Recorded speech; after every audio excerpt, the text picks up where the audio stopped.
graduated from Rowan University in the spring of 2022 with a sports communication and media degree. I got to actually call minor league baseball and G League basketball games while I was in school. And then I graduated, and as soon as I graduated, I went to NFL Films in Mount Laurel, New Jersey. And as much as I loved that experience, I missed putting on the headsets. I decided, you know what, talk is cheap. I have a laptop that's in my house, and so 21 months later, here we are, still on YouTube, calling games and building an incredible, loving community on here with the people that I call my Philly freaks with a capital P and a capital H. We go live for every single Phillies, Sixers, and Eagles game, and we do it like old school radio play-by-play style. I'm Jason Joseph, and this is Play-by-Play with JJ. I showed a swung on barrel. Out to right field. Bye-bye baseball. That baby is long gone. What's going on, everybody? Hopefully you're all doing well and having yourselves a very, very fantastic day. My name is Jason Joseph. This is Play-by-Play with JJ, where we go on for all the Phillies, all the Sixers, and all the Eagles games as well. We also do this thing called MLB Diamond Zone if you're interested in fantasy baseball. If you love baseball, period, this is the right cast for you, because we do live look-ins at all the games, even though today there was 4 games that were on the schedule. One of them just finished, actually finished a couple hours ago. That was Nationals and Athletics. But we got White Sox and Mariners on right now. And then tonight at 6:45, we got the Pirates taking on the Reds. And then at 7:15, it'll be Marlins and Braves that are facing each other too. So we'll do a live look-in at this White Sox-Mariners game, as Luis Robert Jr. just got on with a leadoff walk in the top of the second inning. But we hope that you're all doing well. Seema Fox is also here. What's going on? How are you? So all 3 games today, or tonight I should say. Let's pull this up real quick. All 3 games tonight are this. So you got White Sox Mariners on right now. You got Reds and Pirates at 6:40, and then 7:15 it'll be Marlins and Braves. So not a long day today at all. And then the Phillies will be back in action tomorrow night. They'll start at 8:05. No balls, 1 strike, and that is to Montgomery. Colson Montgomery hitting just .245 this year. He has 8 home runs and 45 RBI as well. So not a crazy setup, but we hope that you're doing well. We love each and every one of you. 1 ball, 1 strike, and the toss back over to first, and that's going to get on backhand zone, or Josh Naylor, that is. And so Luis Robert Jr. is going to easily head on over to second base, and so he's now in scoring position for the Chicago White Sox. Ooh, all right. The guy that's pitching for the White Sox, his name is Shane Smith. He has a 3-7 record, a 4.25 earned run average. Logan Gilbert is on the mound for the Seattle Mariners. 3-4 he is with a 3.45 ERA, 112 strikeouts too. And the 1-1, there's a foul ball. Get in the zone, the Diamond Zone, baby. It's beautiful. Again, only 3 games going on. We have one of them actually finished earlier today, and that was that was Athletics and Nationals. It was a 6-0 finish, as the Athletics were able to get the win. Paul Skeens is going to pitch tonight, so that'll be fun for the Pittsburgh Pirates. 1-2. This one is fouled off over towards the left side and out of play. It goes. The Reds are 60-55. The Pirates are 49-66. The Marlins and the Braves, they're taking on each other too. They're trying to get back into the NL East division, if you will. The Miami Marlins, that is. 1-2 pitch. And that's down for ball 2 to Colson Montgomery. How's everybody's day going so far? Let us know down below in the comments section. What have you done today that has been good? What's up, David? How are you? Thanks for stopping on by. We got Diamond Zone going on right now. Just 3 games.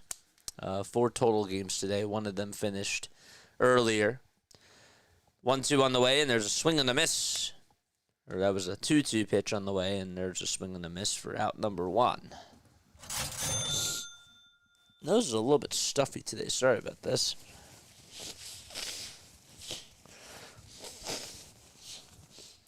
How's everybody in chat doing? What's up, Jacob? What's going on, Lou? Thanks so much for popping on in. 1 out and the pitch. That's a foul ball. We got some bots in the chat as well. Let's get rid of them. Good, getting ready for the Eagles preseason game. Very nice. Very nice. Hide the user on this channel. There we go. Heck yeah, it's Diamond Zone time. Let's go. No balls, 2 strikes. Curtis Mead is up. 1 away. Top of the second. No balls, 2 strikes. See that Lopez had a career high 10 strikeouts today for the Athletics? It's pretty wild. 0-2. This one's bounced over towards third base. Suarez checks the runner at second. Throws it over to first. And that's in time. My Aunt is here. What's going on, Aunt Janice? You got a haircut, says Doug. Ooh! You gotta get the haircut. Love it. Summertime. It's August. I love it. I love it. What'd you go with? Just a straight up haircut, or do you go to a barber? Usually, like when I get my haircut, I go to a barber and I get a fade, and it's so nice. It's so cool. Here comes Caro. Hopefully, I'm saying that correctly. This is Edgar Caro with a .277 batting average. No balls, 1 strike. 2 away, top of the second. A runner on over at second. And Gilbert comes set and deals. And the pitch is fouled away. We have a nice crowd today. Guys, spread the word. We go on for Diamond Zone at least once a week. This week was we got a little bit lucky. But yeah, it's pretty cool. I go to a barber I usually go to. Nice. Very, very cool. 0-2 pitch. There's a ground ball hit over towards the first base side, and Naylor has it, flips it back over to Logan Gilbert, who goes to cover the bag, and it's in time for out number 3. We're going to the bottom of the second inning. Mariners and White Sox are scoreless. Commanders open their preseason tonight, says Doug. So you and Tony are Phillies and Commanders fans. I'm not criticizing you. I'm not criticizing you at all. I'm just trying to get it straight because I find it interesting, you know? I find it interesting. It's not like it's a bad thing. It's not a bad thing at all. There are some people that are like, you know, diehard Phillies fans, but they can't root for the Eagles. You know? That is an actual thing. And I find that to be actually kind of, you know, people might make fun of me for saying this, but I think that that's actually kind of wild, you know? I do. All right, so all the games today, just in case you did not know, we got Reds and Pirates at 6:40, and then we got Braves and Marlins at 7:15.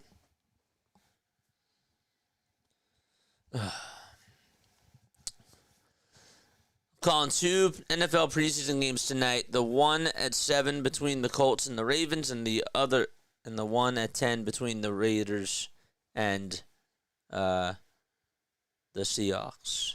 I'll be going live 5 minutes before the game. Dude, cool. Good luck. Good luck, man. Break a leg tonight. Break a leg. It's pretty awesome. All right. We are on the wrong game. Sorry about that. Just wanted to give you guys an update on which games that we are doing. Did you guys get to watch the Hall of Fame induction ceremony? Did you guys get to watch it? If so, how'd you feel? What were your thoughts about that? Let us know down below. Singer is going to face Skeens tonight. Skeens this year with a 2.02 ERA. Josh Naylor is going to come on up to the plate for the Seattle Mariners, and he will lead off the bottom of the second. There were 10 stolen bases since joining the Mariners. He's the second first baseman in franchise history with 10-plus steals in a season. I didn't know that. The bots are really active today.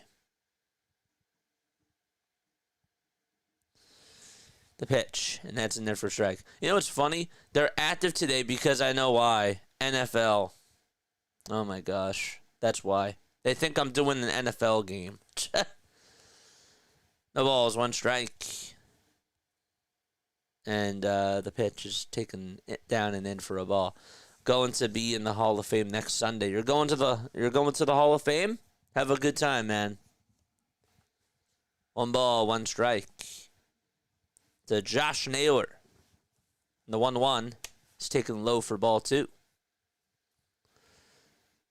I do have a friend who's a Redskins Commanders fan, but also a Phillies fan. His mom worked for the Redskins when they used to train at Carlisle. That's really cool. I'm not saying that that's a bad thing. I think that that's actually pretty awesome. Everybody is allowed to root for the teams that they root for. And I've never, I don't criticize that, you know. Some people are like, well, how are you an Eagles fan, but you're not a Phillies fan? Or it's like the other way around. I think it's fine. Larry's a Vikings fan, and he's a Phillies fan. It's cool. 2 balls, 2 strikes. 2-2 is the count, bottom of the second. Smith with the 2-2, and there's a swing and a miss. And Josh Naylor is down on strikes. And so there's one gone in the bottom of the second inning. You're a Browns fan? Oh, that's a little bit tragic, man. Bots are more annoying than the YouTube apps. Yeah. We're going to get a lot of those during NFL season, I'm sure. And so it starts today. I'm surprised that usually during baseball season we don't get a lot of them. But then again, am I really surprised? Yeah.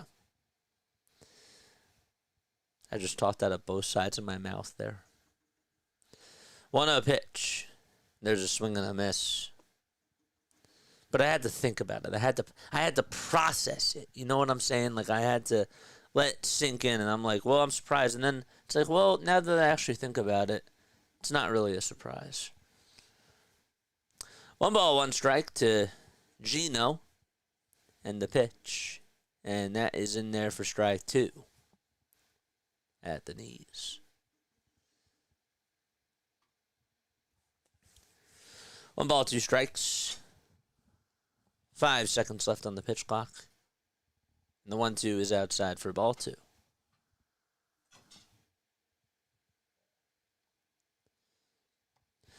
We got 20 people tuning on in. Thank you all so much for being on here. We hope that you're all having yourselves a very fantastic day. 2 balls, 2 strikes. And the 2-2 pitch. He went around. The pitch was low, but Suarez did go, and there was no appeal. Got a friend who's a Phillies and Cowboys fan. She's strange. Okay, well, that's a little bit different. That's a little bit different. You know what I'm saying? Like, that's kind of odd. You know, that's like mixing salt with water. Like, it doesn't really mix together. Just kidding. No. You're allowed to root for whoever you root for. The pitch, and that's inside for a ball. That's to Jorge Polanco. Let's go. 1 ball, no strikes. And the 1-0 to Polanco, who homered in last night's game, and he takes ball 2. Get rid of the bots with bots be gone. According to the ads I'm bombarded with, I need female hair growth pills and to spray my junk like beast mode. Well, that's good to know, John. 2-0 pitch, and that's taken down for ball 3. You guys are funny. 3-0 pitch, and that's inside for ball 4. That is odd. That is really odd. JJ, if the Mariners win this game today, they would be only 1.5 games back behind the Astros for first place in the AL West division right now. Yeah, I know. It is a big game for them, for sure.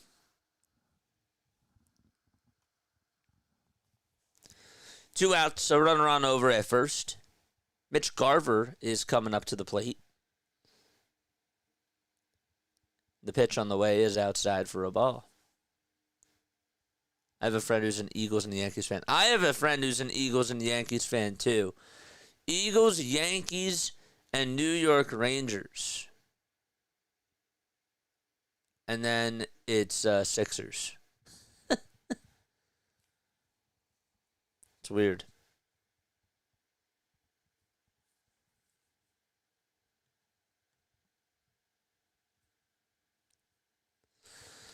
One ball, no strikes. 2 away, bottom of the second. A runner on over at first. Garver's in the box. And the 1-0 pitch, ground ball, base hit into left field. And so there's 2 base runners here in the bottom of the second inning for the Seattle Mariners. Okay. The Mariners do lead the current series 2-0. They're trying to get a sweep. They put up 8 runs in the first 2 games of this series. And right now it is scoreless. But they also lead the regular season series 4-1. So they took 2 out of 3 in the first series. The only game that they didn't win was when they got shut out 1-0. That was back in Chicago. Adrian Hauser went 6 scoreless innings. 2 outs, and the pitch is taken down for a ball.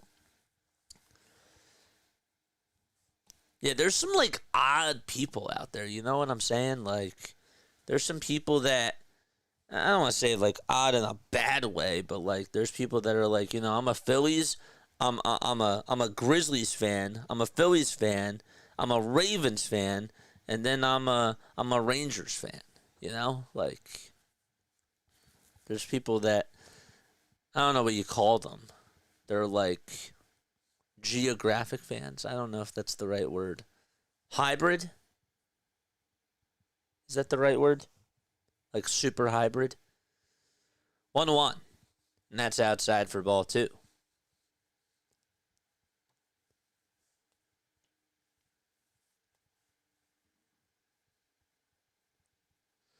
Two balls, 1 strike. That is correct. 2-1. There's a foul ball. I was a big fan. I was a fan of Rob Gronkowski, and I switched over because I didn't really grow up watching the Eagles. I didn't. That turned some people off from me. But 2-2, and that's outside for ball 3. But you know what? Okay. I was young. Didn't really know what I was into. And sometimes you hang out with the wrong crowd, if you will.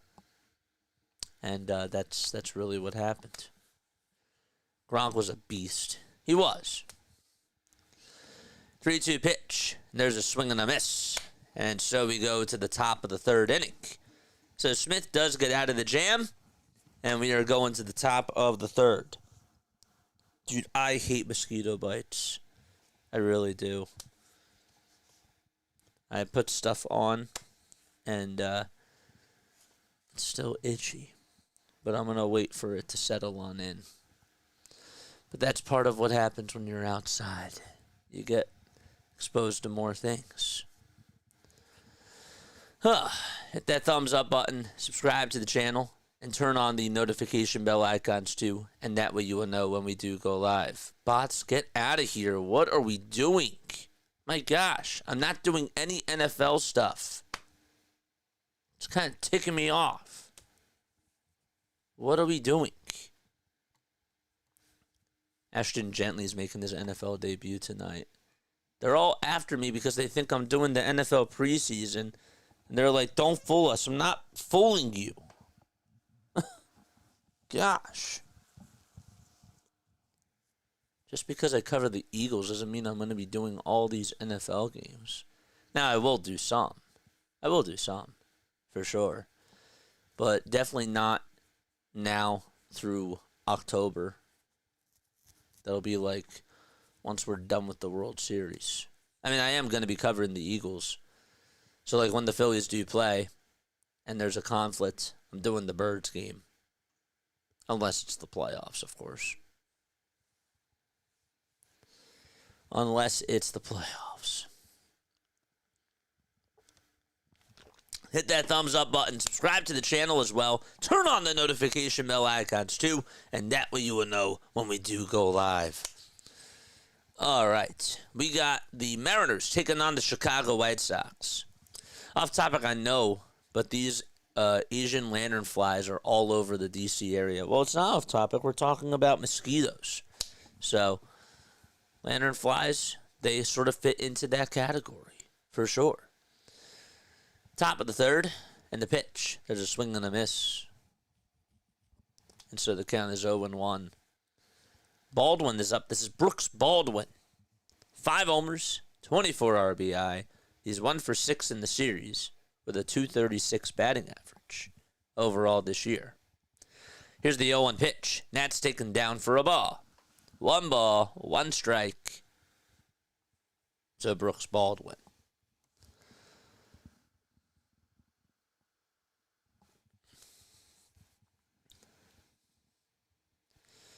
The windup and the 1-1. And there's a foul ball. And the count is 1-2. You've been going around and getting suggestions on something if I could get your thoughts on it. I don't know what you're talking about, man.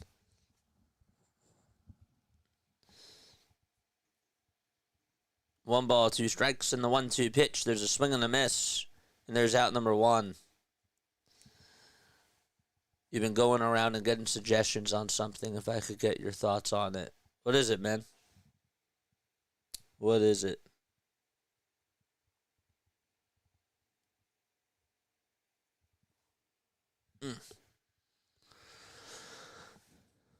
One away, top of the third, and Michael Taylor is coming up to the plate for the Chicago White Sox.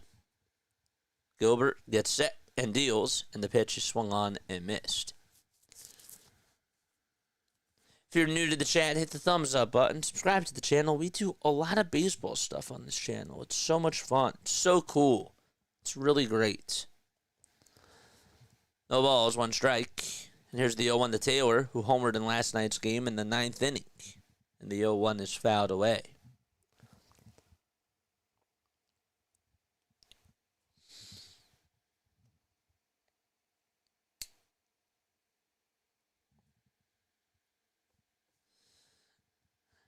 All right, so I have a question for you guys.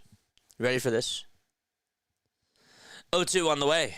And that's going to bounce in the dirt. Wasn't expecting you on today. See, this is why you got to turn on the bell icons. You got to turn them on. You got to turn on personalized notifications. Personalized notifications. Okay? And what does that mean? Well, that's when you get all my notifications.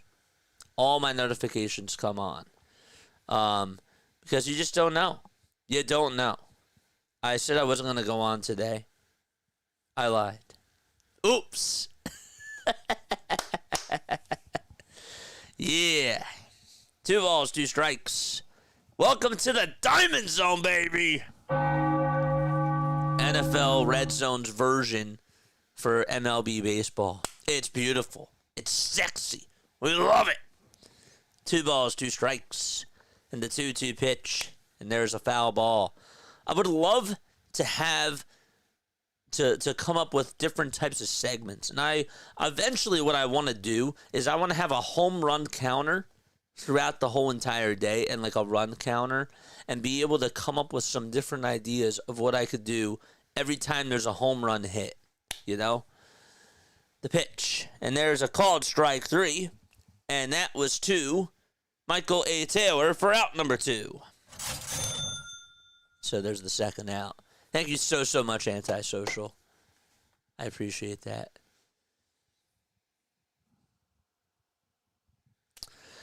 When I'm calling football games, should I continue to say like many wide receivers and that stuff and formation, or should I just say under center or in the shotgun? I just wonder what others think. Okay, the pitch, and there's a swing and a miss. These are actually good questions now. If you guys want to ask me anything, you're more than welcome to do that. I eventually am going to do Q&As, like on Fridays during the off season for baseball, and that'll be really awesome. 0-1 pitch, and that's taken down for a ball to Michael Tauchman. So, here's my rule of thumb, okay? This is not radio, but it's like radio, okay? It helps, like, when you come from a radio background, like when you're doing this, but the one thing that I always tell people on here is that not all your listeners are watching the game, and not all your listeners can see visuals of, like, where the ball is. So, time and score, it's always so important to say that on here. 1-1, and situation. 1-1 was taken down for ball 2. And the 2-1 pitch is bounced foul over towards the first base side. So when you're talking about football on the radio, you know, describing formations and stuff, sure. That's all really valuable. I agree. But it also has to fit what you do. You know what I'm saying? Like, I come from sort of like the old school radio style cast. So it fits my brand, you know. 2-1, and that's in there for strike 2. That was actually fouled away. But my long story short, or my short answer to it is that yeah, I would try it. You're like in the experimental stages. You're really young when it comes to this. I mean, I'd like to think that we're all still young doing this, but there's, you know, it's a good thing to try to experiment with it. And if it doesn't work, you know, if you don't like it, then you can always switch back. 3 balls, 2 strikes. Who are we rooting for that helps the Phillies? Neither of these teams help the Phillies right now. Now, the Marlins game tonight, I guess we got to root for the Marlins to lose if you're a Phillies fan, because the Marlins are like 8 games behind the Mets and like 8.5 or something behind the Phillies. I can double check that. 3-2 on the way, and a called strike 3. Nope. Mike Tauchman got on. So the pitch was outside for ball 4. What's up, District Nation? 2 outs. 1 runner on over at first in the pitch, and it's a wild pitch, and so the catcher gets over to it, throws it over to second, and Tauchman is safe. He's jogging over to second, and yet was still safe. What are the standings? The standings say that the Marlins are 8.5 behind the Phillies, and they're 6 games behind the Mets, but 8.5 behind the Phillies. Okay, so we're rooting for the Braves, I guess technically is what you could say. 1 ball, no strikes. A runner on over at second. This is Lenine Sosa. Here's the 1-0 pitch. This one's grounded over to third. It's picked up by Suarez, and the throw over to first. It's in time for out number 3.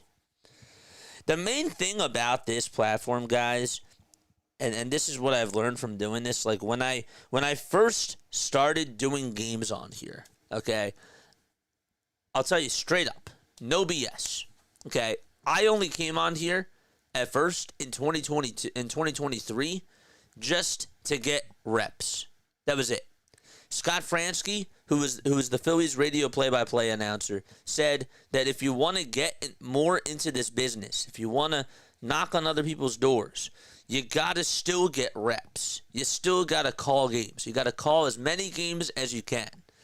And so I did that first when I was on here, and I thought that this was just a good way to get practice. It's like when I used to mute the games and I would call, MLB 2K or whatever, or like MLB The Show or Madden, and I would mute the commentators and have, the CPU just play, and I would record myself. I'll have to try to find some old recordings if I have any. But that's like what I would do. And then once I found out about, how interactive this really could be and how we could take this to another level, that's when I really decided, I got to shift my focus.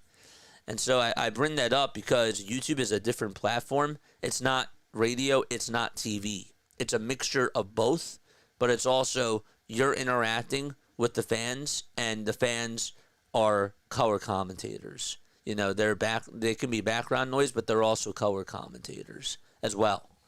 So it's about how do you get everybody involved. You're a conductor, okay? You see what you see on the TV. You call the plays, but then it's like, all right, how do I get my stats involved? I'm looking at my phone. I just saw Twitter. I saw a Twitter update.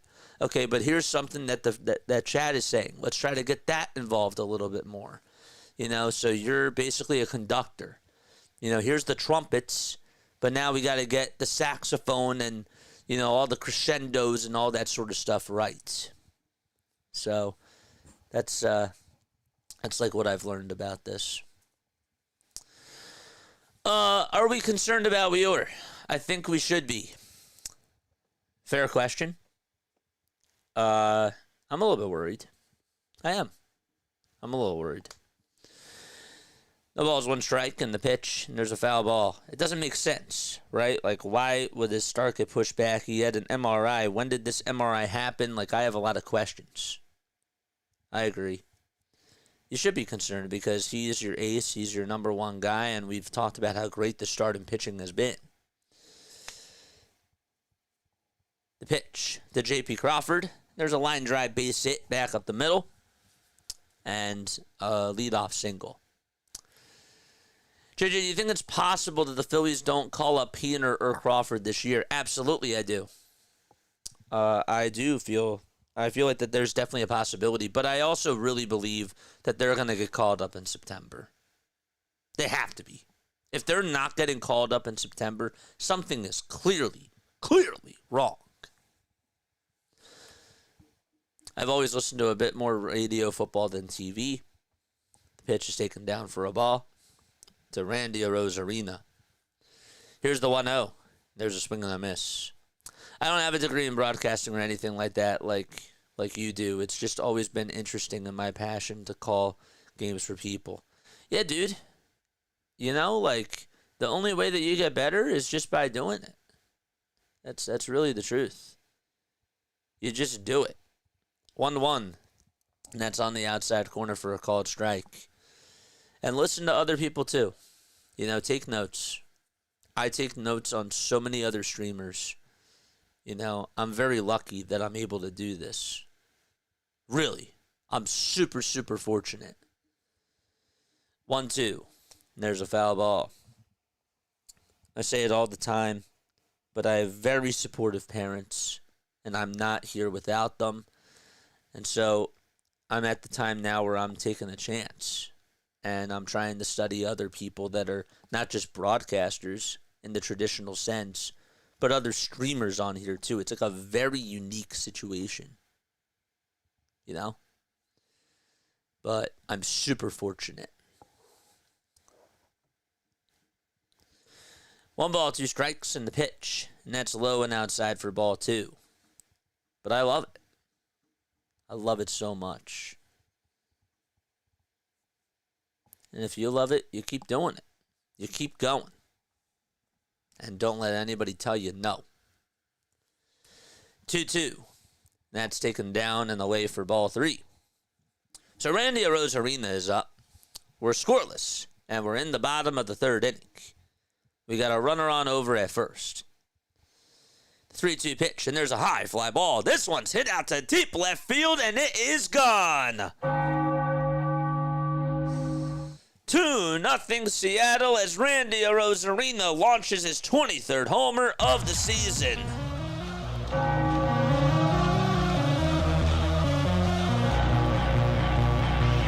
Oof.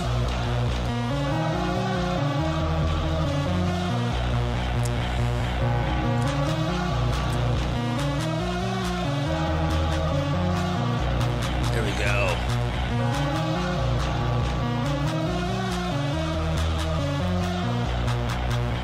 Nice swing by Randy there. Also, all right, JJ, what was the best Phillies game of the season so far, in your opinion? The best Phillies game of the season?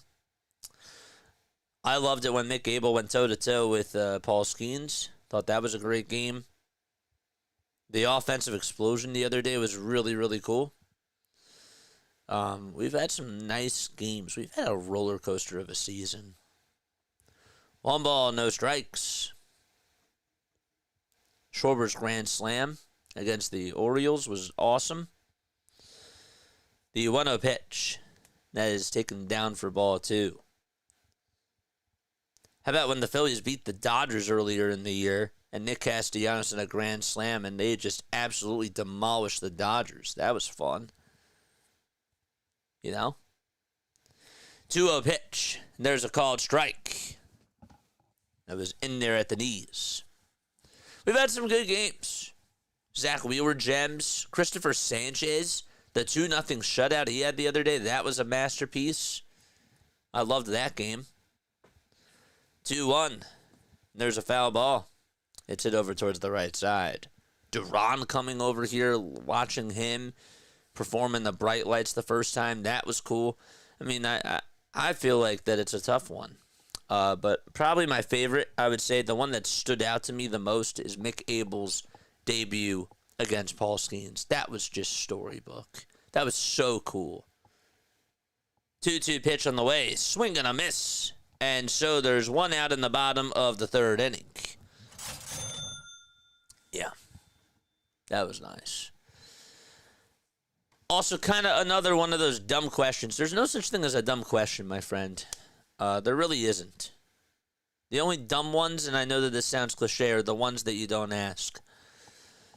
Should I take breaks during ads of my football games or sports calls when, even though there doesn't seem like much to talk about sometimes? Because sometimes I get people complain about dead air. The pitch. And there's a fly ball hit out over towards right field. Robert Jr. is there to make the grab. Okay. I love this question. This question is great. Here comes Josh Naylor to the plate. He's 0 for 1. Dead air can be a good thing. Dead air can be not such a good thing either. It all depends on how you use it. The pitch, and there's a swing and a miss. For example, last night, when we had the 10 o'clock games during like the 3rd and the 4th inning, it was fine to have dead air because there wasn't really a lot of action going on last night. So you're a little bit tired. You know, baseball is more so of a laid-back type of a sport, and it's just natural that you're going to have some quiet moments. It's natural. 0-2, coming on up. But to answer your question, taking breaks, I don't like to take breaks because, I take some breaks. 0-2, and this one's grounded over towards the right side. Second baseman has it, throws it over to first. It's in time. We're going to the 4th. All right, 2-0 Mariners on a 2-run homer from Randy Arozarena. I do have to take some breaks because I don't like to show myself blowing my nose. I don't like to show myself eating. I really don't. I did that yesterday a little bit, and I don't like to do that. Some people are okay with eating on stream and blowing their nose and coughing and all that sort of stuff, but I like to keep it as professional as I possibly can. But when it comes to dead air, if there's not a lot of people talking, sometimes like it's okay to get a little bit off topic and to ask other questions. The whole thing about YouTube, right, is that you want to be engaging, right? So it's not always about you. Yes, if the team is doing well, that speaks for itself. But then it's like when the team is not doing well, if the Phillies are on an 8-game losing streak, how do we find ways to continue to talk about other things and shift that into the conversation? Because at the end of the day, sure, there's people that are just tuning on into the Phillies games, but then there's people that are like, all right, I'm tuning on into the Phillies game. This sucks right now, but at least try to help me escape from my everyday life and try to come up with other ways of just bringing in different conversations. It really helps when you have a chat there to help you do that, but also your job too, especially when you don't have a lot of people on there, is you have to try to find a way to open up other conversations too. You know, you have to be able to incorporate that too, because you don't want people to turn off your channel. You want to try to limit that as much as possible. It's hard to explain. But in regards to the breaks, I try not to take a lot of breaks. I try naturally not to do it,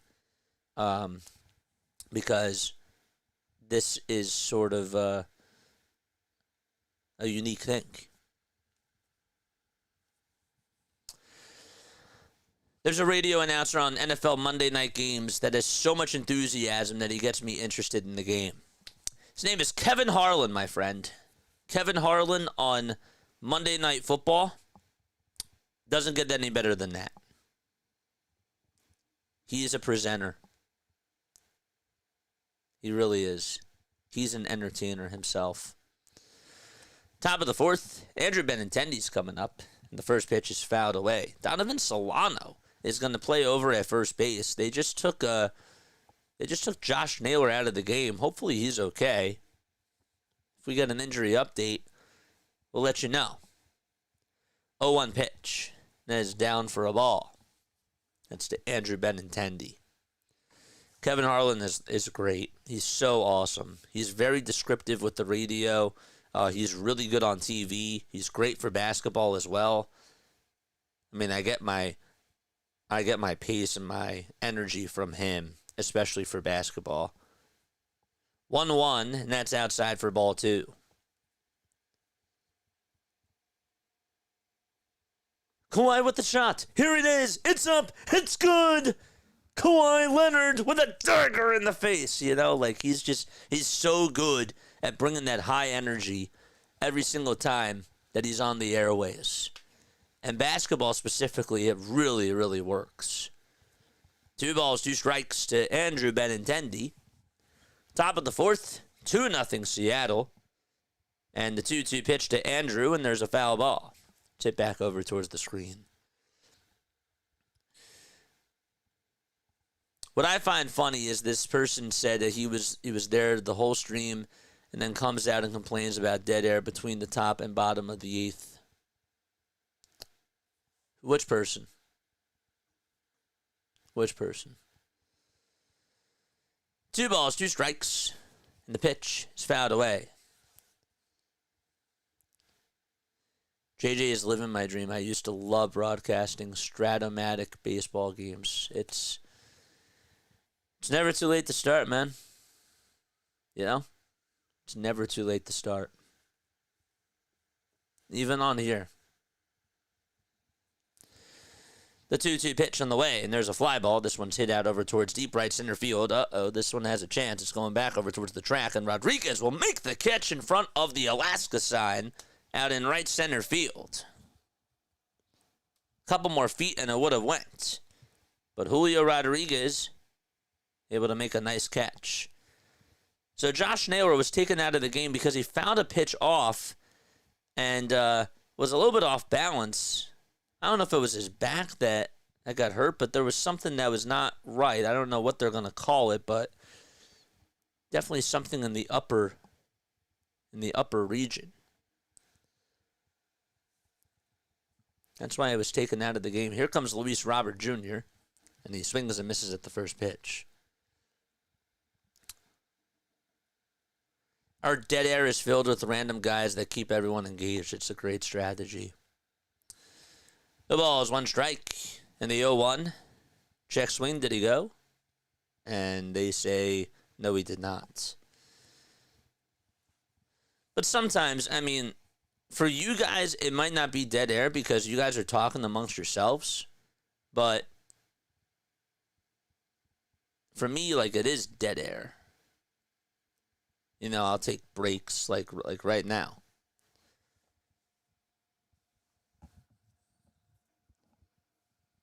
One ball, 2 strikes. 1 away, top of the 4th. It's natural. The 1-2 pitch. That's down and low for ball 2.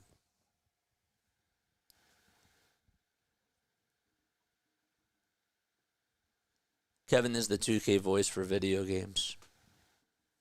He's darn good at it. 2 balls, 2 strikes, and the 2-2 pitch. And that is swung on and missed. Or fouled off, that is, excuse me. Robert Jr. was heading back to the dugout. I couldn't tell if he got a piece of it or not. And he did.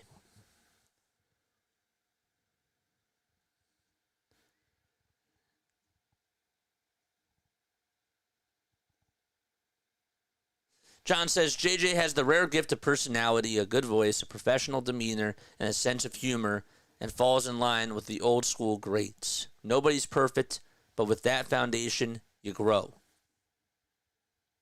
That's high praise coming from you.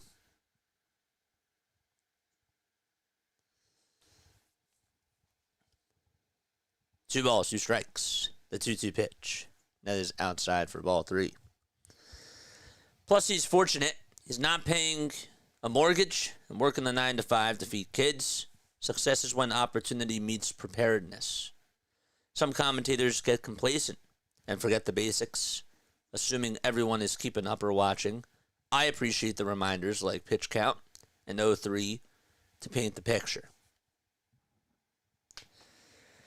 3 balls, 2 strikes. Top of the 4th. 1 away. Nobody on. Luis Robert Jr. is in the batter's box. He walked his first time up. Tyler Gilbert has 67 pitches.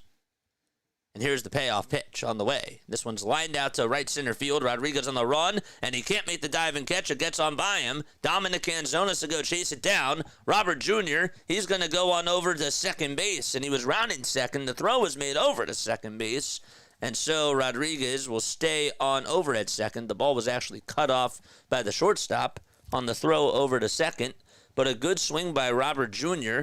Julio Rodriguez tried to make a diving catch, and one more foot towards the ball, and he would have caught it. He was just a foot away from making that catch.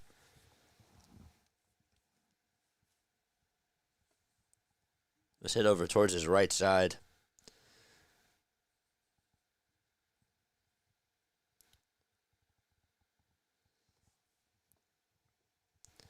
So a runner on over at second.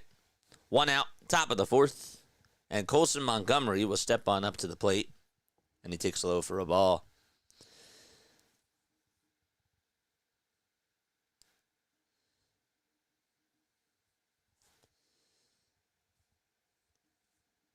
One 0 pitch. And that's down and in for ball 2. The other thing I'll tell you, too, if you really want to get another peek behind the curtain, is that when it comes to doing this, it's getting like a gig in real time. It's really hard, to be able to just find opportunities in person. And some people that I've learned from and that I've talked to, a lot of them had to take a lot of risks. The bigger markets aren't going to give you big-time opportunities. You gotta move out. You got to go to Idaho. You got to go to certain places, like wherever there's an opportunity, and that's what all these people had to go through. A lot of the people that were in the traditional routes, like the Scott Franskis, the Tom McCarthys, and all that sort of stuff. 2 balls, no strikes, and the pitch, and there's a swing and a miss. Colson Montgomery is up at the plate. And so just to get opportunities to be heard is one thing, and the pay, not so friendly. 2-1, and that's inside for ball 3. There's people that I even know of that have graduated with me that have left the field because they had to move out to a smaller market, and they moved back home because they couldn't take being away from their parents, their families, and you can't really afford much.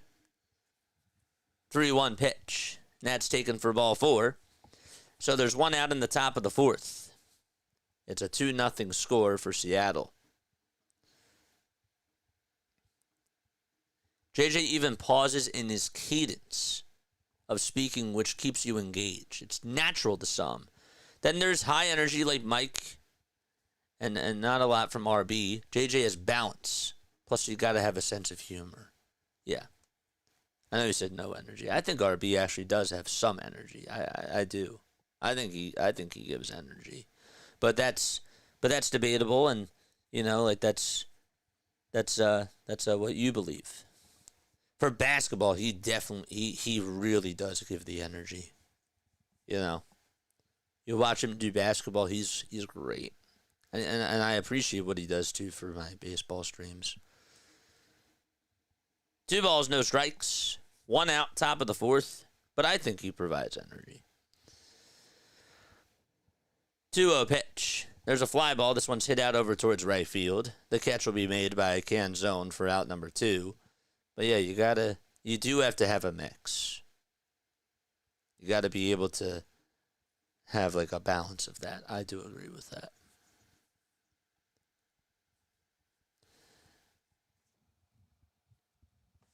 Two outs, top of the 4th.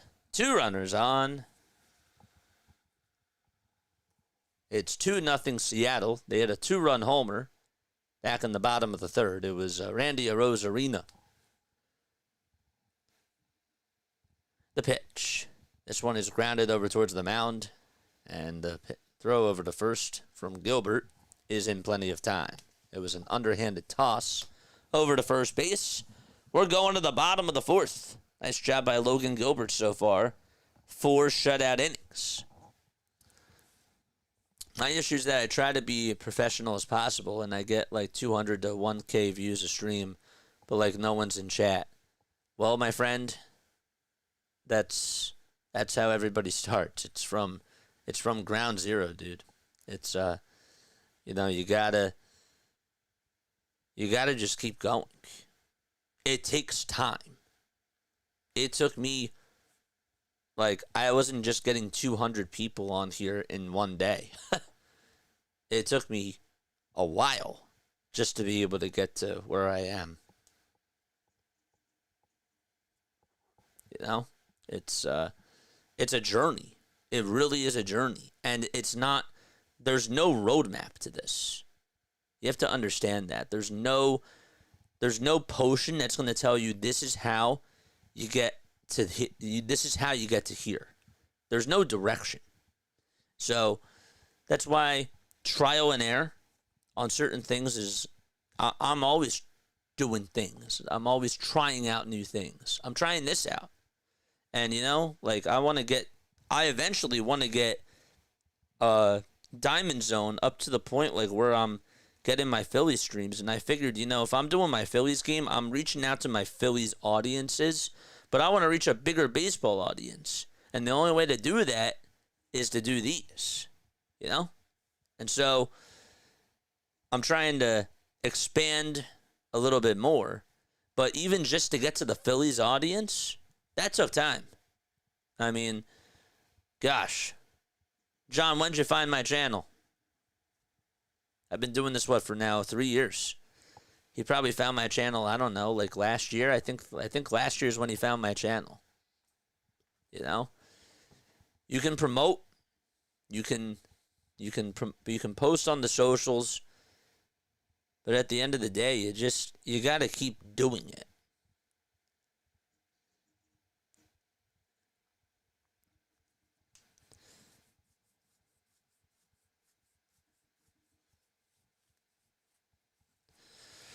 Happy birthday to Jalen Hurts today, the MVP.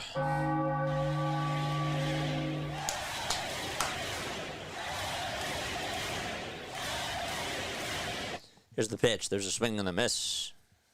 That's to Eugenio Suarez. We're in the bottom of the fourth inning. 2-0 Seattle as they take on the Chicago White Sox. Late last year. There you go.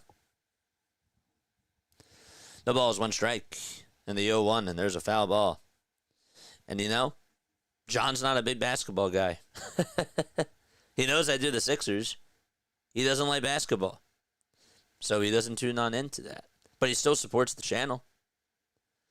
So everybody has their own things. Like, I have people that are just into my basketball calls because they just love basketball. Not as many compared to baseball. And then there's some that I've convinced that are kind of sort of getting into both. Oh, the 1-2 pitch. And that is on the outside corner for a called strike 3. And there's one out in the bottom of the fourth. But yeah, I also try to be as professional as possible, and then I always get ticked off with myself when I screw up. Hey, it happens to the best of us, but the one thing that I would say is just keep, I'm telling you, just keep going. Just do it. I've screwed up so many times. So many times. Yesterday, how many times, guys, did I say that there were 2 outs and there was only 1 out? Like, it's a lot. It's a lot to juggle. 1 ball, no strikes. The pitch is down for ball 2. The chat wrote me in.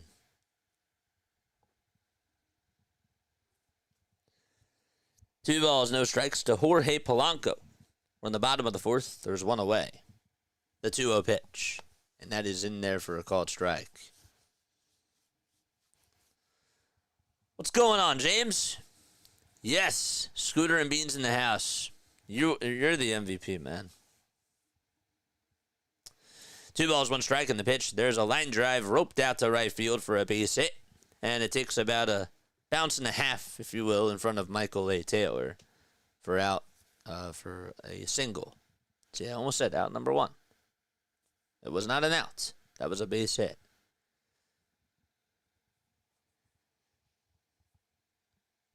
Don't know much about sports. I make my picks off broadcasts like you. I've won and lost. Well, my friend, we do Diamond Zone at least once a week. And when the games get hectic, there's only 3 games today. We'll have 3 games going on concurrently, probably towards the 7 o'clock hour. It might just be 2, honestly. If this game is in the 9th inning, you might see a little bit of an overlap. But we did that yesterday for about 7 out for about 6.5 hours, and it was fun. So we do our Diamond Zone casts, and we have such a great time. The pitch is down for a ball. Everyone makes mistakes. Yeah. It happens, JJ. I tell people all the time when I make a hiccup in life, don't let my looks fool you. I'm not a perfect man. Ain't that the truth? 1 ball, no strikes. And the 1-0 pitch is in there for strike 1. So we cover the Phillies, the Sixers, and the Eagles on this channel. But we do Diamond Zone, which is sort of like MLB's version of RedZone. We do that once a week, mostly on Thursdays. Yesterday we did it, though, because the Phillies had an afternoon game, and we just did the night games on here, and we were live for 6.5 hours. And that was fun. It was a lot of fun. 1 ball, 2 strikes. But baseball, it's just tough because the Phillies, I mean, there's 162 games. They play almost every single day. It's 2-0 Seattle. We're in the bottom of the fourth. There's 1 out. It's 1 ball, 2 strikes. A runner on over at first. The pitch to Mitch Garver, swing and a miss. And Smith comes up with another strikeout on his 61st pitch of the ball game. So, yeah. Hit that subscribe button. Turn on the bell icons. Turn on the personalized notification bells. Okay, so you press the bell, and then you press the little pull down that's next to the bell. And instead of saying all notifications, it did personalized notifications. Two away, bottom of the fourth. One out. One on. There you go. And the pitch. And there's a foul ball. See? I screwed up there, dude. It happens. I have brain farts all the time.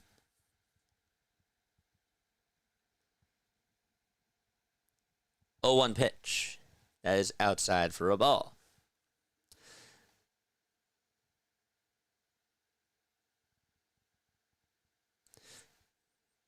Do you think that they play too many interleague games?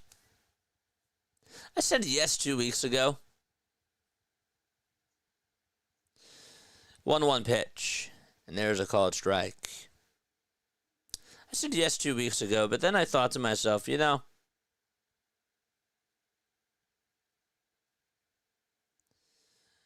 I think for the new generation, it's fine that they play everybody.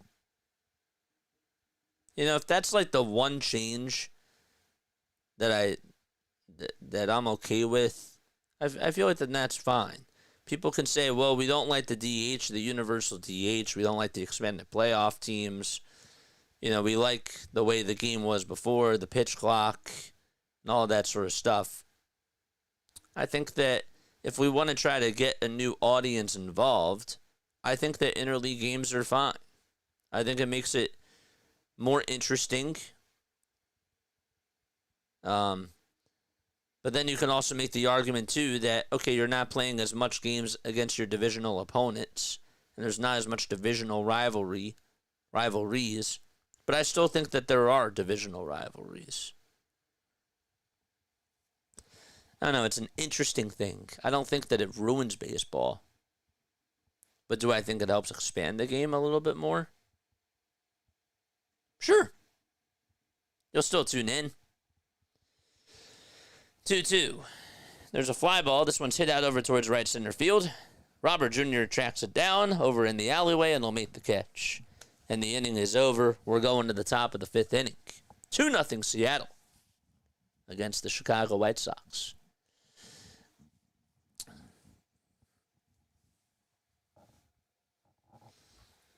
I appreciate the regulars, says John. I engage and try to build friendships. It's a family vibe from all walks of life and locations. Sure. Yeah, it's a cool community, right? There's people that come from all different types of backgrounds that are tuning in from all over the world, and it's just nice to be able to bond with people, especially when it comes to this, because you share something in common. Now, you physically can't high-five somebody after a home run is called, but you still get a sense of community, and that's why I'm on here. I'm on here for you guys because you guys are the community, and this is what, to me, sports is all about. And that's why I think that streaming takes it to another level. Sure, there's the watch parties out there. There's people that, you know, have the TV and that are able to watch. But there's always going to be an audience of people that can't afford cable. And there's going to be an audience of people that can't pay for MLB.TV. And although I can't show the games to you guys, I still want you to feel like that you're a part of it. You know? It's a lot better than nothing. Even if you follow the game on ESPN with the play-by-plays, okay, you see somebody fly out to left field, you don't know that there was an incredible catch. You know, Kyle Schwarber hit one out to deep right field, and it just stayed in the yard. Well, damn, not only did he fly out, but it was really close to being a home run. They don't tell you those things. Is the pitcher sweating? All those other details. 1 ball, no strikes. We're in the top of the 5th inning. Brooks Baldwin is up, and he's facing Logan Gilbert, who has 4 shutout innings so far today. Here's the 1-0 pitch. That's in there for a called strike.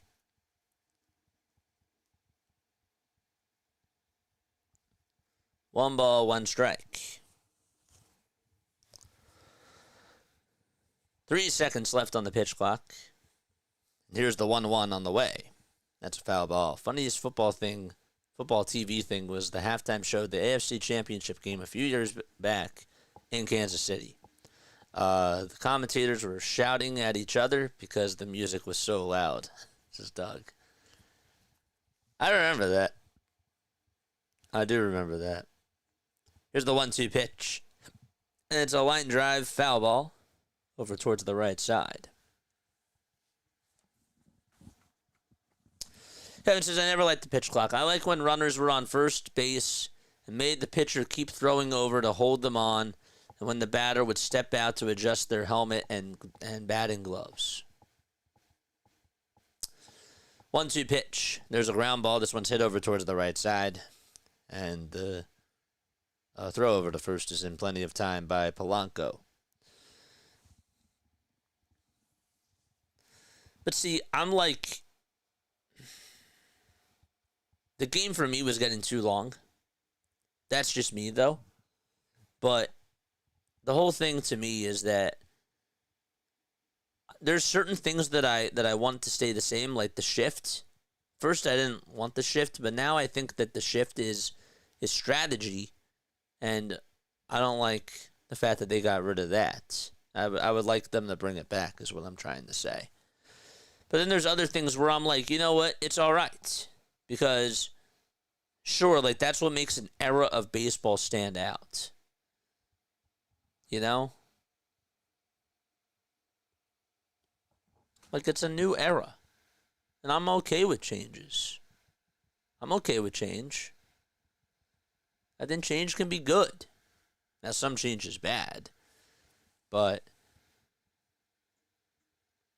if it keeps the game alive, if it gets a newer audience involved, I'm fine with it.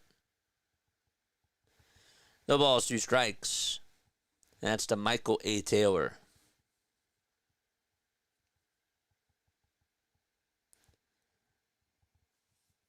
Here's the 0-2 pitch. That's down for a ball. But they want to sell beer later in games and speed up the game. Well,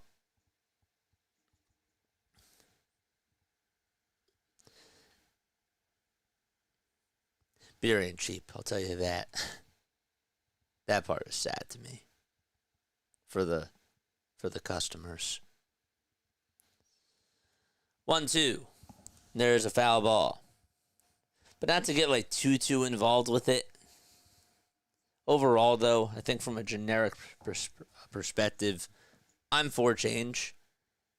But some things, I agree. Some things I would like to be the same.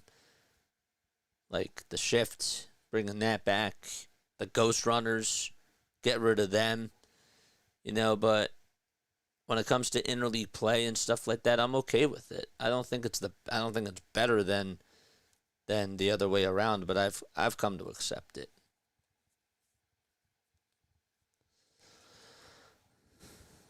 Two balls, 2 strikes. The 2-2 on the way, and there's a high fly ball hit out to deep left field. If it's fair, it's gone. It is gone. And it's now a 2-1 ball game as Michael A. Taylor goes yard for the second day in a row.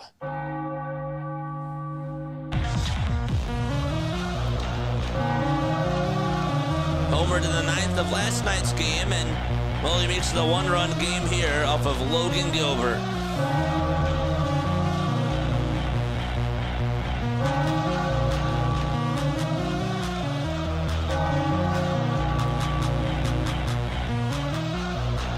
Nice swing there.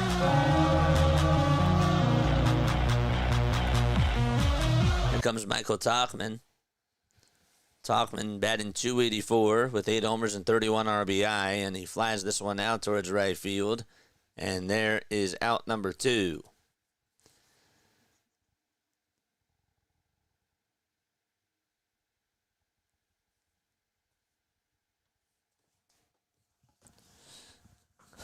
Kevin, you're a get off my lawn type of a guy. It's not a bad thing. It's not a bad thing. But I find it funny. I find it funny because I could never picture you like that. You know what I mean? Like, I don't know. It's just a funny thing to me. It's cool. It's cool. Like there's things that I'm like, where I don't like the change for certain things, but I guess I've adapted. I don't know. It's a cool thing though. It makes you you. You know?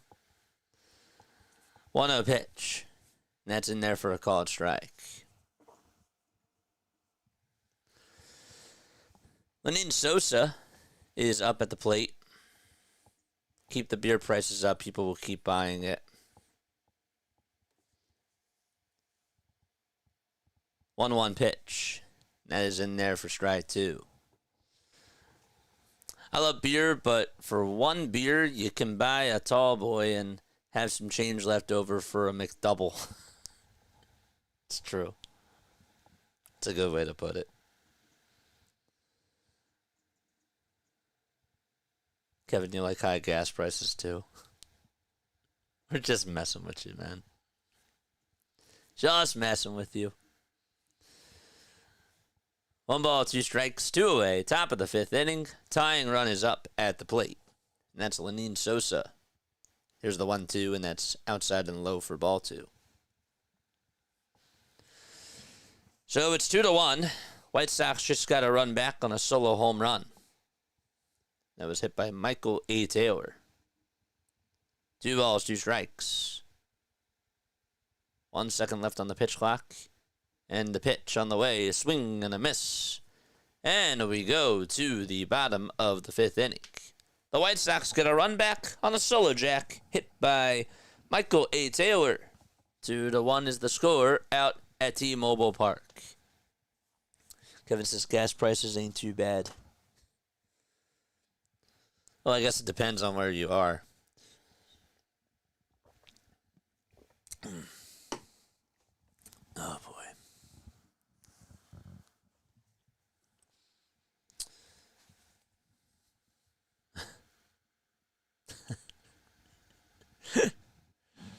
Ugh.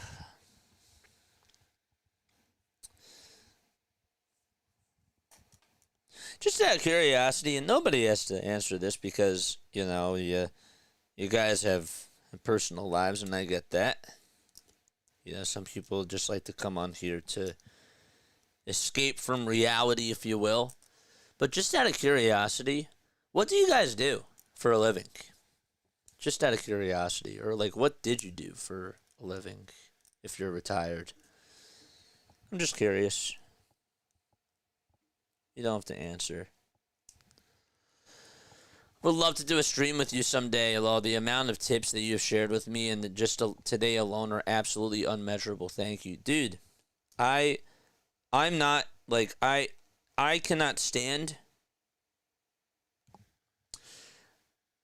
I understand why that there are such things as gatekeepers when it comes to certain things. I get that. But when it comes to gatekeeping for everything, I've never understood that. And there are people that are out there that are like that, where they just don't like to be open and honest, and then there's, I don't understand that. But I'm the type of person that doesn't like to, I become more blunt. I become more honest. And maybe that's a bad thing. Maybe that rubs people the wrong way, but I don't like to leave you. I don't like the BS. I like to tell people as it is because I like when people ask me questions. The pitch. There's a fly ball hit out over towards right center field. Robert Jr. calls off the right fielder Talkman, and he'll make the catch.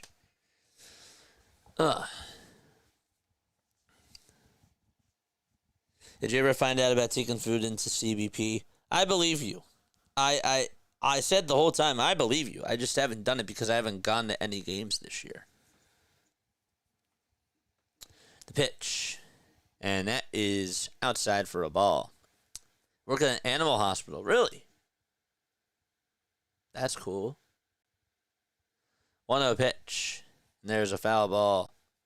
I work on a dairy farm. We milk 200 cows. And my YouTube is part-time. Really? That's actually really sick. That's really sick. How long have you been working on a farm? On the dairy farm? Even though I just turned 18 just a week ago. Dude, you're so young. My gosh, you're so young, dude. 1-2 is the count to Randy Rosarina. And here's the 1-2 pitch on the way. Swinging and a miss. And there is out number 2. Woof, woof. Woof, woof. That's funny. Here comes Cal Raleigh to the plate. As we're in the bottom of the 5th. Raleigh batting on the left side. Switch hitting catcher. It's one of the home run leaders. 42 on the season. And 90 RBI. The pitch. And this one's fouled back.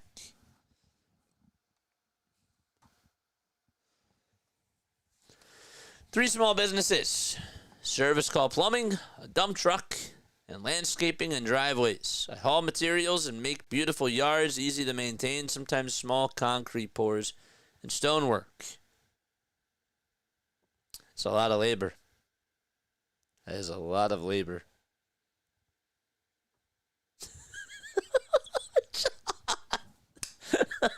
One ball, one strike to Cal Raleigh.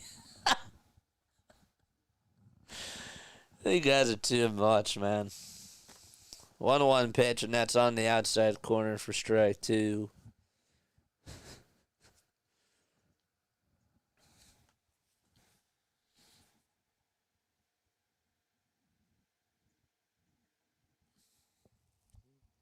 Here's the 1-2 on the way to Raleigh. That's down for a ball 2. About 10 years ago, or about 10 years, I've been helping. Don't get paid, if at all, but it's my uncle's dairy, and even though I'm 18, my body tells me I'm 35. LMAO, just too much lifting from my back already, and bumping in tractors. Can't even imagine. 3 balls, 2 strikes. And the payoff pitch to Raleigh. And he flies this one out over towards center field. Robert Jr. shielding his glove from the sun. He'll wait for the ball to come down, and he makes the grab. And we go to the top of the 6th inning. 2-1 Seattle. All right, what time is it? 5:42? We still have like an hour until just a little bit less than an hour before the next game starts.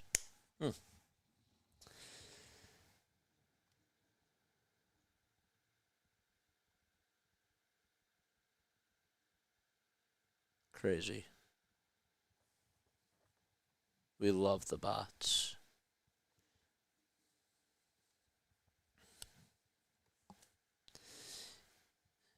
But you see how like people come from all different backgrounds on here? Okay, so you have somebody that does landscaping, right? And that's just one of his job. Service call plumbing. And he's sometimes small concrete pours and stonework he does. You have somebody that works in an animal hospital, right? You have somebody who works on a farm, and you have another person who is who just does freelance broadcasting, and also is a delivery driver, for food. Everybody comes from different backgrounds. Everybody has their own stories. And here we are. Here we are on just this platform all together. It's pretty awesome.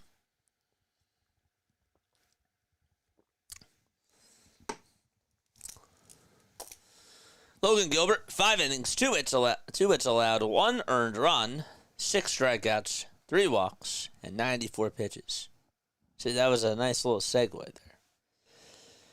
He has thrown 14 first pitch strikes against the 20 batters that he is facing.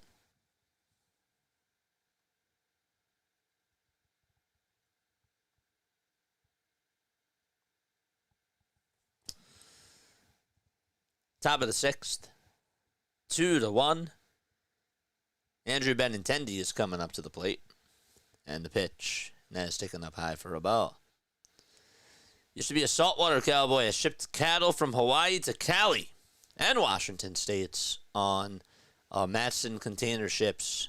Wild job, wild adventures. Almost got killed. I can't even imagine. I can't even imagine. 1-1 strike to Andrew Benintendi. 5 seconds left on the pitch clock. Here's the 1-1. There's a big swing and a miss. And the count is 1-2 to Andrew. You're still not allowed to pump your own gas in New Jersey? Correct.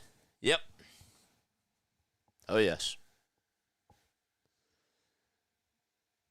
I was accustomed to that growing up, but then people come on over here that I'm friends with that are not from Jersey, and they're like, isn't that weird? Because, like, can't they just steal your credit card? And obviously they can't because that's a law, but, or, like, steal cash or, like, whatever, but, you know, there's cameras, but that's something that I never really thought about until I was older. 1-2 on the way. And that is low and outside for ball 2. Everyone usually makes fun of me for working on a farm. A lot of people, it's concerning how disconnected we are from where we get our food, if I'm being honest. Not trying to be mean. I agree. I 1,000% agree. 2-2. Ground ball hit over to shortstop. And the throw over to first, that's in time for out number 1. 1,000%. And I think that that's really cool. And I admire you for that.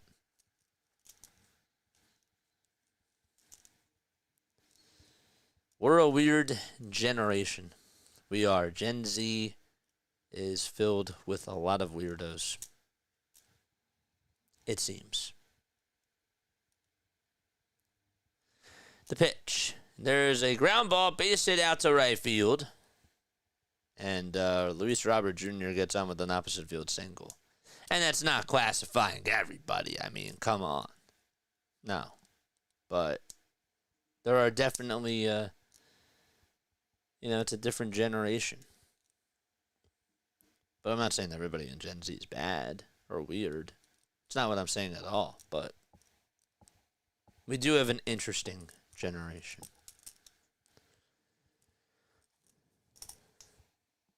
Colson Montgomery's coming up.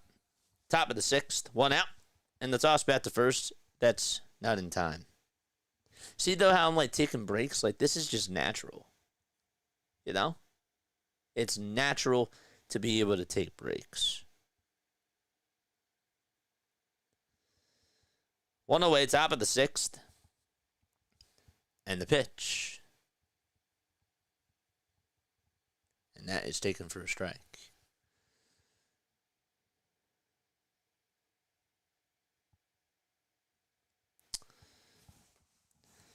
No balls, 1 strike. Any more questions that you guys have for me? We'll start doing Q&As during the offseason. That'll be fun. The pitch on the way. There's a ground ball. It's hit over to third base. The flip over to shortstop. Underhanded wise. There's 1. The throw over to first. Not in time. Almost got by the first baseman.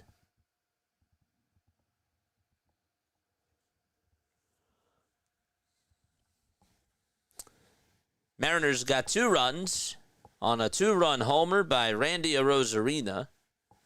And then Michael A. Taylor hit a solo shot for the White Sox. That was off of Logan Gilbert.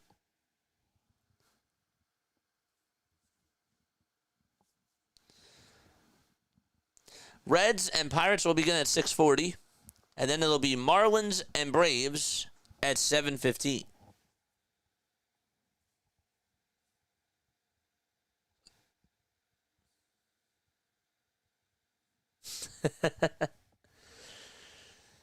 Two outs. A runner on over at first. It's 1 ball, no strikes. Top of the sixth. The 1-0 pitch. That's a foul ball. You know, John, I still haven't watched it yet. I actually really, in all honesty, like a couple weeks ago, I tried to watch it. I tried to pull it up, and it wasn't available.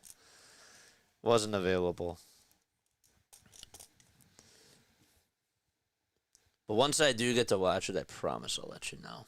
I was a little bit bummed. Because I had time, like 2 weeks ago, and I didn't get a chance to watch. It wasn't available. 2 balls, 1 strike. Top of the 6th.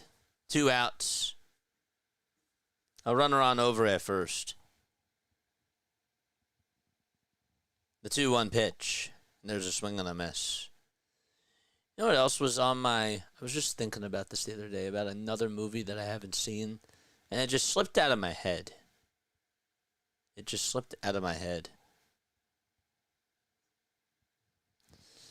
2 balls, 2 strikes. And here's the 2-2 on the way. And this one's grounded over towards the left side of the mound. It is a foul ball, though. It just bounced out of play. It actually went over towards the third base side. It looked like that it was going to be hit towards the mound, but it just sailed foul. I just know you'll love that movie. I'm sure. You know, I haven't seen Happy Gilmore 2. But there was another movie that I was thinking of that I haven't seen that's like an older film that I will add to my film list. 2-2 pitch on the way. Line drive, base hit out to right field by Curtis Mead. And so he's aboard over at first base. Benintendi stops at second. And the tying run is now in scoring position. And hold up a second, folks. We may have something brewing in the kitchen here. Yeah, I heard it was mediocre, too.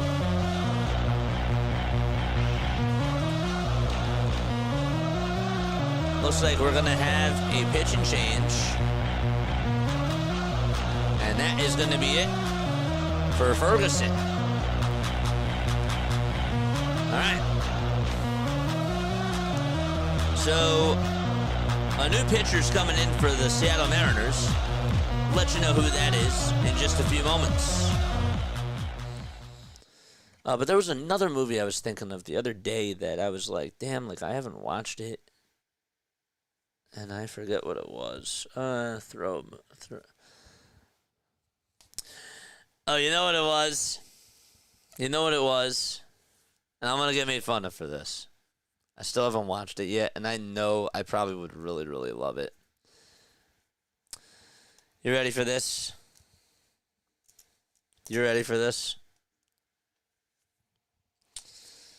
Oh, boy. I don't even know if I should say it.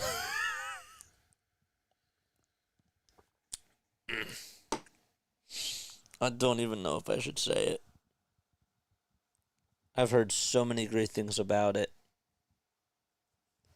But I will watch it. I will watch it.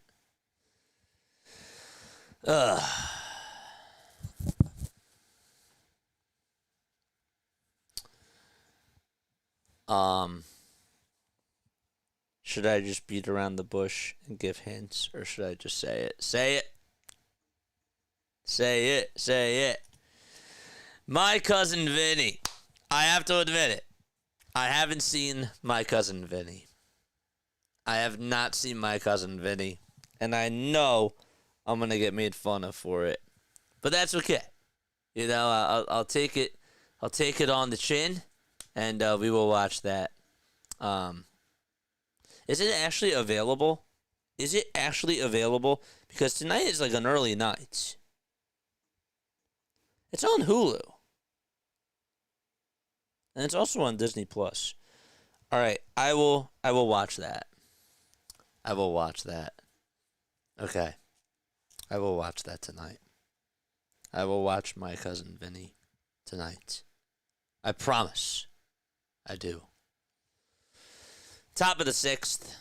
2 outs. 2 runners on. And the pitch. And that is taken up high for a ball. Is it actually free on YouTube? It really is. And YouTube movies. Huh. Okay, well, that's what we're watching tonight. No excuses. No balls, 1 strike. And the pitch is fouled away. I literally have no excuses tonight. Because there's no other games. And we'll probably get done around like 10. So. No balls, 2 strikes, 2 away. Top of the 6th, 2 runners on in the 0-2. That is down and in for a ball. The two Utes. I will watch it. 1 ball, 2 strikes. Here's the 1-2 on the way, and that's down and in for ball 2.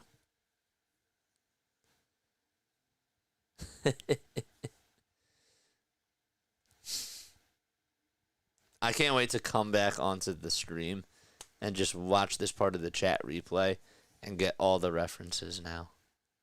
It's going to be great.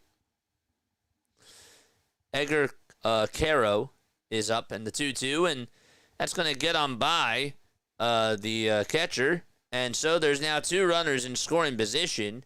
Caro just got out of the way of it. I didn't know if it hit him at first. It did not hit him, and the ball did get away. And, yeah, so that's going to put 2 runners in scoring position for the Chicago White Sox. 3 balls, 2 strikes. 2-1 Seattle. Top of the 6th. And the 3-2 on the way. Swing and a miss. And Vargas gets a strikeout. He gets out of the jam, out of the pickle. And we are going to the bottom of the 6th inning in Seattle. Oh, gosh. All right. You will love it. And Marissa Tamel is fire. I'm sure she is. I will watch it. Can't wait. I will cross that one off my movie list. I will. Hit the thumbs up button, folks. Subscribe to the channel. Turn on the notification bell icons, too. And that way you will know when we do go live. You know a movie I really love, though? I love Rain Man. Rain Man's such a great movie. Also, Twins with Arnold Schwarzenegger and Danny DeVito is really good. I like that movie, too. I don't have a favorite all-time movie, though. Is that weird? Like, I have movies that I really enjoyed, but I can't really say that I have, like, a favorite all-time movie. There's just no such thing as that for me. I'm sure that maybe if we like went through a list, like I could say like, you know, I really liked that movie, but I don't know if it's like one of my I don't really know if it's like my favorite all time. You know what I mean? Now I could do like favorite artist, favorite music, you know, favorite musician, favorite artist, that type of thing. And it'll always be the Beatles. How can it not be the Beatles? The Shaq scene in Blue Chips in the barn is badass. See, yes, I saw that on the trailer, and that was like, oh damn, like he, you know, John, this is like probably one of the reasons why he wanted me to watch this. Kids running in the streets, I can't imagine.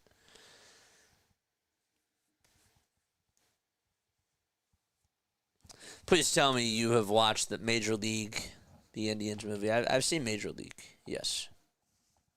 I've seen Major League. I didn't see Major League 2.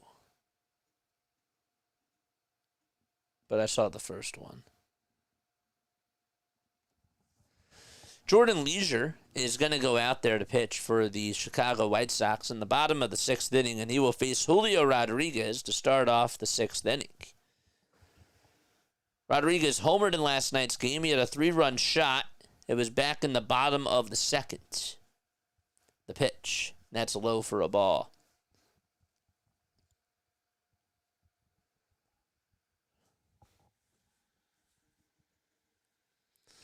One ball, no strikes. 5 seconds left on the pitch clock, and the 1-0 is down for ball 2. I like the Breakfast Club. Love the Terminator. The Terminator. I like the whole series of the Terminator, but the second one is by far my favorite. 2-0 pitch. There's a foul ball.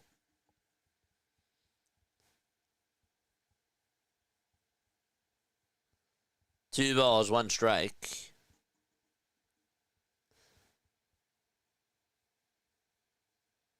Rodriguez 0 for 2 on the afternoon. The 2-1 pitch on the way. Ground ball hit over towards the left side, and it goes under the glove of the third baseman, and everybody's going to be safe. It went out to left field, and Julio Rodriguez gets aboard because of the mistakes at third. What the heck happened there? It really just got by the third baseman and the shortstop. The shortstop was there to try to back it up, and he did not get his glove down far enough. What the heck happened? There was a mental mistake there over on the left side of the infield. And Donovan Solano, who came on in to play for Josh Naylor, is coming up to the plate. And the pitch. And that is up high for a ball. Come with me if you want to live is JJ's favorite pickup line. It's actually hasta la vista, baby. 1 ball, no strikes. Runner goes. The 1-0 pitch is down, but it's swung on and missed, and no throw made over the second base to get Julio Rodriguez. He's now over at second base. No throw by Caro, and J-Rod gets another steal on the season. Stole some money.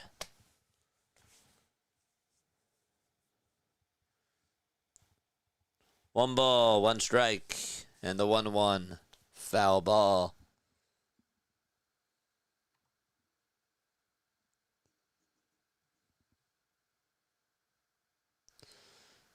I didn't realize that Rodriguez is only batting .254 on the season. He's only 24 years old. He's still young. Man. Here's the 1-2 pitch on the way. Swing and a miss. And there is out number 1 in the bottom of the 6th inning. And Eugenio Suarez is due up next. All right, so what ended up happening to whatchamacallit?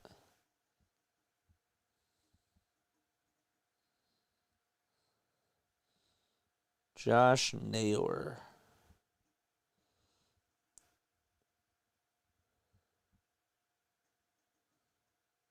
Still haven't classified what it's going to be diagnosed as. No balls, 1 strike. That's what you say when she says I'm an influencer. Hasta la vista, baby. Hasta la vista, baby. 0-1.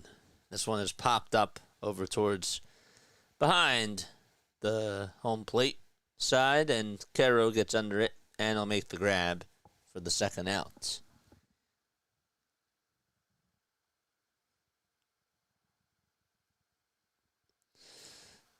Not a lot of action in this game.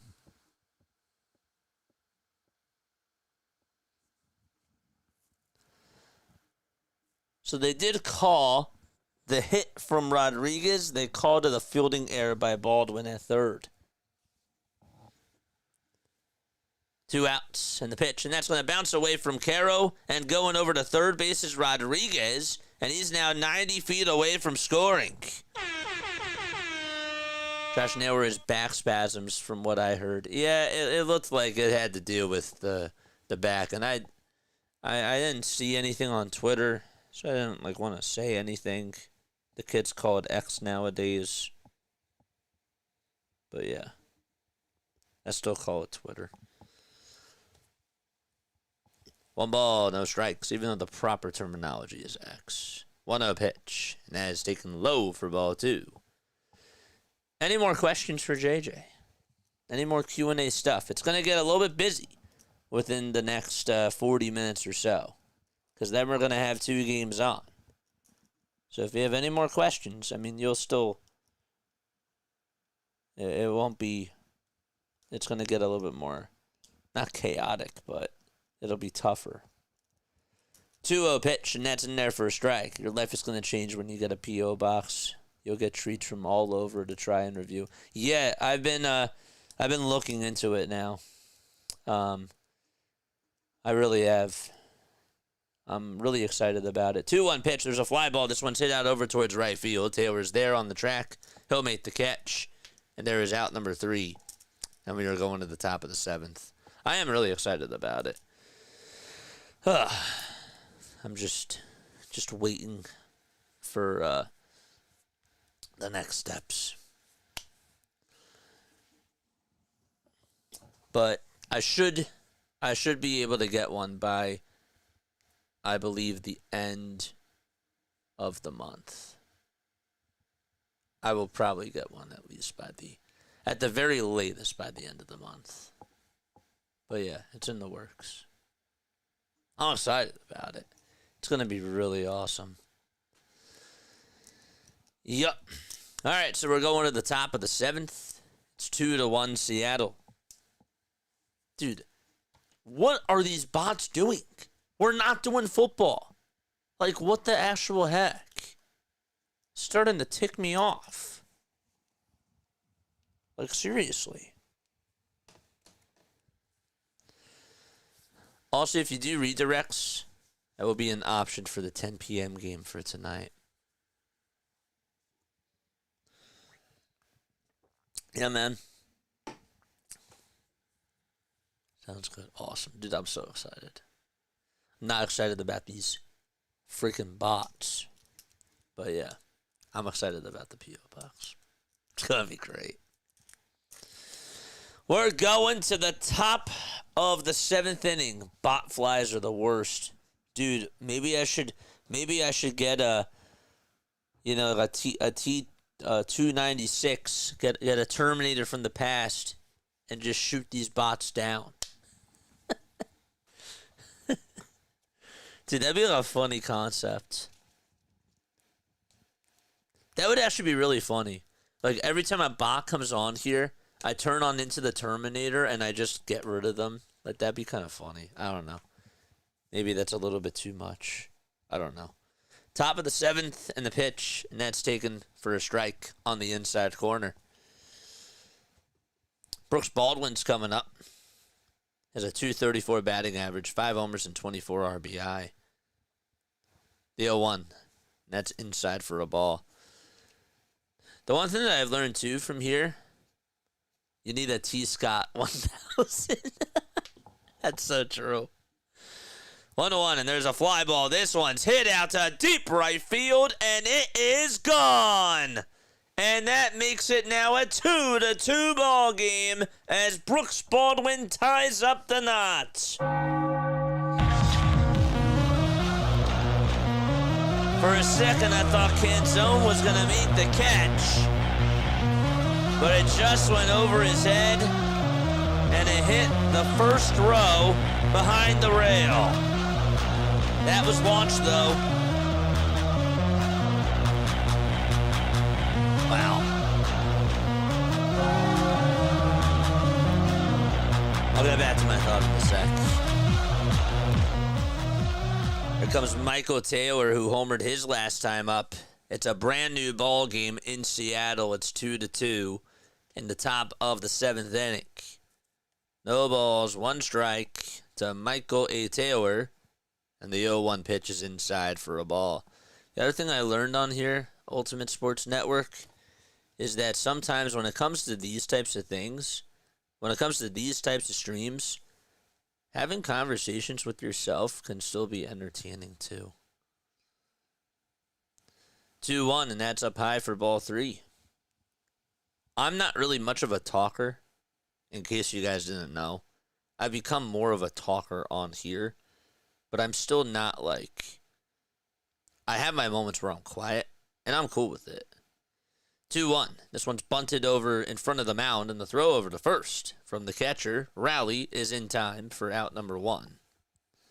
Nice play there by Cal. He had to move quickly just to get on over to the ball, and he barehanded it and just threw it in stride over to first to get Michael Taylor. And there's the first out. But yeah, talking to yourself is not a bad thing. How do you talk to yourself, JJ? You talk. Hi.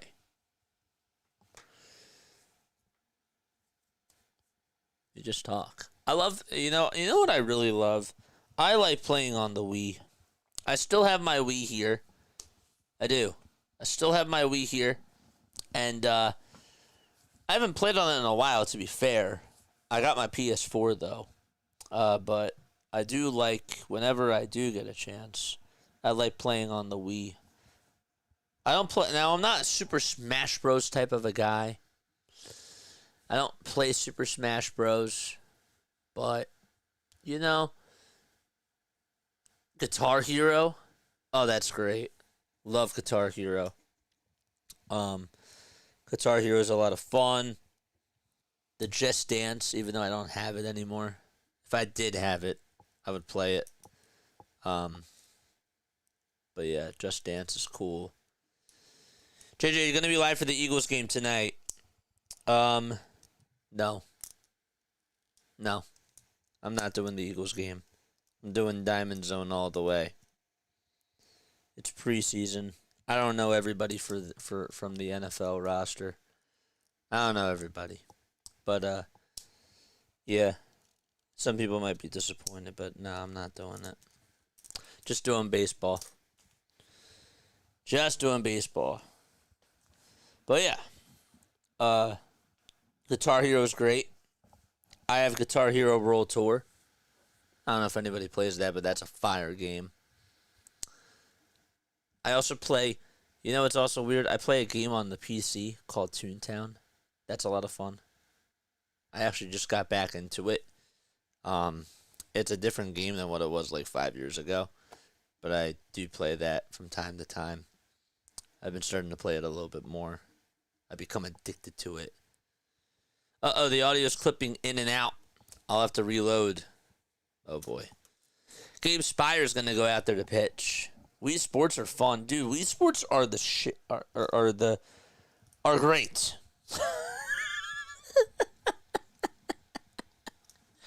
Almost. You almost got me. Almost. I had to shush myself as I said that. The pitch. And there's a strike taken. No balls, one strike. 0-1, swing and a miss. It was 2-0. Seattle. They had a 2-run homer from Randy Arozarena. And then Michael A. Taylor hit a solo shot. And then in the top of the 7th inning, the White Sox had another solo homer. And that was from Baldwin.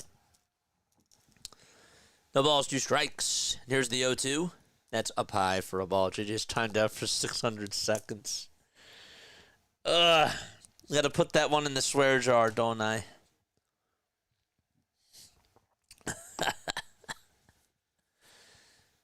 Fly away, bots. Fly away. There we go. 2 balls, 2 strikes. John almost heard me curse, too. That would have been funny. Never played much Wii. Guitar Hero was cool back in the day. Guitar Hero was cool. You know what also was cool? And people might not agree with this on this channel, and I'm okay with it. Backyard Baseball was a very, very good game. It was. I'm sorry. Pablo Sanchez all the way was my guy on the Game Boy Advanced.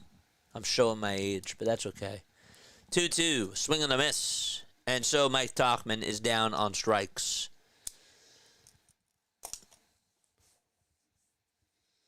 2 out, top of the 7th.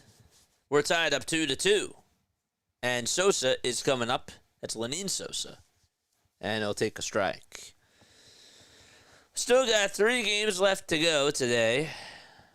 2 more games left, really. 1 game is finished. 0-1. And that is swung on and missed. He went around. The ball, I think, actually hit him. And Sosa says, double check to see if I did go.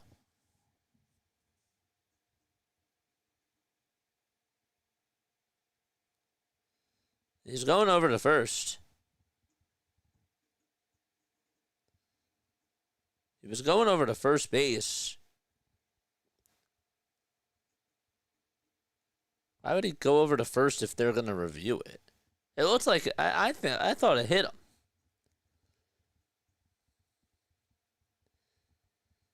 It did. Okay. 2 outs, top of the 7th, and a runner on over at first. Never played video games. I always did the real things I liked. Is that weird? Yes, it is weird. 1 ball, no strikes in the 1-0, and this one's flied out over towards deep right field, and this one is going back over towards the track, but it's caught in front of the wall by Canzone. That was close. Andrew Benintendi barely missed a home run, and so we go to the bottom of the 7th inning. Yeah, that's very weird, John. Just kidding. No. There's things that there's things that I don't know. People are like, you should play these games. You should play this. You should do that. And I'm like, I don't know. No. No, but I'm kidding. Yeah. I don't know how I feel. Not at all. Only play Guitar Hero because it was the closest I could come to playing real guitar. Okay, so it seemed easier to learn 3 chords and jam. Or the easiest was when you just hit the string. That's the easiest. I think that's like beginner's mode on Guitar Hero. Yeah, I could never get to expert mode. I was never really a guy that could get to expert mode, but like that was a fun game. I didn't grind out Guitar Hero every single day, but that is a game that I do really like. It's not like I was like a die-hard Guitar Hero World Tour fan, like where I was just playing every single day for 6 hours. No. But I do love Guitar Hero. I'm trying to think of like what other games I have around for the Wii.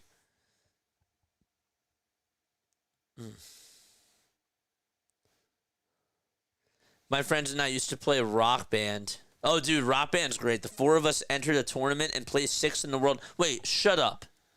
We needed to be 5th or better to win prizes or money. Are you serious? Oh my gosh. Do you remember like what the tournament was called? That's so cool. The pitch. And that is in there for a strike. The count is 0-1. We came close but didn't win. Damn.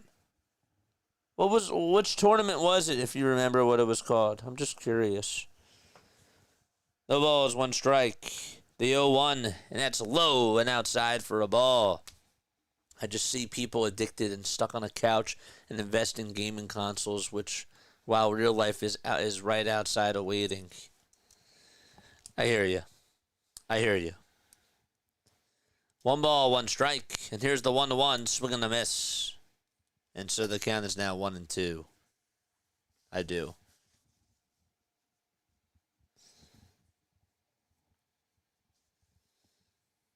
I'll tell you, their Jumbotron is so cool at a T-Mobile Park. Not better than FanVision, though. Sorry, not sorry. 1-2, and that's up high for ball 2. 2 balls, 2 strikes. We're in the bottom of the 7th inning. It's 2-2, White Sox and Mariners. The 2-2 pitch on the way. Swing and a miss, and there is out number 1 in the bottom of the 7th. Did I miss a chat before? I'm sorry if I did. What is harder, playing QB, hitting a homer, or hitting a half-court shot? I would actually say that scoring a goal in ice hockey, too, is really, really hard. The hardest thing to do is hit a baseball. Hitting a baseball is really, I mean, all those things are hard, but hitting a baseball is super duper hard. And hitting a 100-mile-per-hour pitch over the wall, getting it out of the park, or getting it out, yeah, that's the hardest. That's so hard, in my opinion. We're going to the bottom of the 7th inning. We're in the bottom of the 7th inning. There's one out. There was a pitch and change made. See, again, I just screwed up. I screwed up. What's YouTube going to do? Fire me? Now, if I was doing this for a company, I wouldn't have chat here. It would just be myself. I would just solely be focused on the game. But the tough part about this is that, A, I'm limited because we're just looking at the TV monitor. Everybody sees the same thing. So there's not extra angles that we can get. The other thing that's tough about it, too, is that while I love you guys, you know, I have to learn as I'm talking how to bring it back to the game. And sometimes I get caught up with chat. Sometimes I get too invested in chat, and then I lose sight of the game. And that's not cool. Why are we here? We're not here to just talk to JJ. We're really here to listen to the ball game. Shut up, JJ. Call the damn game.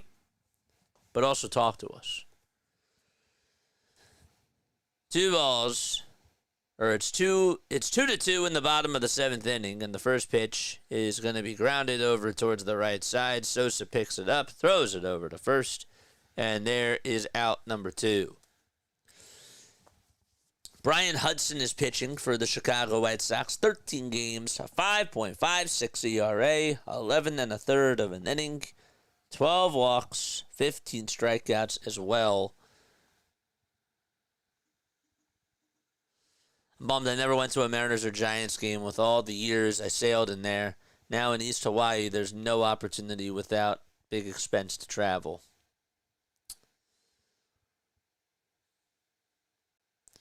One ball, no strikes to a J.P. Crawford, that is. And the pitch. That is in there for a strike. I think it was a Music Madness tournament. It was like 14 years ago and online. Anyone could try to place a spot. That's so cool. 1 ball, 1 strike. You shut up, JJ. No, you shut up, JJ. 1-1. That's down and in for ball 2. All right, JJ, everybody needs to shut up. 2-1. And that is inside for ball 3.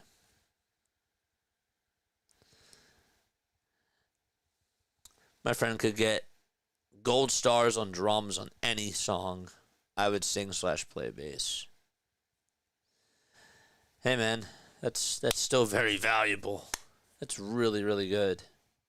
That's so cool. 3-1, and that's down and away for ball 4. And so Crawford gets on. And we flip the lineup card and go back to Randy Arozarena, who hit a 2-run homer earlier in the ball game.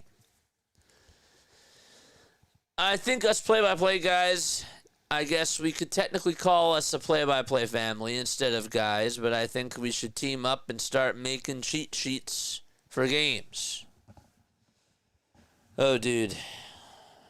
That's the one thing that I'm trying to do. I'm trying to get people a part of the communities on here.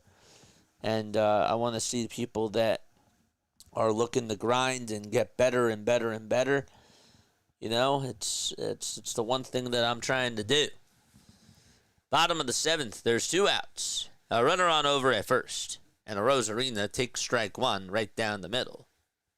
Hudson's pitching for the Chicago White Sox. 7 total pitches. The guy that pitched earlier for the Chicago White Sox, it was Shane Smith, that is. 5 innings, 4 hits allowed, 2 earned runs. 1 ball, 1 strike. Dr. Delay is here as well. What's going on, my friend? Watch out for these bots, Dr. Delay. Especially if you're doing football tonight. They think I am. But guess what? The algorithm is wrong.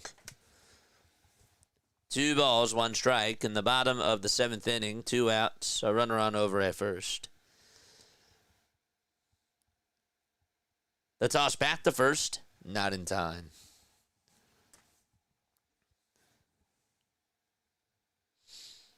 No interest in playing video games. So hold up. If I was a video gamer, right, if I just became a streamer and I was grinding out playing games, you wouldn't support me? Just kidding. I understand. I get it. 2-1 pitch, and that's in there for strike 2. It's okay. I know everybody has different interests. I get it. I'm just teasing ya. Just poking fun. Toss bat to first, not in time. Dr. Delay, how are you, my friend? What is up? I know I said hi to you before, but I didn't give you a proper intro, my friend. It's so good to see you. 2 balls, 2 strikes, 2 outs, a runner on at first. And the 2-2 on the way, and a called strike 3. We are going to the top of the 8th inning. Freeze frame on the inside edge. And Arozarena goes down looking. Well, the White Sox will come back up to the plate. And we got to charge up the iPad. Charge up the iPad, JJ. Because guess what? We have another ball game coming on in 14 minutes. Here is our quote-unquote action for tonight. It's been nice chatting with y'all. Now I gotta focus. Just kidding. Just teasing ya. JJ has a bot infection. He clicked that one link. Pew. Pew, pew. Just reported it. I'm doing both Pirates and football. Let's go. Let's go. A little bit of some Pittsburgh sports tonight going on with Dr. Delay. Nice. Nice, nice, nice.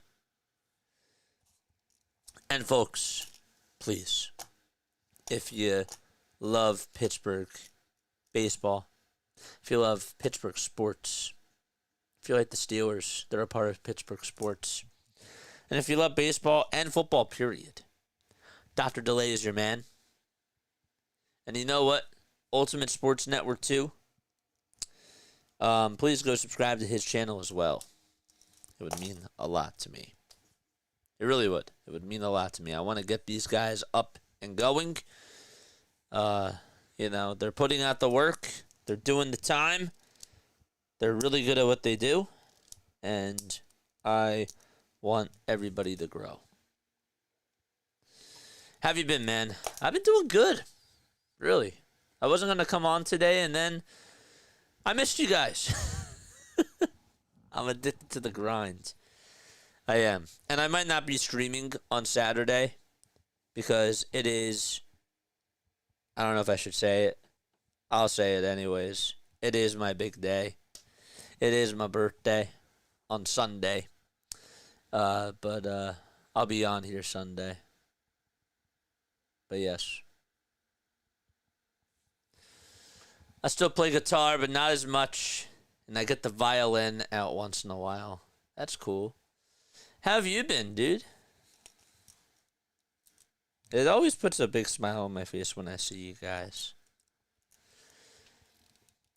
The pitch, and that's to Luis Robert Jr. as we start off the top of the 8th, is in there for strike 1 at the knees. Happy early birthday, man. Thank you very, very much. I'm going to be 27. I'm going to be old. 0-1. This one's flat out over towards right center field. That's going to get down for a base hit. And Robert Jr. starts off the 8th with a bang. Let's go. This game has been boring. Get some juice. Come on. It's been a good game. Just not a lot of scores.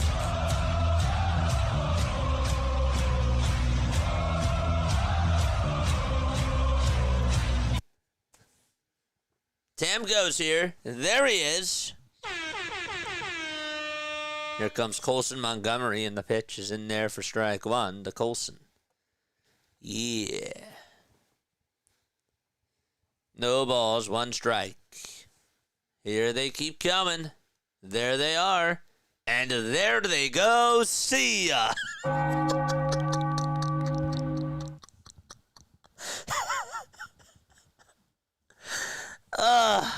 Man. The pitch, and there's a foul ball. Somebody better cut that. That was totally unscripted. It actually, he swung at the pitch, Benintendi, and it hit him right on the foot. The pitch hit him on the foot, but he swung through the ball. Same here, Dr. Delay. I almost took a nap. There's no naps on here. This might be a low-scoring game, but there's no such thing as taking a nap on Play-by-Play with JJ. Just kidding. Totally just kidding. No balls, 2 strikes, and the 0-2 is down for a ball. No throw made over the second base, and so the White Sox have a runner in scoring position. 1 ball, 2 strikes. So a good swipe there.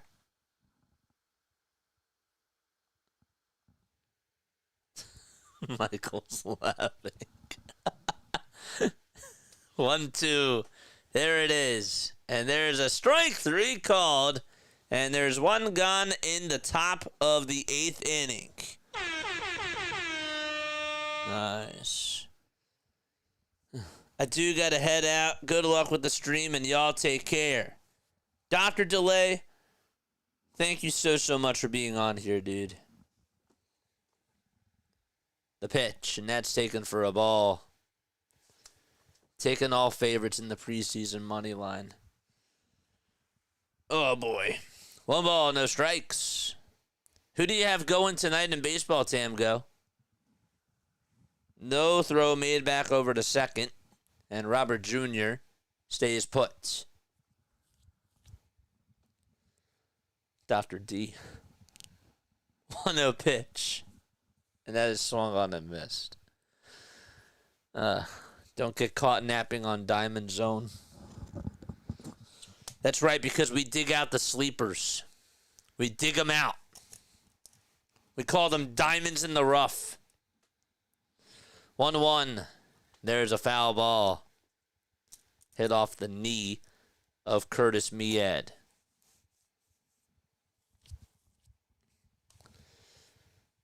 Try to dig for gold, and sometimes we have sleepers that are diamonds in the rough. It's just what happens.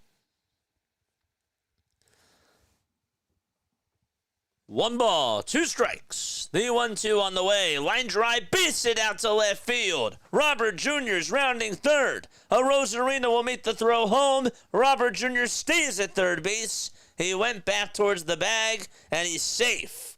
And so now there's runners at the corners in the top of the 8th inning.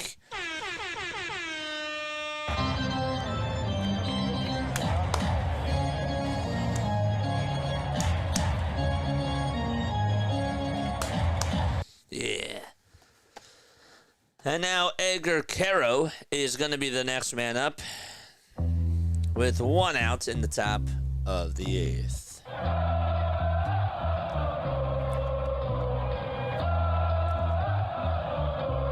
Action, baby.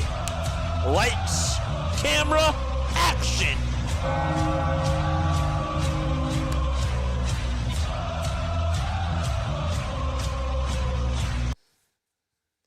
Top of the 8th, 1 out.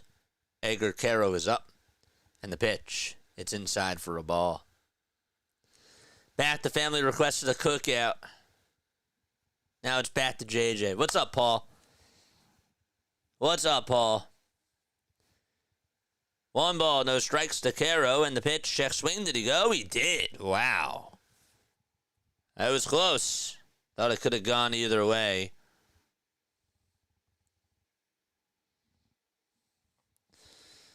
One ball, 1 strike. 1 away. Top of the 8th inning.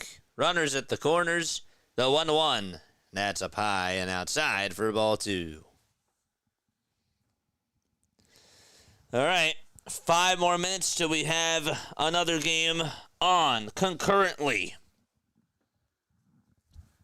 It's been fun while it's lasted. 2-1 pitch on the way. Swing and a miss. And the count is 2-2.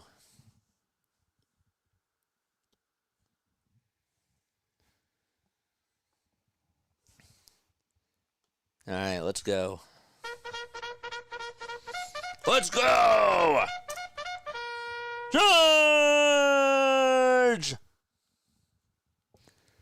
The 2-2, and that's taken for ball 3. Baldwin waits in the on-deck circle. By the way, now there's runners over at second and third. Didn't see the runner from first go over to second. 3-2 pitch and a cold strike 3 to Caro, and he's down looking on strikes.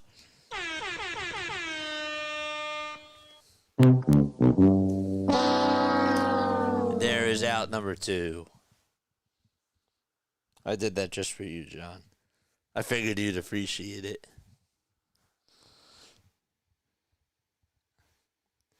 Two outs in the top of the 8th inning. Check swing. Did he go? He did not go. So 2 runners in scoring position. And 2 away. 1 ball, no strikes to Brooks Baldwin. Baldwin a solo homer in the 7th. The 1-0 pitch. Big swing and a miss. And the pitch on the way is, well, now it's a 1-1 count. I appreciate that, JJ. I did it just for you, my friend. 1-1. That is inside. They tried to see if he went around. He did not go.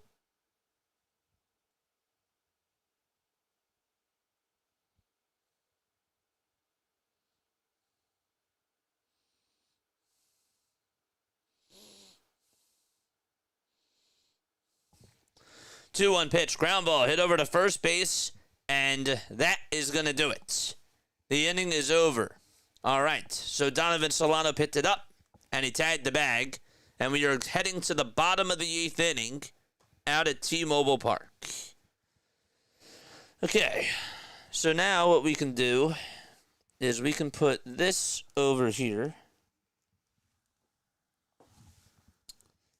and we will put this up here. So now we got to make room for the iPad. Nice. Where's the other game? How come they're not showing this? It says log in, today's lineup. That's weird. Let's do it again. Let's go back. Hit that thumbs up button, folks. Hit that subscribe button as well. And turn on the notification bell icons too. And that way you will know when we do go live. There we go.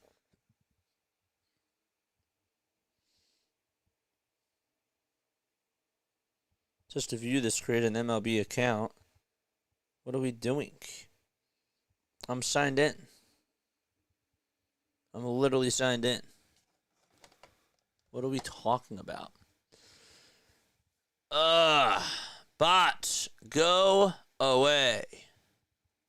Please. And thank you. We'll try to upload it one last time. One more time. See if it'll work. It's 2-2 as we go to the bottom of the 8th inning. Log in. Weird. It's not allowing me to log in on the iPad.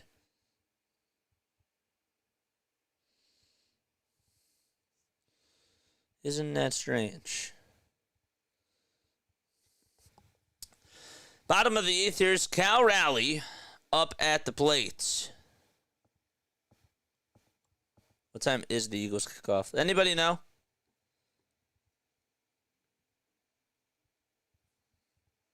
Anybody know?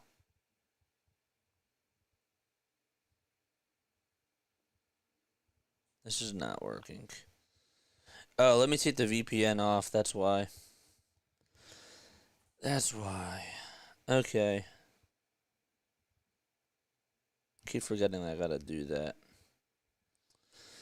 1 ball, no strikes to Cal Raleigh.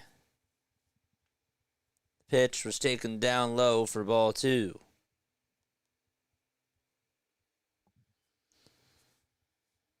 Two-0 pitch. That's a 99-mile-per-hour fastball. Taylor is pitching. And the count is 3-0.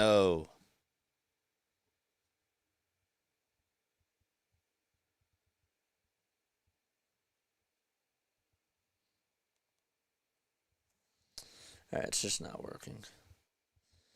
3-0 pitch, and that is outside for ball 4. And so there's a leadoff walk to start off the bottom of the 8th. All right.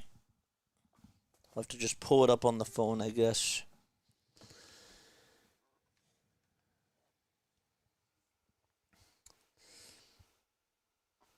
All right, where's MLB? Here comes Julio Rodriguez, and Rodriguez takes a called strike. So the go-ahead run is now over at first base.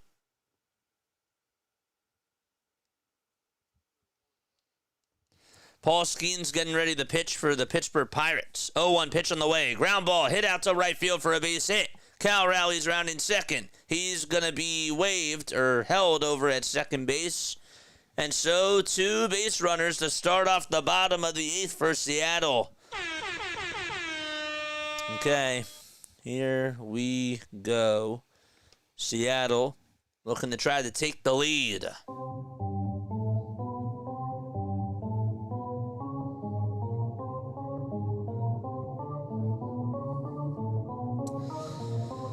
Nobody out. Bottom of the 8th. Charge! And so we will have a timeout taken on the mound. The Reds game is about ready to get started, so we'll head on over there. Looks like the White Sox are going to have a timeout taken on the mound. Let's get you the Reds starting lineup right now. It'll be Friedel, McLean, De La Cruz, Ellie De La Cruz, watch out for him. Austin Hayes, Gavin Lux, Spencer Steer, Nick Marte, Jose Trevino, and Cabrian Hayes for the Cincinnati Reds. All right, Young is coming up. TJ Friedel will lead things off for the Cincinnati Reds in the top of the 1st.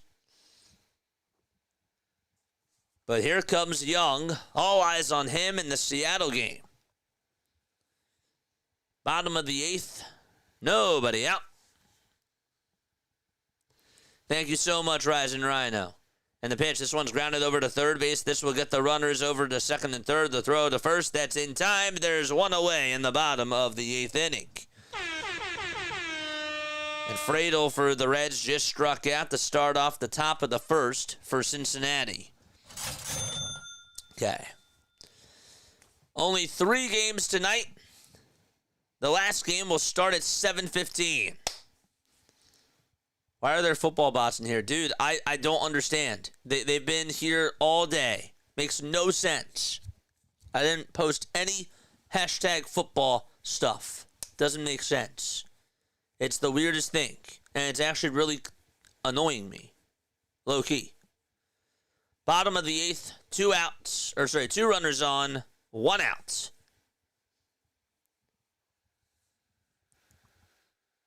What just happened here? Matt McLean just got on with a single for the Reds. Eugenio Suarez is up at the plate for Seattle. And the first pitch is taken for a called strike, even though that was clearly outside.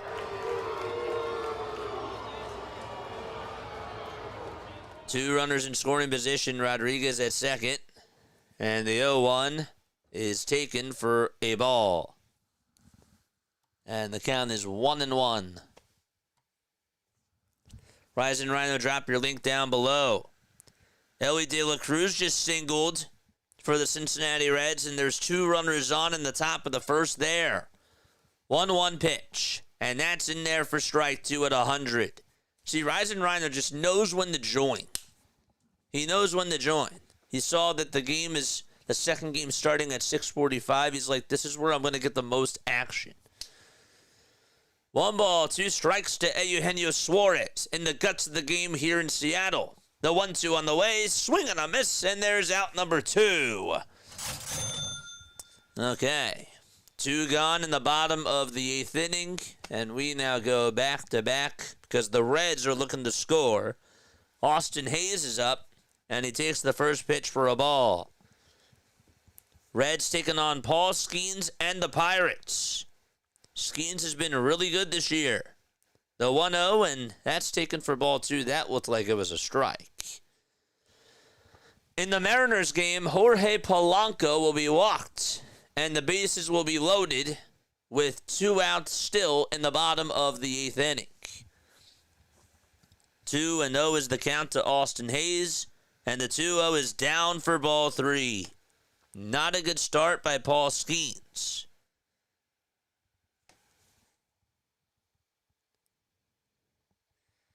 Mitch Garver will step up to the plate for the Seattle Mariners, and he just swung on and missed at the first pitch. Back to the Paul Skeens at bat. The 3-0 is in there for strike 1. No balls, 1 strike to Garver, and the 0-1 is in there at 100 miles per hour for strike 2.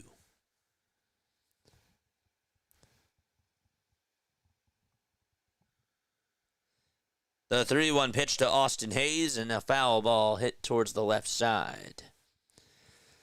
Bases loaded, bottom of the 8th inning, out in Seattle. It's 2-2. The count is 0-2 to Mitch Garver, and there's 2 outs. Garver with 1 career grand slam. That was when he was on the Twins. He will call for time. And so while we wait, let's go back to Hayes' at-bat. He just fouled off the next pitch, and the count is 3-2 to him. No balls, 2 strikes, and the 0-2 is outside to Mitch Garver for ball 1.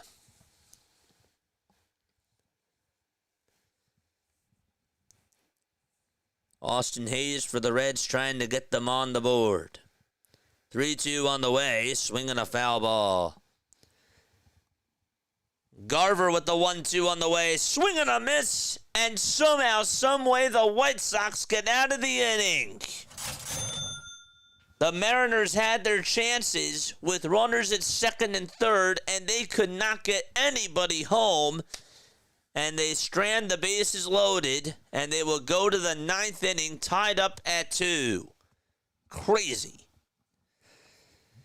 3 balls, 2 strikes to Austin Hayes, and the 3-2 pitch is fouled off by Austin. Okay.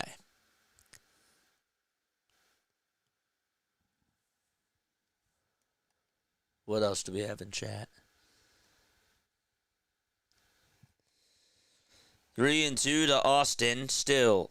He's grinding things out here, and the 3-2 pitch is grounded back up the middle. The play over to second, there's 1. The throw over to first, it's in time. It was a 4-3 double play, and Skeens gets out of the jam that he was in, and we go to the bottom of the first out at PNC Park. That got a little shaky, but a nice 4-3 double play for the Pittsburgh Pirates to help him out. All right. I'm going to turn on this light here. There we go. Don't get caught napping on Diamond Zone. I got to keep this open, don't I? Shitching.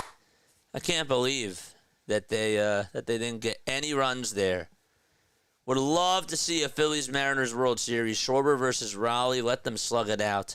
Yeah, the rest of the baseball world would probably not like that, but I would love it. I mean, Eugenio Suarez, Julio Rodriguez, Josh Naylor, and Randy Arozarena, and Cal Raleigh. I would love it. That'd be cool. That'd be so, so cool. All right.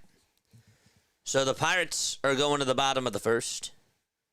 Andres Munoz is going to pitch in the top of the 9th inning for the Seattle Mariners. They pulled a Philly. Yeah, this one goes to the Mariners.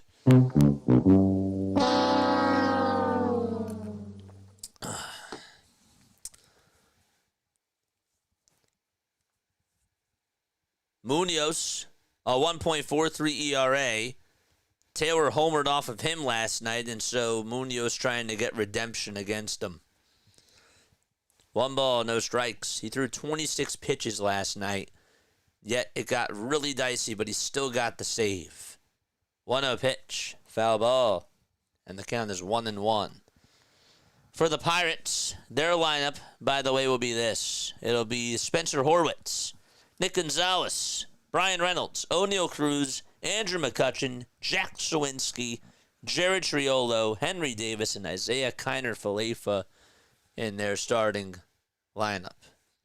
And Brady Singer's going to pitch. It's 2 balls, 1 strike, though, to Michael A. Taylor. 2-1. And that is swung on and missed for strike 2.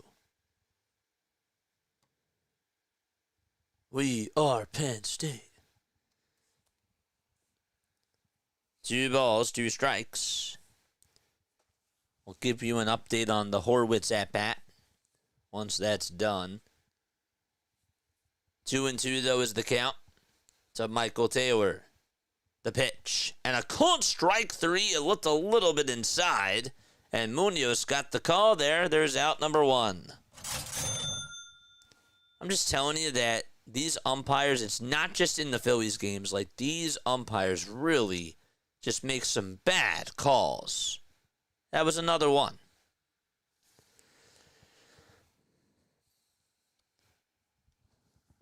So Horwitz just got, he's still up to bat, excuse me.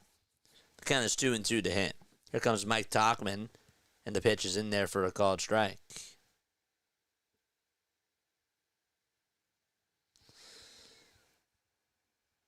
No balls, 1 strike. Top of the 9th. And the 0-1 to Tauchman. Fly ball hit out over towards left field. Rosarino on the run, and they'll make the catch. Oh, man. He ran towards his left side. He didn't have a lot of time, but he extended his arms out, and he just got it on the run and gets a round of applause from the fans. He barely caught it with that light blue, brown, and purple glove of his. It's pretty colorful, gotta tell you. There's out number 2 in the 9th inning. Horwitz did just strike out for Pittsburgh. Lenyn Sosa is up. Called strike. Hardcore, thank you so much. No balls, 1 strike to Lenyn Sosa. And the pitch is down and away for a ball. Gonzalez for the Pirates did just pop out, so there's 2 away in the bottom of the 1st out in Pittsburgh. 2-2, though, in this game, top of the 9th. 1 ball, 1 strike, 2 outs, and the 1-1 pitch is popped up again towards the side of the on-deck circle for the Mariners, and Rowley gets under it and makes the grab for out number 3. And it's time to go to the bottom of the 9th inning. Mariners are going to try to walk it off. Before that happens, we'll go back to Pittsburgh very quickly. So it's the bottom of the 1st here. Brian Reynolds is coming up to the plate. And Reynolds takes low for ball 2. Reynolds hitting .236 with 10 homers and 53 RBI. Pornhub Stadium.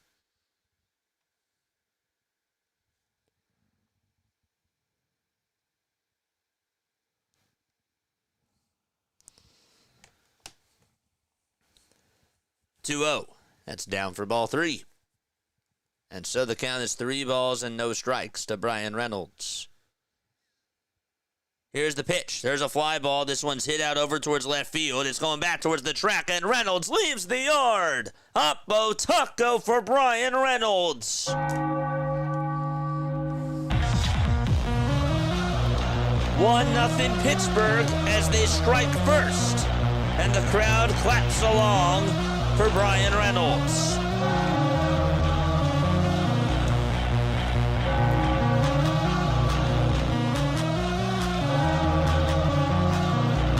This guy is just a very good contact hitter. He's a good professional baseball player. I wanted him at the deadline a couple of years ago.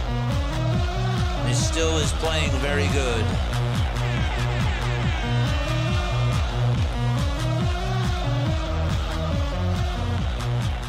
All right. There we go. 1-0 Pirates. O'Neal Cruz is coming up, but obviously we got to go back to the bottom of the ninth as Canzone will come on up and he will face Tyler Gilbert.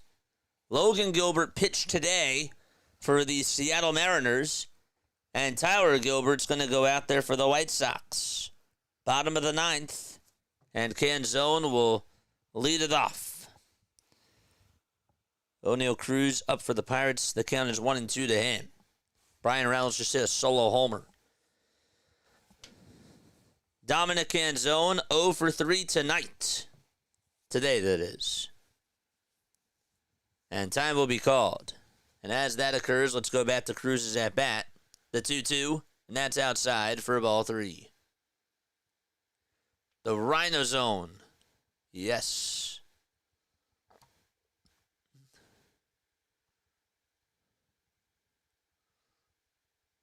Thank you so much, Hardcore. 3-2 to O'Neal Cruz. That's a foul ball. So Gilbert needed a new pitch comm device. That's what the timeout was for. We have one more game starting at 7:15, and that is Marlins and Braves. All right. Here we go. First pitch to Canzone, and that's down and inside or outside for ball 1. Gilbert kicks, deals, and the 1-0 is in there for strike 1. 1 ball, 1 strike to Dominic Canzone in the bottom of the ninth at T-Mobile Park.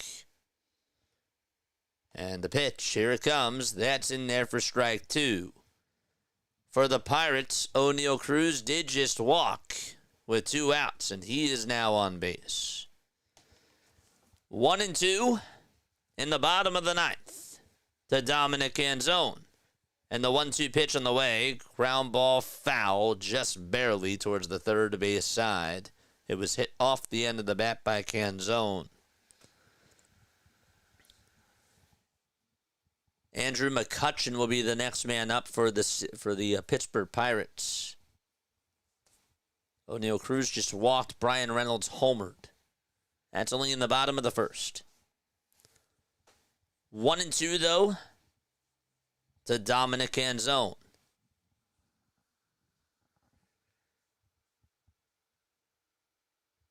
The windup and the 1-2. Another foul ball.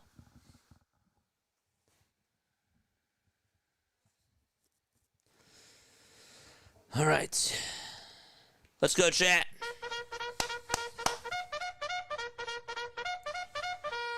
Charge! The 1-2 on the way to Canzone. Ground ball hit over to shortstop. Backhanded by the shortstop. Throw over to first in time. Nice play for out number 1. And that was very well done by Colson Montgomery. Okay. The count is 3-1 to Andrew McCutchen. And McCutchen just walked. And so the Pirates are looking to try to score some more runs in the bottom of the first. But back to J.P. Crawford we go to in the bottom of the ninth. Crawford is up, and he takes strike 1 at the knees.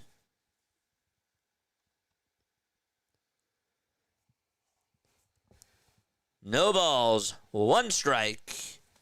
Crawford singled, walked, and scored a run, and the 0-1 on the way, swing and a miss on a pitch right down the middle.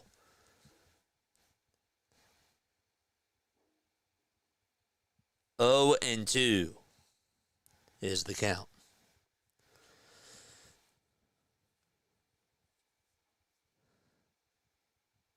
Crawford in the box.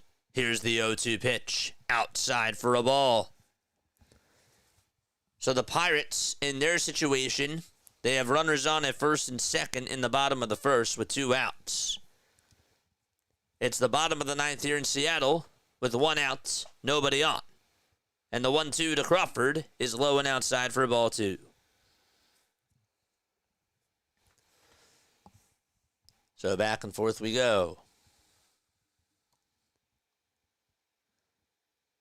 Hardcore, thank you so much, dude. 2-2 pitch to Crawford, and this one's flied out to right field. It's well foul. And it'll go out of play. He swung at that pitch pretty early. A wild pitch thrown in the Pirates game. And that puts runners at second and third in the bottom of the first. The 2-2 though to Crawford here. Swing and a miss, and there's out number 2 in the bottom of the ninth inning. Man, this game could go to extras. 2 outs and Randy Arozarena's coming up. And really quickly, let's see if Sawinski can get on. 2-1, and that's just outside for ball 3 to Jack Sawinski. Here comes Arozarena for the Mariners, and he takes outside and high for a ball. The bases are loaded in Pittsburgh. Sawinski just walked. 1-0 pitch. This one's grounded over to third. Picked up by the third baseman. Throw over to first. Good extension. Just got him out. And we're going to extras at T-Mobile Park. All right. It's time to go to the top of the 10th. We'll see who comes on in for Seattle. It's still 2-2. Back to this game. Action going on here. 1-0 Pittsburgh. And bases loaded for Jared Triolo. The 0-1, and that's low and outside for a ball. And the count is 1-1 to Jared Triolo. Cruz at third. McCutchen at second. Sawinski over at first. The 1-1 pitch and a foul ball. What's up? What's up, chat? This is Diamond Zone. At least we got 2 games on. We'll have 1 more in about 13 minutes. The 1-2 to Triolo, and there's a line drive base hit back up the middle. O'Neal Cruz will score. Andrew McCutchen will score. Heading over to third base is Sawinski. The throw to second to get Triolo, and that's not in time. 3-0 ball game for the Pirates.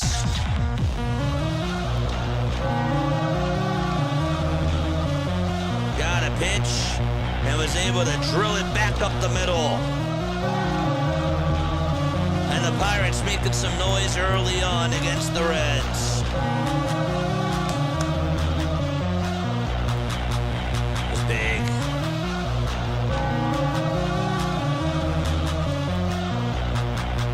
That was big. All right. Davis is up, and he fouls off the first pitch. Edward Bizzardo is going to be back out there on the hill for the Seattle Mariners, and he will pitch the top of the 10th inning. Lenyn Sosa's the ghost runner at second base. Davis just popped out for Pittsburgh, and we go to the top of the second over there. Andrew Benintendi, who almost homered his last time up, sends this one out to center field. Rodriguez gets under it. He will make the catch, and he provides a good throw over to third, and Sosa stays put at second. Don't want to run off of his arm. Great throw by Rodriguez. He would have been out, Sosa.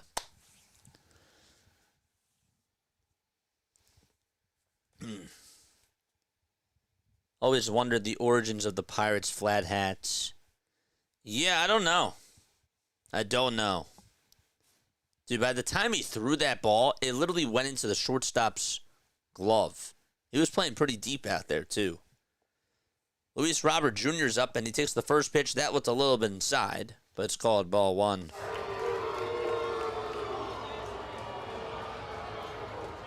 The ball is 1 strike to Luis Robert Jr. Marlins and Braves ready to get started in about 10 minutes or so. The 0-1 up high for a ball. Robert Jr. with a walk, a double, 2 singles, and a stolen base. And he is 3 for 3 today.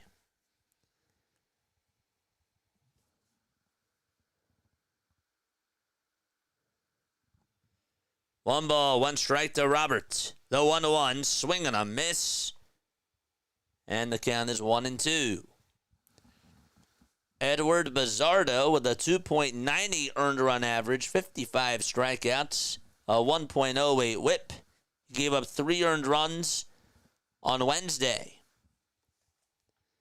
1-2 pitch to Robert Jr., and he slaps a foul.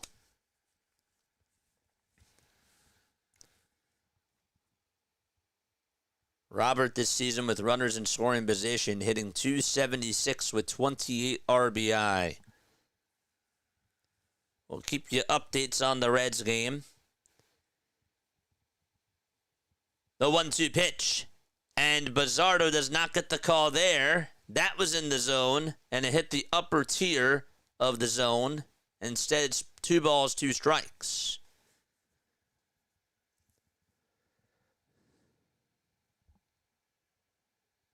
Two balls, 2 strikes to Luis Robert Jr. in the 2-2 pitch. Swing and a miss, and there's out number 2. A big strikeout by Bizzardo. And so there are 2 gone. White Sox trying to get the lead and at least get the ghost runner in. And it's up to Colson Montgomery to do so. Seattle will have their meat and potatoes of the order due up in the bottom of the 10th. They will intentionally walk Colson Montgomery and press the skip button on him. And Curtis Mead will be the next man up. He's 2 for 4 today.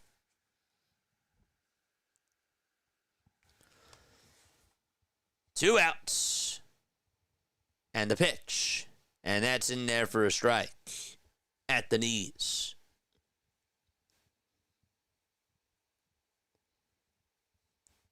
Mead 2 singles and a stolen base in this ball game. The 0-1 pitch, and that hit the knob of the bat, I believe. Bizzardo went to go field it and tag the bag at first. But I can't tell what the ruling was. Did they call it a foul ball? The umpires are looking at each other.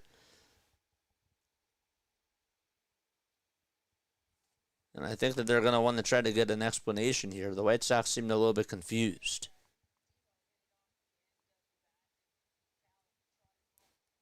Mead looked like he hit it off the knob of the bat. It hit home plate.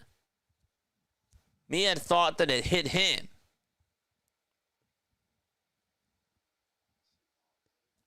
I think I got a piece of him.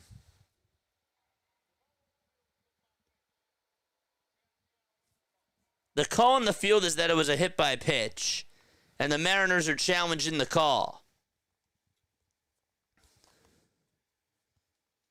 Oof. So the ball hit the bottom of the bat, according to the Mariners. They're trying to say that it hit the knob of the bat of the hitter, Mead, and then it bounced onto the mound. And the pitcher just took it over to first. But meanwhile, the ruling was that he got hit by the pitch, the batter.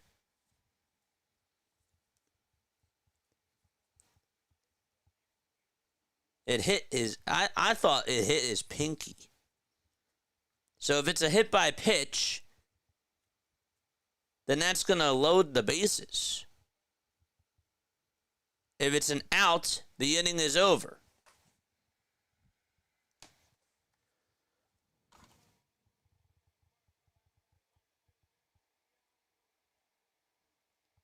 All right, so they call it a hit by pitch. The call on the field is confirmed, and the White Sox have bases loaded in the top of the 10th inning with 2 outs.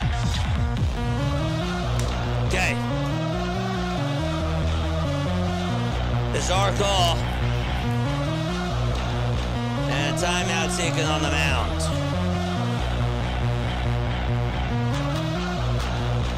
Haven't forgotten about the Reds game. They are going to the bottom of the second inning. All right. Sorry about that jump. I just forgot that we had another game on, too.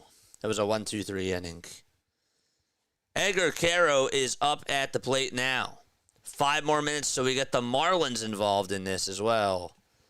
The pitch on the way, and that's taken for strike 1 at the knees. That's to Edgar Caro.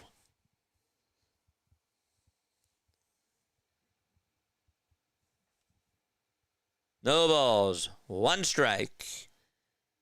Base is loaded. 0-1 pitch, fouled away. And it's 0-2. White Sox are 1 for 13 today with runners in scoring position. The Mariners are 0 for 6. Crazy. So both teams combined are 1 for 19 with runners in scoring position. 0-2, it's a wild pitch. It's going to get away from the catcher, and that's how the White Sox take the lead.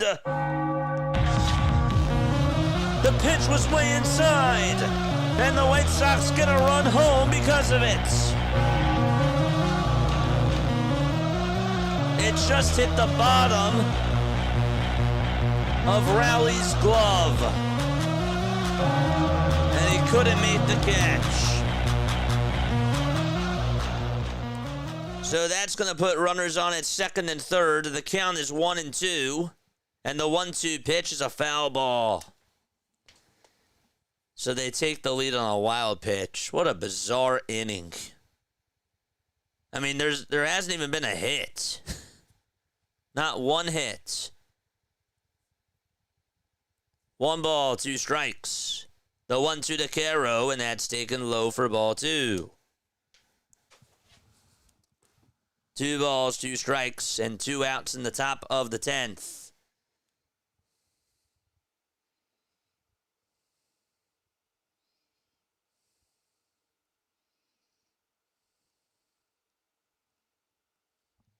Two-two pitch, ground ball, hit over towards the right side. Polanco has it, throws it over to first. It's in time for out number 3. And we go to the bottom of the 10th. The Mariners have their backs against the wall. And they'll be back in just a few moments. All right. Here come the Pirates. Bottom of the second inning. And there's 1 out here.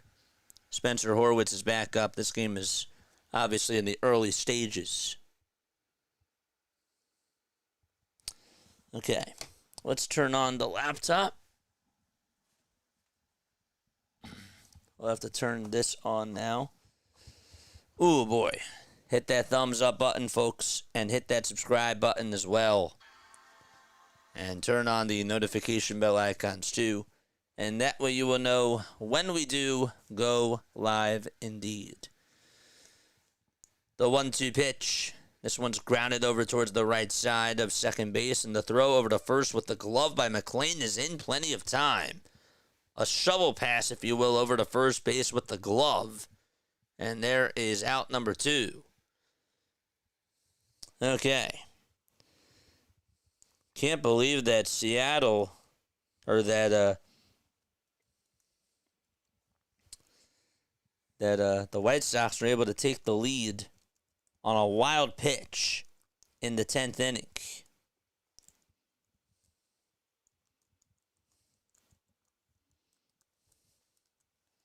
Crazy stuff.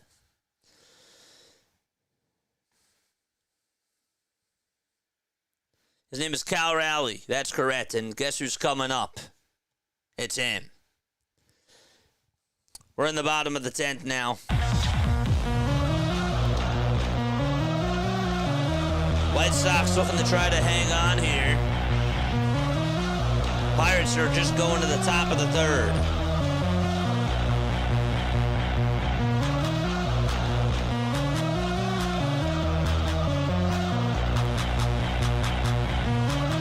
Miles Mastrobuoni is actually coming up first.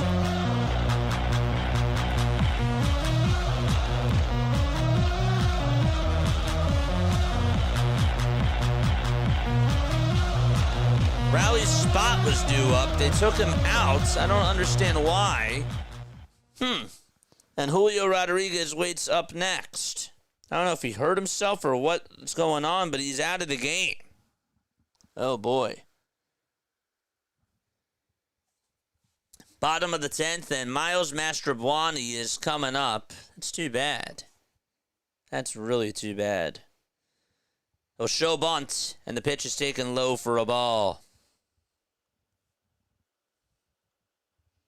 It was really important for them to get that run, Chicago.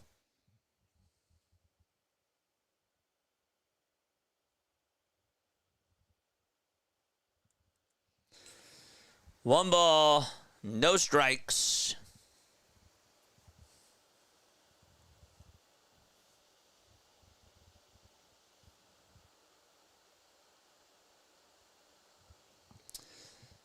And so the count is 1-0. The Marlins and the Braves just got underway right now. So we will put that game on the laptop, and that's going to go over here.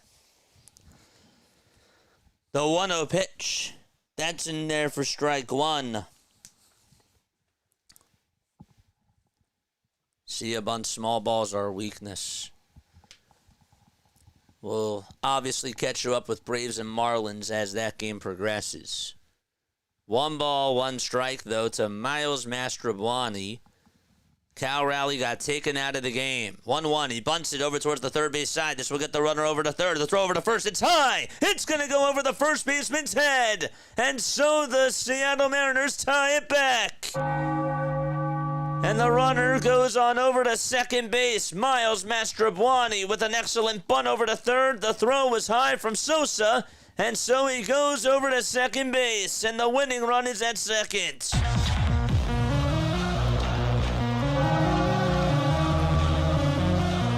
Changes everything.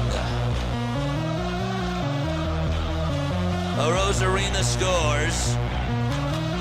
And no chance for the first baseman to catch it. Not a chance at all.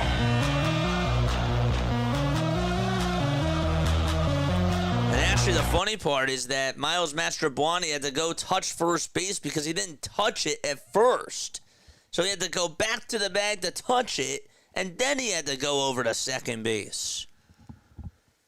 Man. So the runner's over at second, and we have a timeout taken. And a pitching change will be provided with nobody out. Okay. The Marlins have 2 outs in the top of the first. Reds are coming up to the plate, as Paul Skeens is back out there on the mound for the top of the third with 1 out. Pressure. Yeah, that's all it was. What's up with throwing a baseball over the first baseman's head? I don't get it. Yeah, it definitely is pressure for sure. But you got to be able, as a professional, you got to be able to adapt for sure. 1 ball, no strikes. And the 1-0. Line drive base hit out to left field by Cabrian Hayes. And he gets on with a 1-out single for Cincinnati. Okay. We got ourselves a ball game out in Seattle.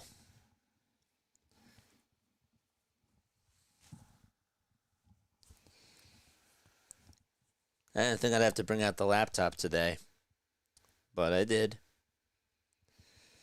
Here comes TJ Fradel. Fradel takes down for ball 1. All right, Julio Rodriguez is coming up for the Seattle Mariners. The face of their franchise in a big spot. And if you're the White Sox, are you going to walk them? Because I think you might want to do that.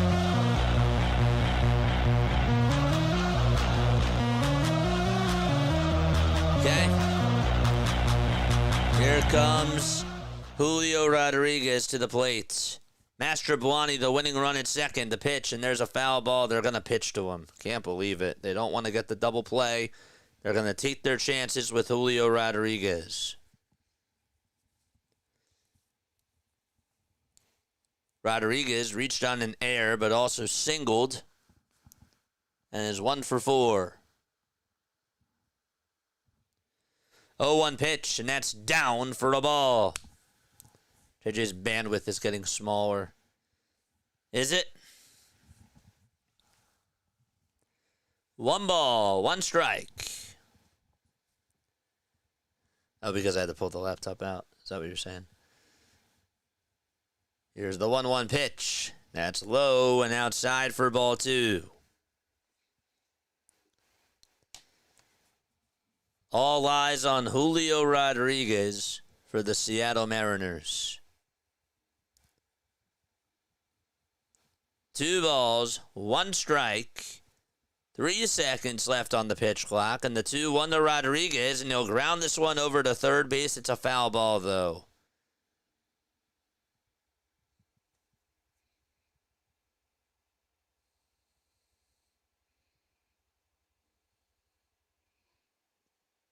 Got some action going on, too, out in Pittsburgh, as McLean just got on with an infield single with 2 outs.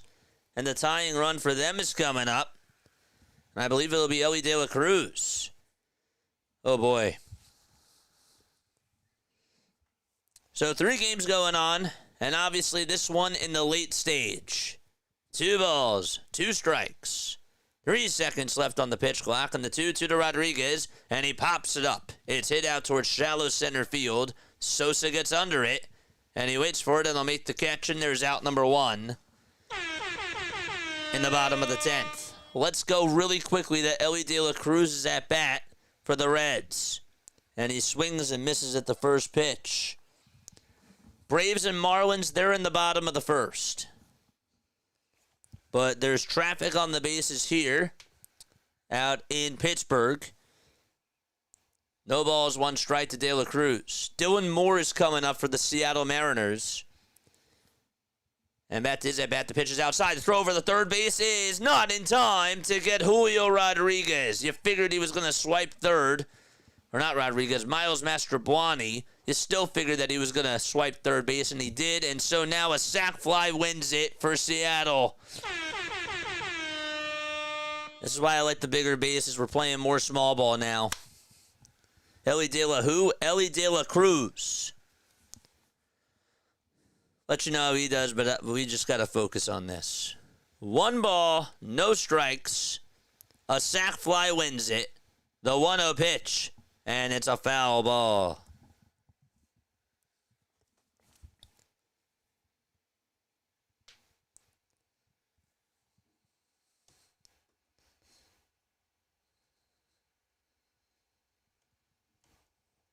De La Cruz did just strike out, and the inning is over. They will go to the bottom of the 3rd. 1-1. That's way outside for ball 2. The throw over to third, though, not in time to get Mastrobuoni. The Pirates scored 3 runs. The Pirates got 3 runs in the bottom of the 1st. Brian Reynolds had a solo homer, and Jared Triolo had a 2-run single. 2 balls, 1 strike here in the bottom of the 10th with 1 away. And a runner on at third. The 2-1 pitch. He went around. Oh, man. Dylan Moore did go. He offered at the pitch. And it's 2 balls, 2 strikes.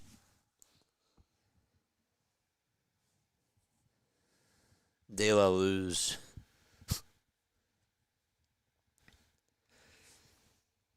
A big pitch coming up from Wilson. 2-2. It's low. And the count is full.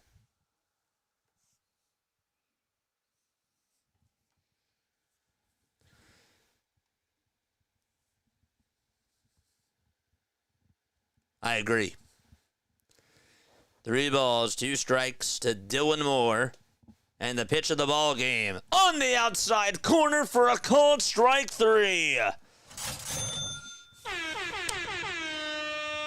And so the Mariners are going to have to get a hit if they want to win it in the bottom of the 10th.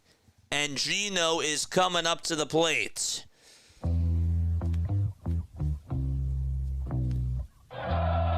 He has struck out 3 times today, and he has fouled out as well. Eugenio Suarez, the first pitch on the way, pops it up. It's hit out towards left field. Benintendi gets under it, and we are going to the 11th inning out in Seattle. Crazy.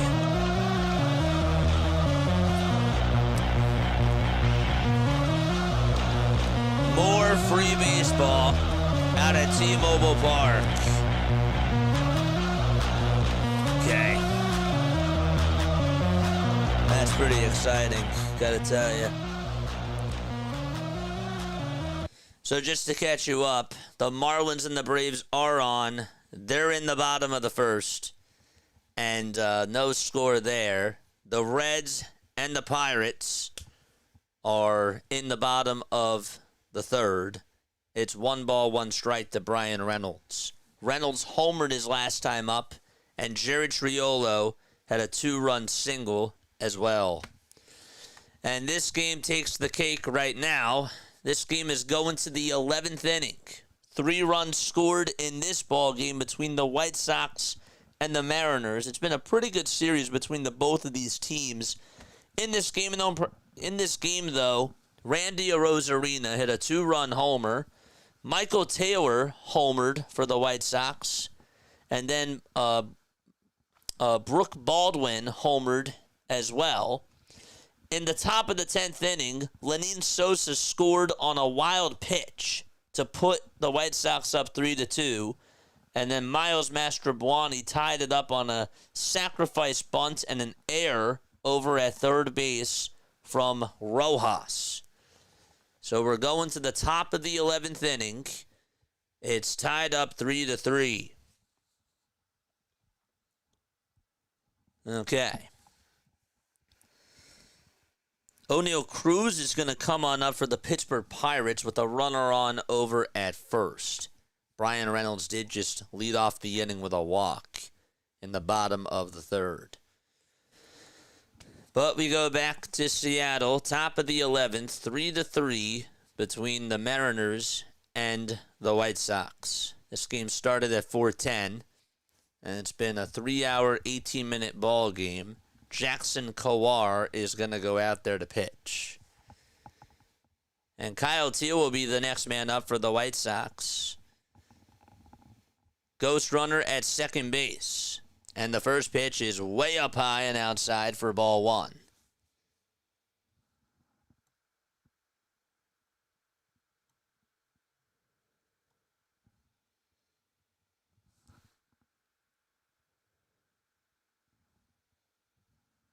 Jacob Amaya is the ghost runner at second base. Came on in the pinch run for Caro. The 1-0, and that's outside and high for ball 2. The Braves just took the lead, and they're up 1-0. Catch you up on that in just a sec. 2-0 pitch, and there is a foul ball. Drake Baldwin just homered for Atlanta.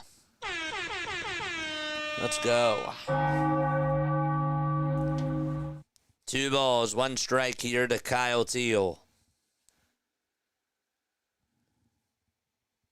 The 2-1 pitch on the way. Foul ball.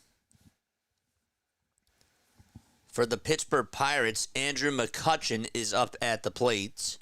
And there's nobody out. Singer is in another jam. 2 balls, 2 strikes to Kyle Teel. Top of the 11th. Ghost runner at second. The 2-2 pitch, and there's a fly ball. This one's hit out over towards left field. Arozarena's there. He'll make the catch, and there's 1 out in the top of the 11th inning. Whew. Boy. 1 away, top of the 11th. Let's go back to McCutchen's at-bat really quickly. Ozuna just homered for the Braves. Oh, man. 2 solo shots. Drake Baldwin and Marcell Ozuna put the Braves up 2-0 against the Marlins.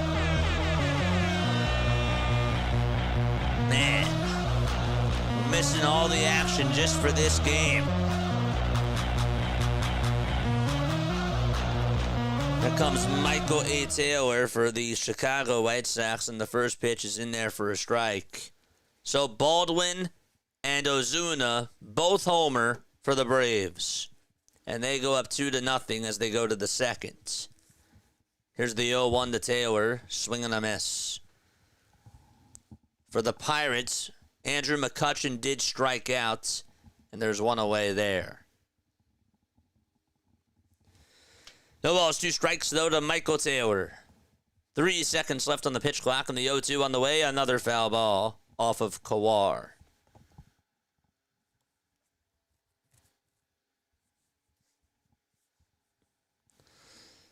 Phillies technically need the Braves to beat the Marlins. They could use it. No balls, 2 strikes. And the pitch. Here it is. It's popped up. It's hit out over towards the first base side in foul territory. The catch is made, and the throw is drawn over to third. And so Amaya stays put at second.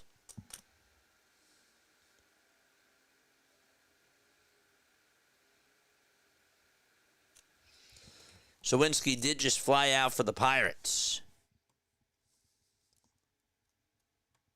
Good, don't ring the bell, JJ. I'm going to ring the bell whenever a team scores. That's how I run Diamond Zone. Mike Tauchman is up at the plate now in the top of the 11th with 2 outs. And the pitch is taken for a called strike. You might be Phillies fans, but I'm trying to attract baseball fans on here too.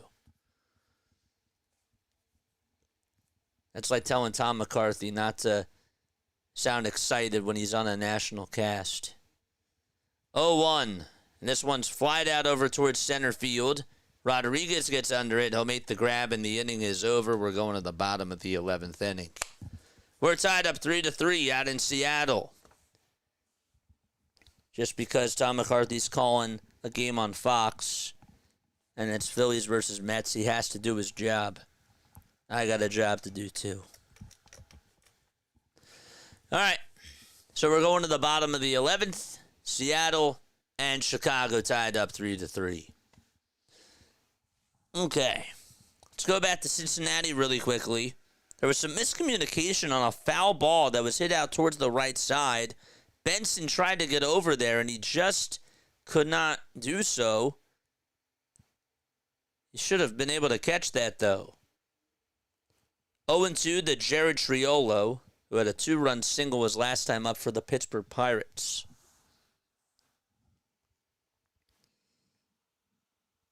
Singer gets set at the belt for the Reds. The 0-2 on the way to Singer, or to Triolo, that is, and he flies this one out towards right field. It's playable, and the catch is made by Benson. The inning is over, and we are going to the top of the 4th inning out in Pittsburgh. Okay, and with that, I guess we'll go over to the Braves game really quickly. Ozuna and Baldwin both hit solo homers for the Atlanta Braves. And we go to the top. They're in the top of the 2nd there. Liam Hicks is up for Miami. The count is 2-1. And then when the Mariners game comes back, we'll head back to the bottom of the 11th inning there. Oh, I know. I know. It seems wrong. But that's all good. I know. I get it.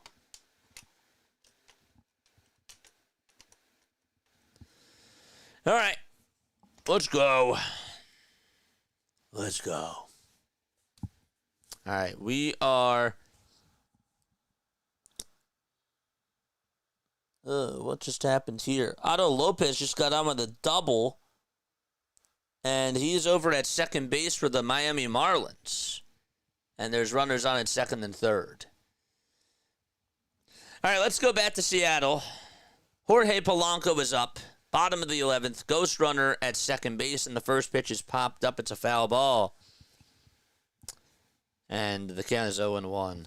I took your bell, JJ. You're funny. No balls, 1 strike. Polanco in the box. Here's the 0-1, and that's up high for a ball to Jorge Polanco.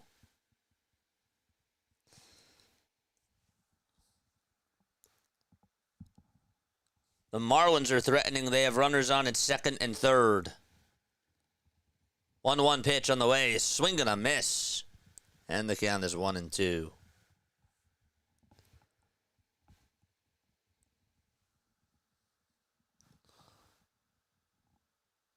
The Marlins are going to tie the game, I believe. A run does score. It's just an RBI single. It's a bloop single, and the Marlins are on the board. 1 ball, 2 strikes to Jorge Polanco, and here's the 1-2 on the way. Swing and a miss, and there's 1 out here in the bottom of the 11th inning out in Seattle. So the Marlins just got a bloop RBI single from Marcy, and it's a 2-1 ball game over there. The Mariners are up to bat.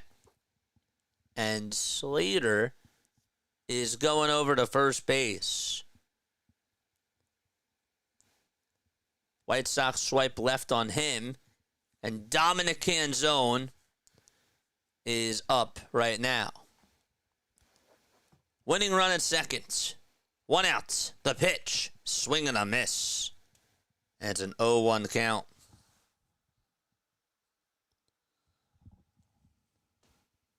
No balls, 1 strike to Dominic Canzone. And the pitch on the way is way outside for a ball. For the Marlins, they have Eric Wagaman up at the plate. 2 runners in scoring position. And the 0-2 to Wagaman is outside and low for a ball. Here's the 1-1 pitch to Canzone, and that's down and away for ball 2. 2 balls, 1 strike to Canzone as the Mariners are going to try to walk it off. The Marlins trying to tie it back and possibly take the lead against the Braves. The 2-1 pitch. There's a ground ball hit towards the right side and through for a base hit. Rounding third is Suarez. He's being waved home. The throw is not in time. And the Mariners walk it off and win by a score of 4-3.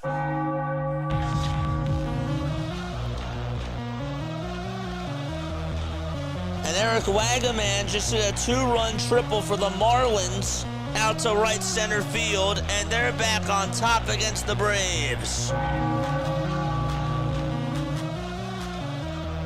But the Mariners walk it off and win 4-3 against the White Sox. What a thriller. An absolute thriller.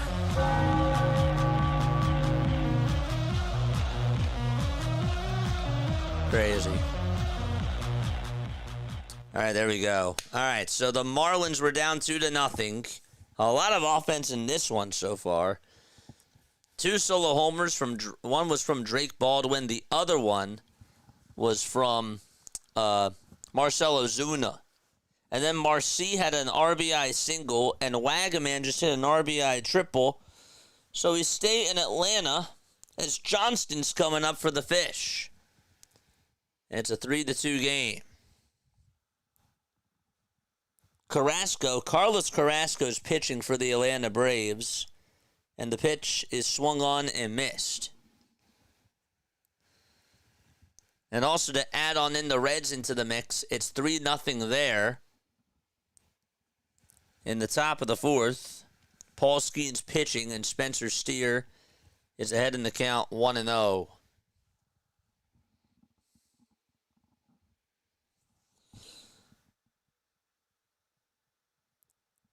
Pitch on the way. There's a ground ball hit over towards the right side. Wagaman stays put. And Olsen takes it to the bag. Carlos Carrasco, it was actually hit towards his way. And he threw it underhanded over to first. And so there is out number 1. Okay. So now we can put this game on the phone. And that game stays on the TV. Good.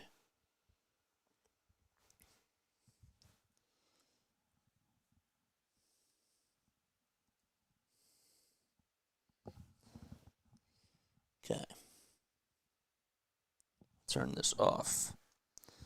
Paulie is going to come on up for the Marlins. And he takes low for a ball. 1 ball, 1 strike. A lot of action between the Fish and the Braves. 1 ball, 1 strike, and the 1-1 is outside for ball 2. Back to Skeens really quickly. 2 outs, top of the 4th. And time is called. The 2-1 pitch to Paulie, and it's inside for ball 3. Carlos Carrasco, not off to a good start. Carrasco is 38 years old now. He's been in the league for a while, since 2009. Played with the Indians from 2009 to 2020. 3-1 pitch, and that's fouled away. The count is 3-2.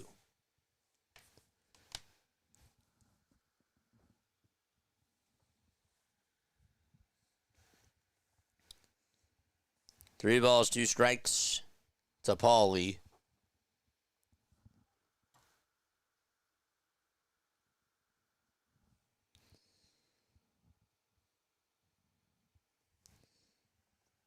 Carrasco gets set, and the payoff pitch is grounded foul.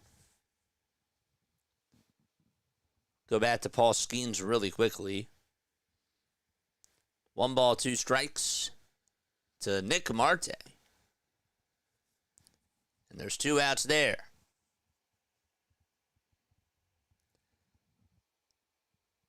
1-2 is down for ball 2. The 3-2 on the way to Paulie. And he flies this one out to deep right field. This one's going back towards the track, and it is gone!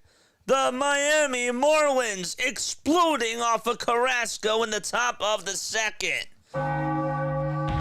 Oh, man. What a swing. The Marlins providing the offense and providing a huge counterpunch against the Braves. We got a big pitch coming up here to Marte in the Pirates game. 3-2, and it's fouled off the foot of Marte. How about those Marlins? Those Marlins have been playing really good baseball and have really gotten hot. 3 balls, 2 strikes to Nick Marte in the top of the 4th. Jose Trevino waits in the on-deck circle for the Reds. Skeens gets set below the letters. The 3-2 pitch, and that's just barely fouled off. 1-0 is the count here to Xavier Edwards for the Marlins, and he flies this one out to left field. And it will be caught by Profar for out number 2. So Edwards 0 for 2 today. 3-2 to Marte. Another foul ball hit right behind home plate. The pitch was inside. That would have been ball 4. And Marte continues to battle against Paul Skeens.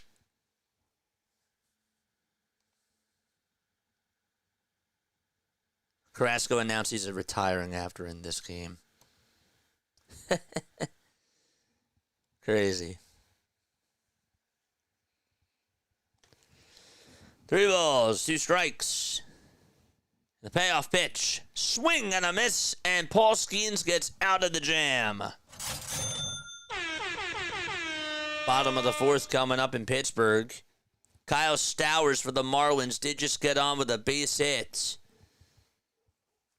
And so he's on. Got on with a single out over to left.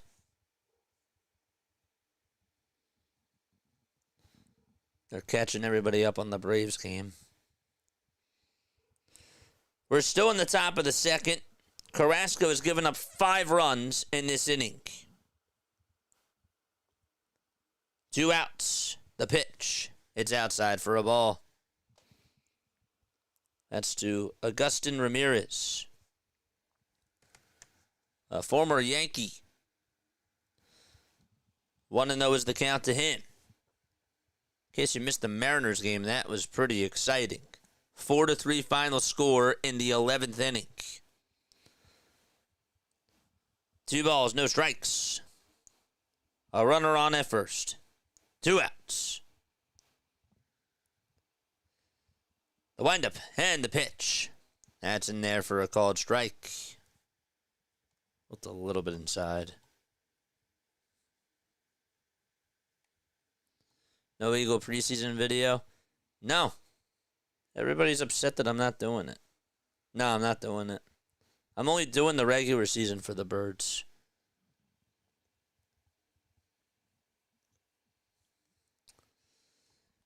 Two balls, one strike.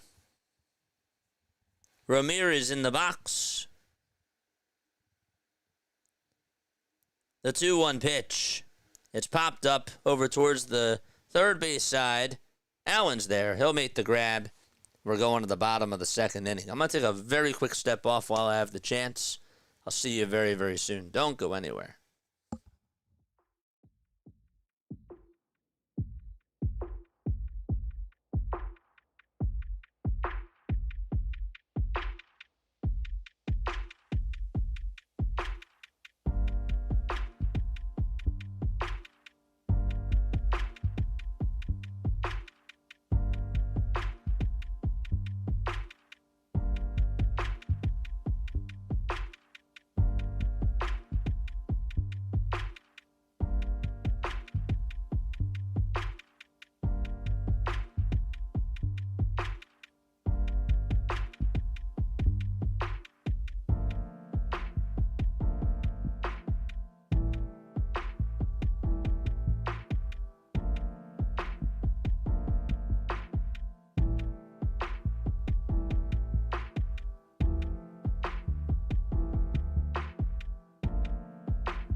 All right, here we go.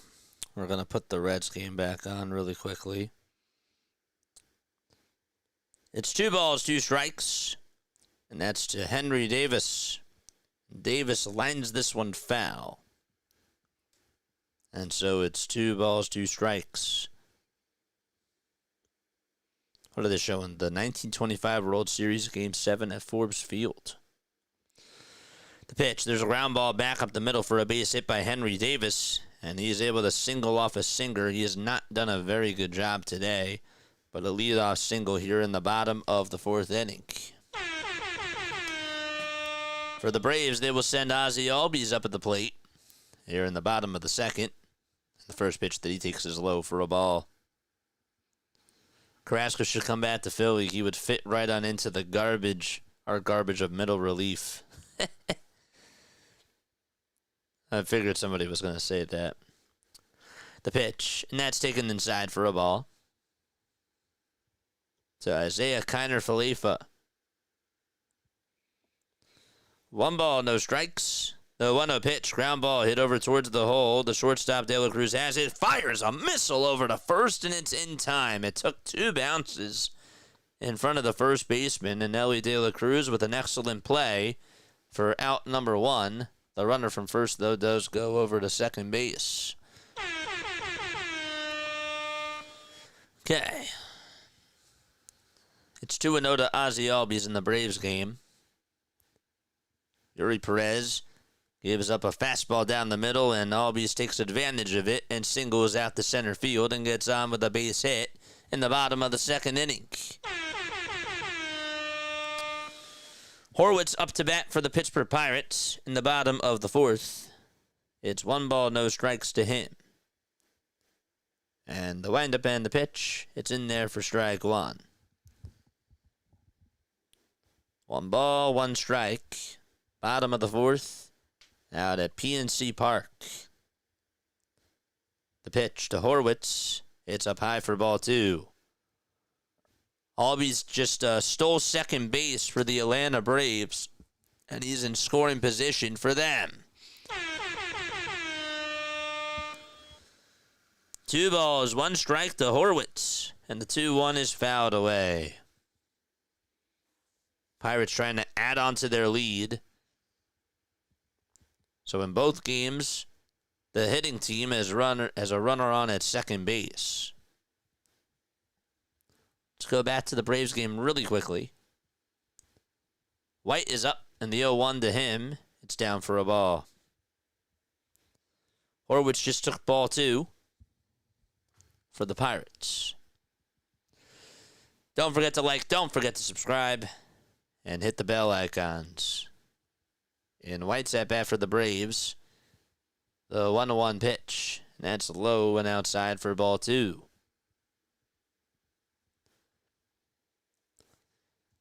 Yuri Perez is pitching for the Miami Marlins. Horwitz just fouled off the next pitch for the Pirates. And the pitch to White. That's strike 2 at the knees. 2 balls, 2 strikes in both counts.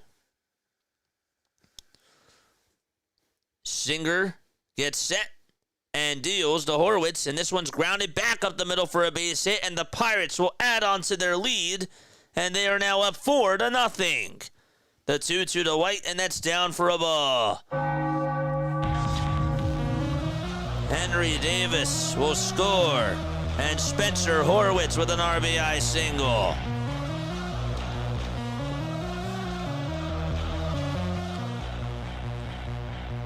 All right. 3 balls, 2 strikes to Eli White in the Braves game, and the 3-2 on the way. Fly ball hit out to center field. That's going to be caught for out number 1, and Albies goes back to second base. Gonzalez for the Pirates just grounded into a 5-4 fielder's choice. Almost would have ended the inning, but Gonzalez beat out the throw over to first. So we'll stick to the Braves game right now. Ornelas is coming up to the plate. This is Jonathan Ornelas, 25 years old. Bottom of the second, and the pitch. It's a slider, and that's taken for strike 1.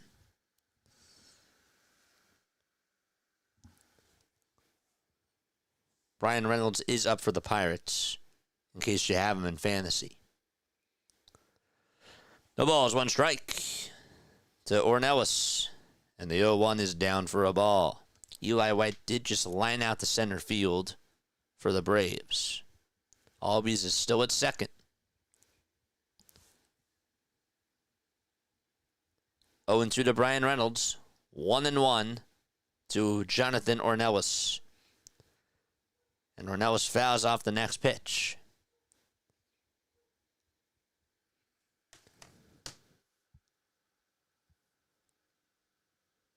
What's going on, Keith?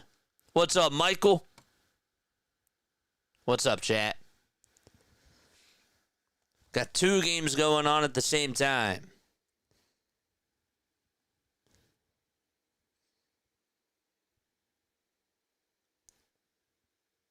The count is now 2-2 to Ornelas, and it's 1-2 to Reynolds. See how we're changing the scores.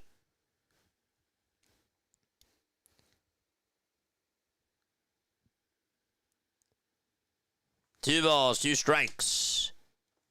The pitch to Ornelas, down for ball 3. Reynolds did just single for the Pirates, and they now have runners on at first and second base. With still 2 outs, and Singer has really been struggling today against those Bucks. So Horwitz is at second. He got on with an RBI single to make it a 4-0 game. It was 3-0 before that. 3-2 pitch on the way to the Braves, and that's Ornelas, and this one's grounded over towards the third base side, backhanded by the third baseman. The throw over to first, not in time. Here's the throw to third to get Albies. That's in time. And a nice play there by the first baseman, Eric Wagaman. And there is out number 2. Albies thought that maybe he would be able to get on over to third base as the throw was made over to first, and the throw really led Wagaman off that line, and he had to throw it over to third. Albies slumped out when he was running on over to third. He took a tumble. He tripped over the helmet, and that's why he was out. He fell. Terrible footing by Ozzie Albies. And Nick Allen comes up, and he pops up the next pitch over towards the infield.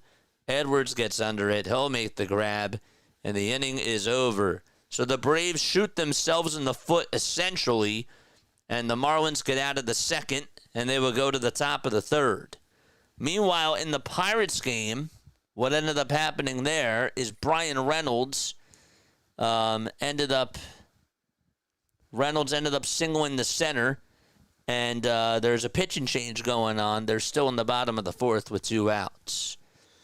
So, crazy stuff. Attaboy, Ozzy. He shot himself in the foot and stumbled over to third base.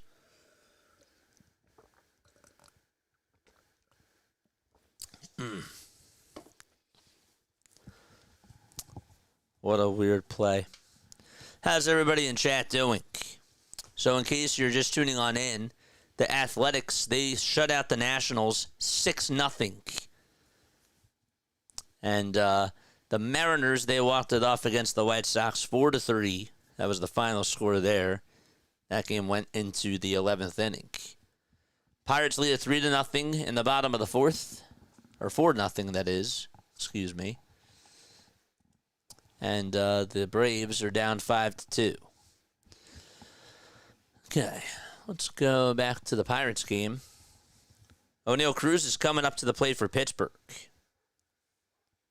We'll see if he can get on here.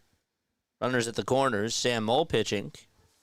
And Moll comes on in and throws a pitch that catches the outside corner, but it's called ball 1. Don't forget to like, don't forget to subscribe, and hit the bell icons too. 1 ball, no strikes. To O'Neal Cruz, that is. 1-0 pitch. That is low and outside for ball 2.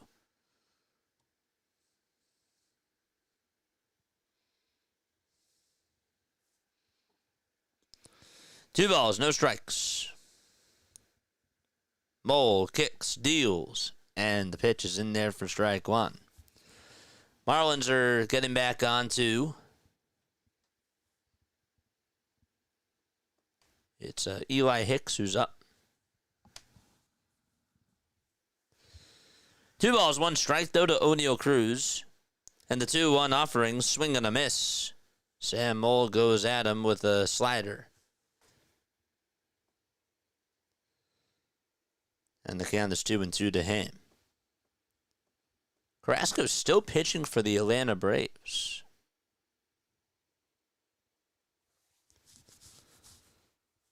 Two balls, 2 strikes. 2 outs. Bottom of the fourth. And the pitch. Fly ball hit over towards shallow center field. On the run, though, is Fradel. He'll make the catch. The inning is over. The Pirates do get another run. Singer is out of the game. Moll gets the job done. And so we go back to the Braves game. 2 balls, 1 strike to Eli Hicks. And Hicks takes inside for ball 3. The count is 3-1 to him. So we got 2 games going on. The Pirates game started at 6:40. The Braves game got started at 7:15. The 3-1 on the way, and that's in there for strike 2. It's 8 o'clock p.m. Eastern Time. Beautiful. 3-2 is the count to Hicks. Liam Hicks, that is, excuse me. I was thinking of Eli Ricks. I stand corrected. 3-2. And that's a foul ball. It almost hit the laptop of one of the Braves staff people.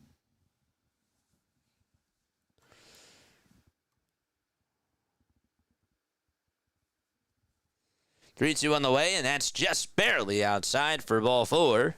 And a leadoff walk by Hicks. Liam Hicks. He's over at first. Oh, man. Is that Graham Pauley? Graham Pauley, 24 years old. That is correct. It's on the Miami Marlins.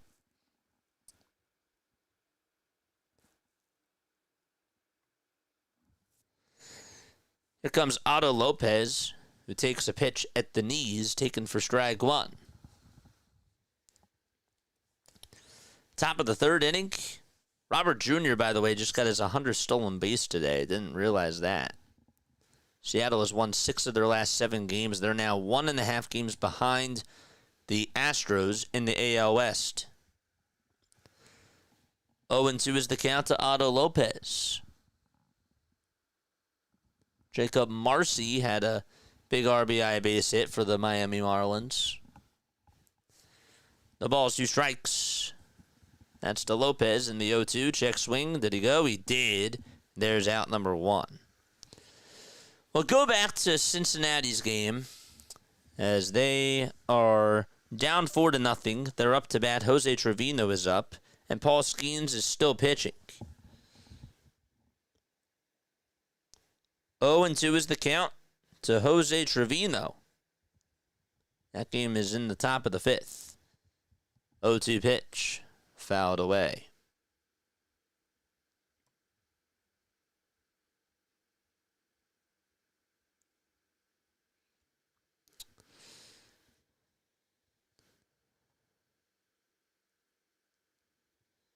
The 0-2. It's outside for ball 1.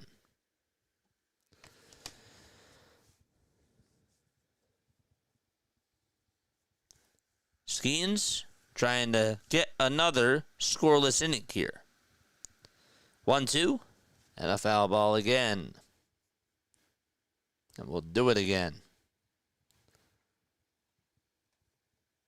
Marcy for the Marlins, heading the count 2-0. 1-2 pitch to Trevino. That's down and away for ball 2.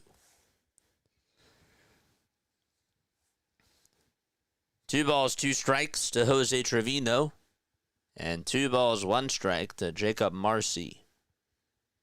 The 2-1 to Marcy, and that's outside for ball 3. The pitch to Trevino, he grounds it over to short. It's picked up by De La Cruz. And the throw to first is in time for out number 1. I said De La Cruz. Meant to say Cruz for the Pirates.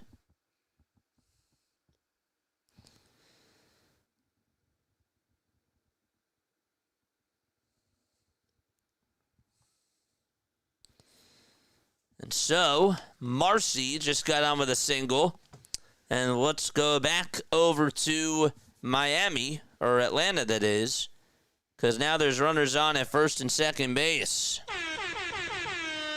Brian Hayes for the Reds did just ground out, so there's 2 away. So the Marlins are looking to score some more runs. Eric Wagaman, who had a 2-run triple his last time up, pops this one up over towards the first base side and out of play. And so the count is 0-1. Jumping around between the both of these games. No balls, 1 strike to Eric Wagaman. Carlos Carrasco pitching. The 38-year-old looks back at second. Now back to the plate. And the 0-1 pitch is flied out towards left field. It'll stay in the ballpark. Profar's there. Doesn't have to move. He'll make the catch for out number 2. For the Reds, they have TJ Fradel up against Paul Skeens. The count is 0-2 to him. 2 outs in the top of the 5th.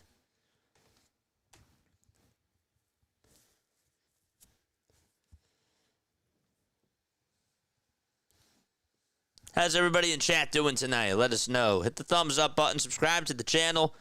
This is MLB Diamond Zone, where we go live for all the baseball games and try not to miss any big moment. Johnston just grounded 1 foul for the Marlins and out of play. So if you are interested in fantasy baseball, if you love baseball, period, this is the right channel for you. No balls, 1 strike to Troy Johnston.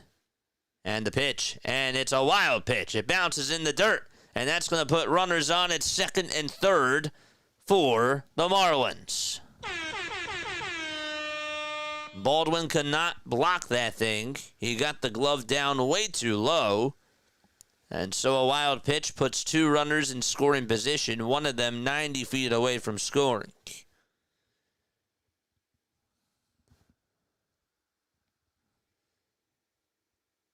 It's 1 ball, 1 strike to Troy Johnston. The windup and the 1-1. Ground ball towards the right side. Albies has it. This should do it. And the inning is over as the throw to first is in plenty of time. The Braves are coming back up. The Marlins definitely threatened to score, but Carrasco gets out of the inning. All right. TJ Friedl for the Cincinnati Reds just got on with a double, a 2-out double, off of Paul Skeens in the top of the 5th inning. So he's now over at second base, and he's in scoring position as well. Charge! So the Reds trying to get on the board. Friedl with his 17th double of the season for Cincinnati. And that'll bring up Matt McLean for Cincinnati. And the pitch is way up high for a ball. 41 likes. Beautiful. Hit that thumbs up button, people. 1-0 is the count to McLean. And the pitch is on the outside corner for strike 1 at 98 miles per hour.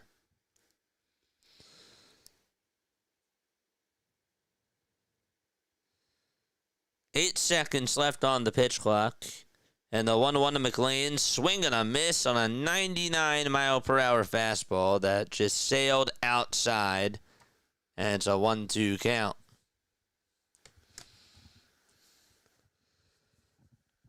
Reds trying to get a run. The Braves are in a break. 1-2 pitch. Swing and a miss, and Paul Skeens continues to be fantastic. He's incredible, that's for sure. And so we go to the bottom of the 5th inning. 4-0 is the score out in Pittsburgh. And with that, the Braves are coming back on.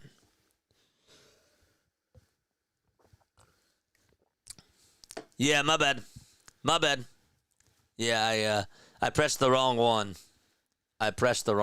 This is it. This is tomorrow's game. All right, so Jurickson Profar is going to face Yuri Perez here in the bottom of the 3rd, and the pitch is swung on and missed. Mahalo for the update. Yeah, thank you. That was good. Oh, they had their peanut butter treat. Okay, I appreciate that update too. Thank you for that. Profar is up. Hitting on the left side.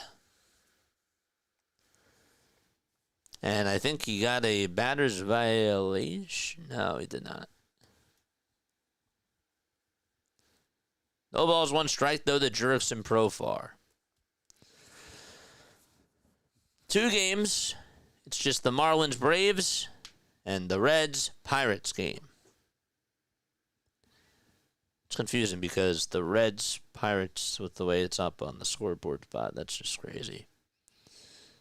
0-1 to Profar, swing and a miss.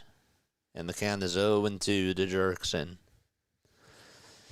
Just made a clip that when my calls might have to judge my calling off the clip. No balls, 2 strikes to Jurickson Profar. Yuri Perez will get set at the letters. He winds up, and he deals. And this one's flied out towards straightaway center field. Center fielder for the Marlins is there, and he'll track it down to make the catch towards his right side. So that's Jacob Marcy that caught it. McCutchen is back up for the Pirates. as they go to the bottom of the 5th inning. Stick here, though, to Atlanta. Matt Olson is up, and the pitch is in there for a called strike. Eagles are down 14-7 to the Bengals. Up. There goes their Super Bowl chances. 0-1 to Olson. That's outside and high for a ball. Thank you, though, for the updates. Please keep me updated on the birds. Seriously. 1 ball, 1 strike to Matt Olson. And here's the 1-1, and that's down for ball 2 to Olson.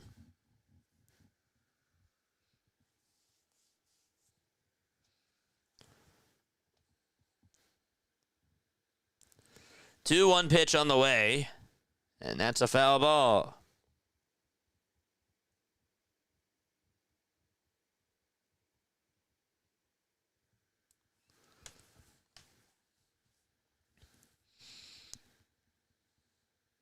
Olson in the box. The 2-2 pitch, another foul ball.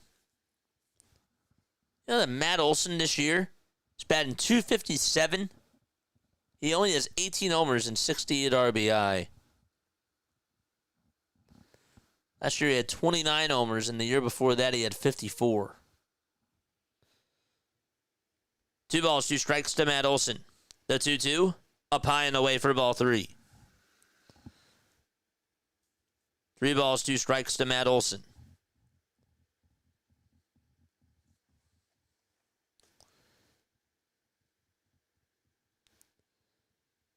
Perez comes set and deals, and the pitch is just low for ball 4.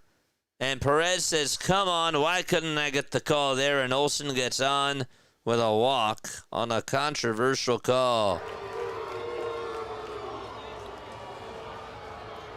All right. That was a strike. These calls are just bad.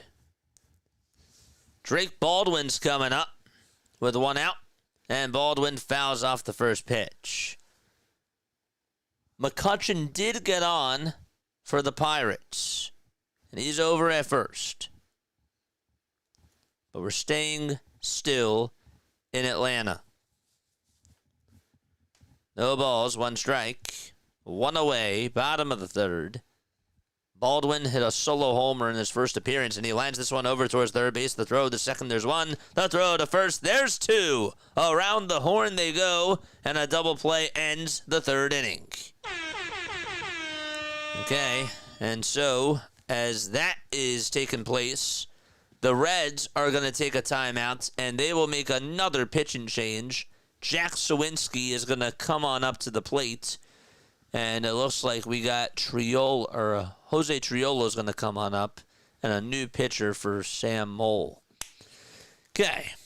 And while that is in a timeout too, we'll take one more step off, and we'll be right back.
All right, the Miami game is back on. Once the Reds-Pirates game gets back from a break, we have a diamond alert going on over there. 1 ball, no strikes. And the 1-0 pitch, and that's outside for ball 2. That's to Graham Pauley. 2 balls, no strikes to him.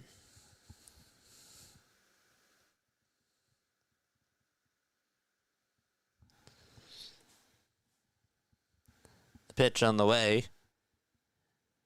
That's taken for a called strike.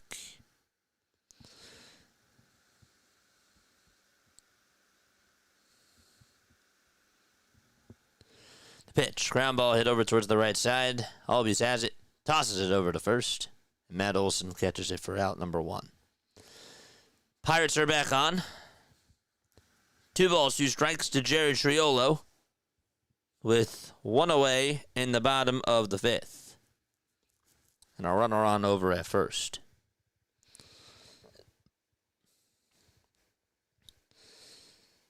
Two pitch to Triolo, and he fouls it away.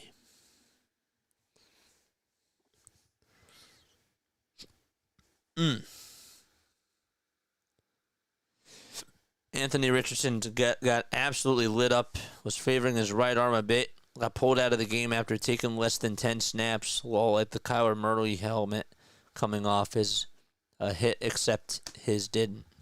The pitch, there's a ground ball. This one's hit out to left center field for a base hit.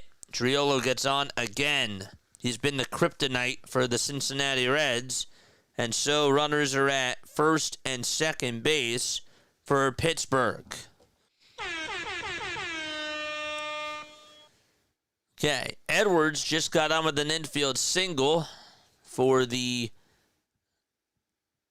Miami Marlins. They say it's in the bottom of the 3rd. That's not the case. They're in the top of the 4th. Just beat out an infield single. Ornelas could not field it properly. But we're staying in Pittsburgh. Henry Davis is up.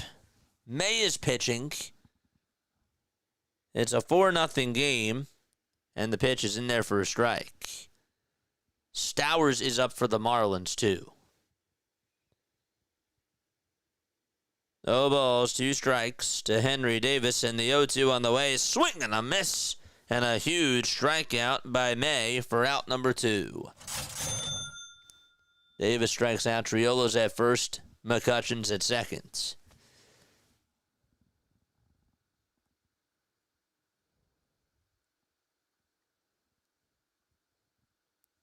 Luis May, 24 years old with a 3.71 ERA.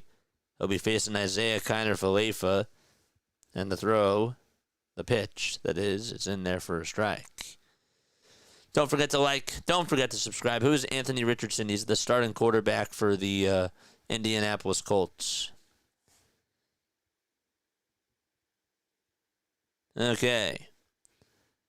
The pitch is down for a ball. All right. Here's Kiner-Falefa's at bat. He'll line this one out over towards right field. McCutcheon's rounding 3rd. He's being waved home. The throw to the plate. He is out at the plate. And a beautiful play out in center field. For the Cincinnati Reds, Will Benson with a beautiful throw to get McCutcheon out. He was diving at first, and he was a dead fish. And the bottom of the 5th is over, and we will go to the top of the 6th out in Pittsburgh. McCutcheon thought maybe he could score and just could not do so. And an incredible throw out in right field by Benson. So the inning is over there, and we go back to Atlanta. 2 balls, 1 strike to Kyle Stowers.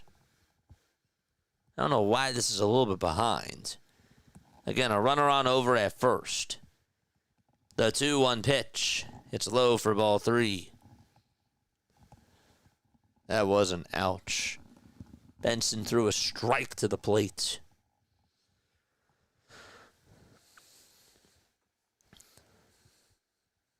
Three balls, 1 strike to Kyle Stowers. Carrasco gets set And delivers from the stretch. And there's a swing and a miss. And change up. He was just early on it.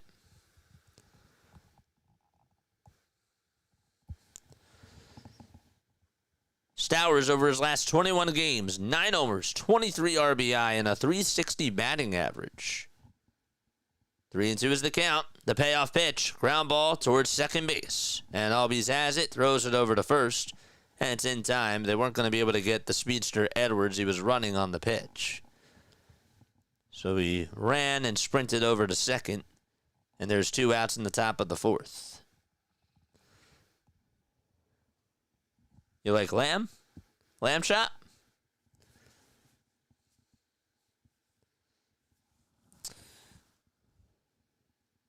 The A's shut out the Nationals 6-0. The Mariners, they walked it off against the White Sox 4-3. Now we're out in Atlanta. There's a runner on at second with 2 outs. And the pitch to Agustin Ramirez. That swung on, and they say he did not go. The pitch was inside. Then we got Reds and Pirates in the bottom and the top of the 6th. Here's the 1-0 pitch. There's a line drive and another base hit out to right field. The Marlins looking to try to get another run home. The throw is not in time. And 6-2 on an RBI base hit by Agustin Ramirez. He's been awesome for the Fish. And Carrasco gives up another base hit. White tried to make a good throw to the plate, and it was just a bit late. Baldwin could not swipe Edwards, and Edwards didn't even slide.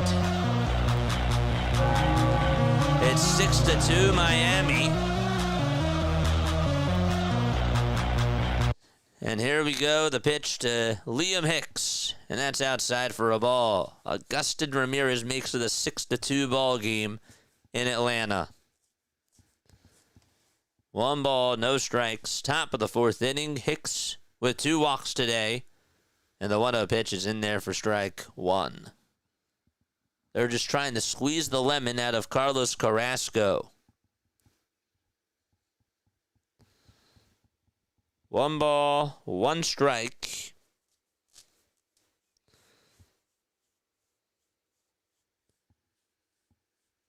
That's to Liam Hicks. Skeens is back out there on the mound for the Pirates. He just got 2 outs in the top of the 6th inning. Here's the 1-2 on the way. That's a foul ball to Hicks.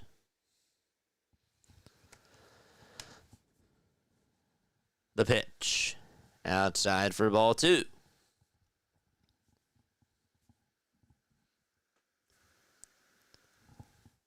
For the Reds, Gavin Lux did just single with 2 outs.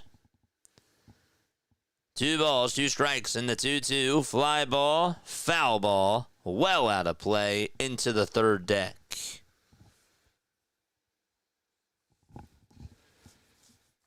How's everybody in chat doing? Let us know down below. We got a doubleheader for our Diamond Zone cast. Not a lot of action. All 3 games, though, did intertwine. 2-2. And it's down for a ball. Gets away from Liam Hicks, that is. And no throw made over to second as Ramirez stayed put.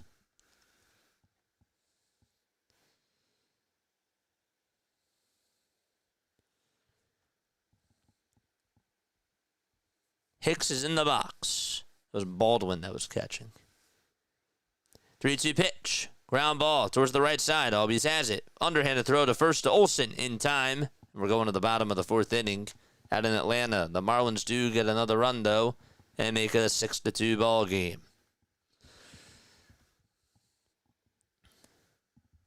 It's 0-2 to the next batter for the Cincinnati Reds. That's Spencer Steer. The 0-2 to Steer. It's high for a ball. Lux is on over at first. Skeens with 94 pitches. They have worked up his pitch count, that's for sure. Brent Suter is warming up in the Reds bullpen. The 1-2 to Steer. And another foul ball. Skeens today, 5 2/3, 7 hits, no earned runs, and 8 strikeouts as well. Also, no walks. It's just that good. 1 ball, 2 strikes. And the 1-2 to Steer, just low for ball 2.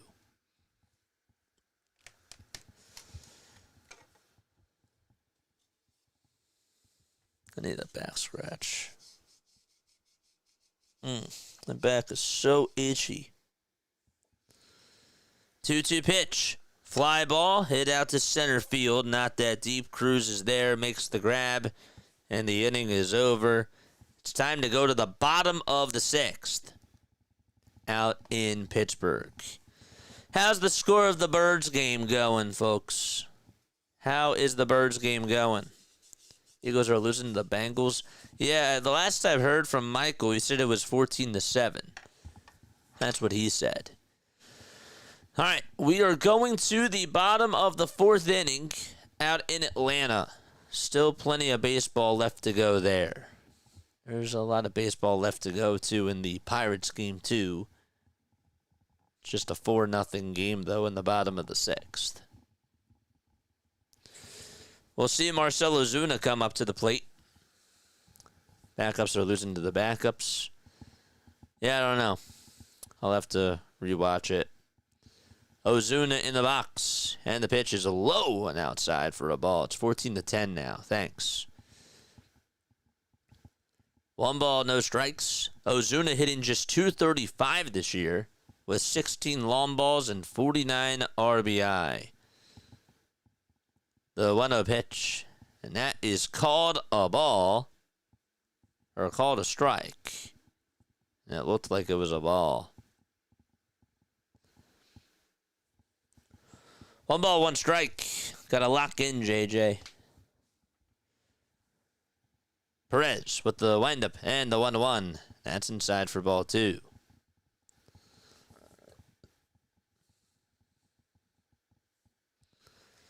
Two balls, 1 strike. Bottom of the 4th. Perez winds up and deals. And this one's flied out over towards shallow right field, over towards the line. Stowers gets under it, makes the grab, and the first out is made.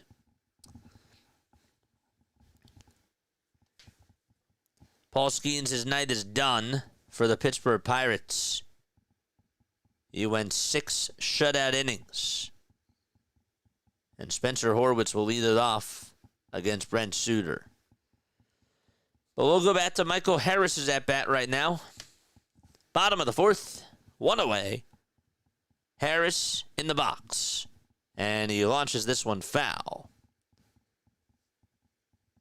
Suter for the Reds, 3.38 ERA.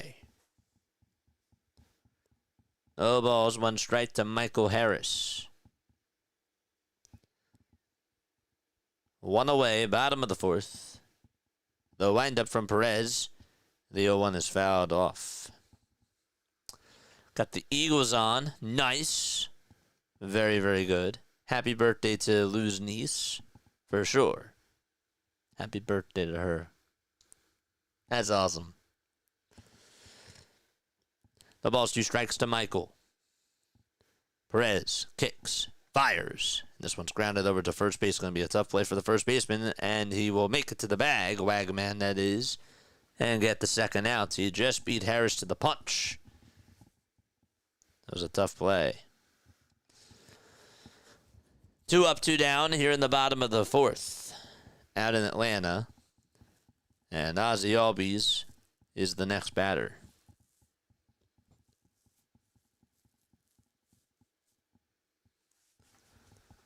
Give us updates on the Birds. Yes, please. Albies in the box. And the pitch to Ozzie in the air. Hit out over towards right field. It'll stay in the ballpark. And Johnston will make the catch. And the inning is over. 4 innings of work in Atlanta. 4 full frames. And they go to the 5th. And with that, we go back over to Pittsburgh. Bottom of the 6th here. 1 runner on. And nobody out. Brent Suter is pitching. He's very tall. And Spencer Horwitz is up at the plate. He's 1 for 3.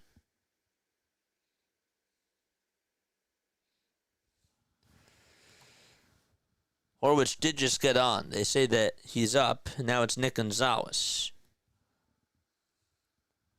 So Gonzalez takes the first pitch for a ball in the bottom of the 6th. You got her a little Hurts jersey? That's awesome. That's so sick. Horwitz just walked. And here's the pitch. It's 1 ball, 1 strike. How we feeling, chat? Best uncle right there. Seriously. 1-1 pitch. Swing and a miss. And the count is 1-2.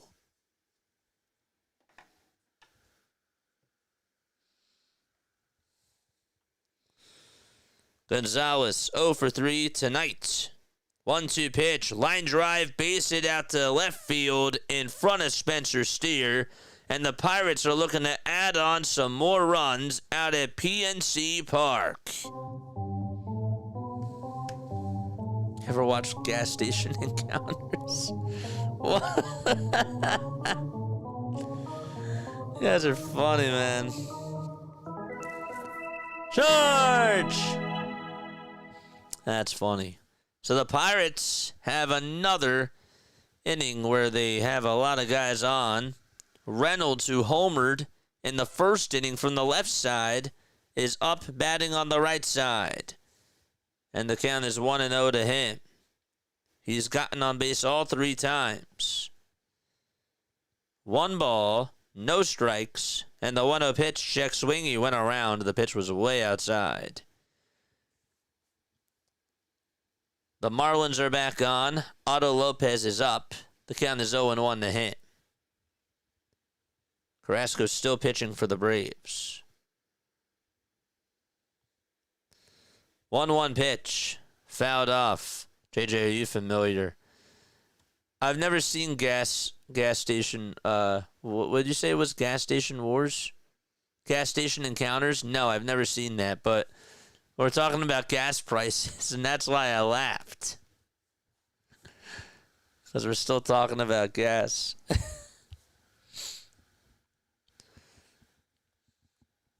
1 ball, 2 strikes to Brian Reynolds. I like customer awards and neighborhood awards. Wars.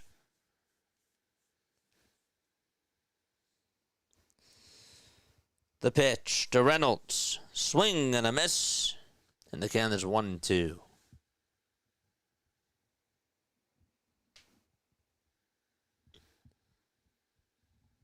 Marcy in the box for the Marlins. He just grounded out to first. 2 away there. 1-2 pitch to Reynolds. Inside for ball 2. Huh. I figured that was the case. I figured that was the concept.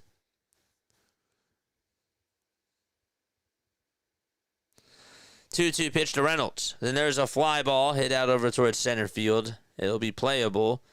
And Fredo will make the catch. And so Reynolds is out. There's the first out of the inning.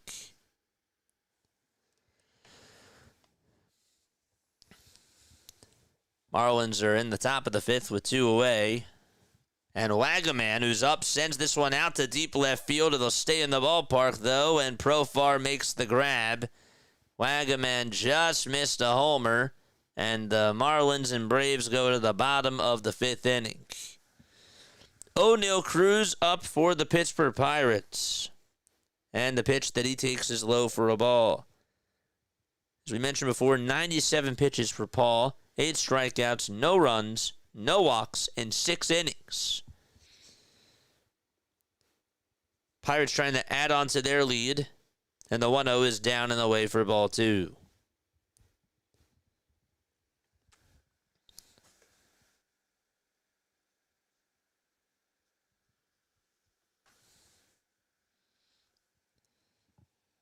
Toss bat to first. Not in time. Again, the count is 2-0 to O'Neill. Hit that thumbs up button, people. And subscribe to the channel, too. 2-0 pitch. Slow for ball 3 to O'Neill Cruz. Brent Suter not able to find the zone. Cruz this year, just a .210 average, 18 homers, and 48 RBI.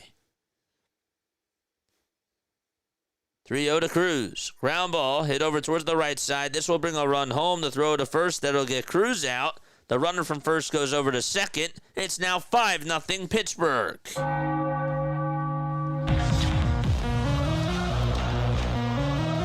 Reds just keep on giving away runs. That's the 49th RBI for O'Neill Cruz this year. Okay.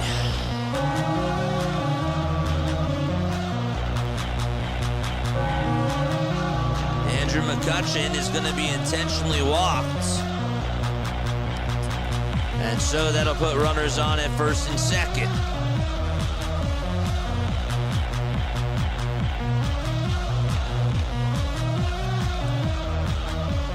Cam Sanders warming up in the pen. The Braves are back on. They're in the bottom of the 5th. It's 1 ball, no strike to Eli White. He just flied out to center. Sawinski takes ball 1 for Pittsburgh. That was outside.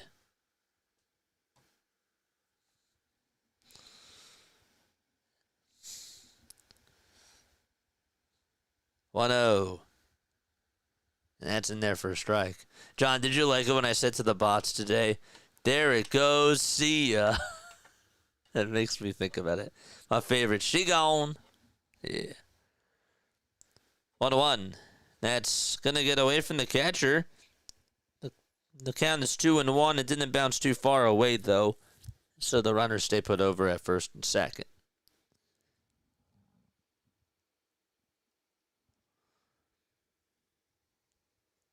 Pirates looking to try to add on to their lead. The 2-1. Ground ball off the glove of the pitcher, but he retracts it and throws it over to first in time, and the inning is over. The Reds are going to the top of the 7th inning. It's 5-0 Pittsburgh. All right, and so back to Atlanta we go. Ornelas just popped out, and there's 2 gone in the bottom of the 5th. Again, the Braves just, besides that 1 inning, not able to do any damage. The Marlins just took advantage of Carlos Carrasco, and they couldn't really do much there, the Braves. I did catch that. There it goes. See ya.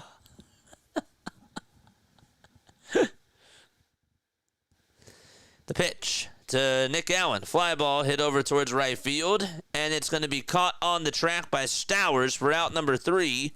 And so the Marlins and the Braves, they're going to the top of the 6th. It is 6-2 out in Atlanta. So a 6-2 game over there, and a 5-0 game out in Pittsburgh. Man.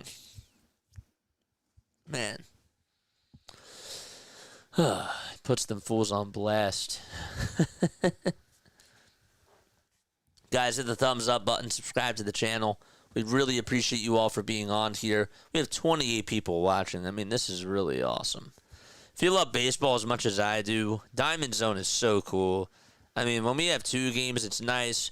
But when we have 4, 5 games, oh, it's so cool. It's really, really awesome.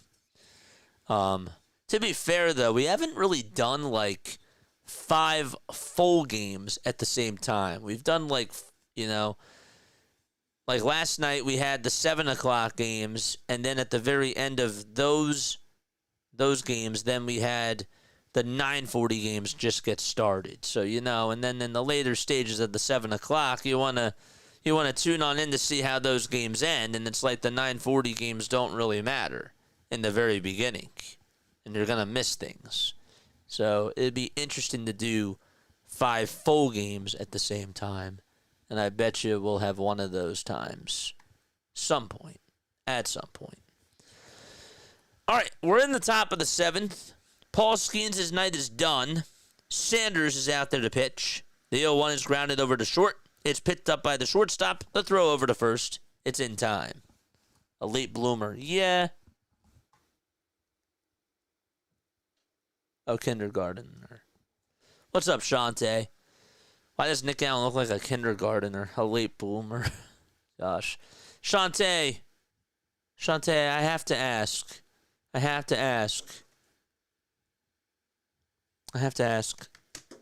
is the dog?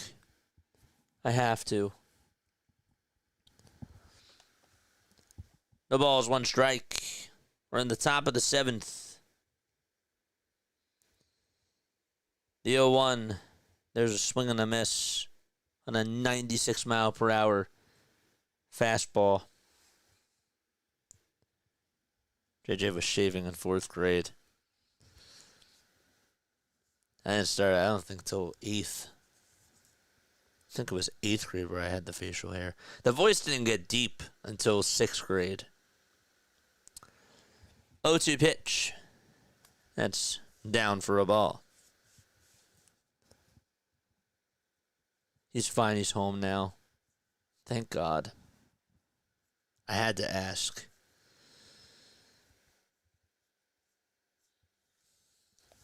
I feel so bad for asking. What was your dog's name again, though? I feel so bad for asking. I should have wrote it down yesterday. 2 balls, 2 strikes.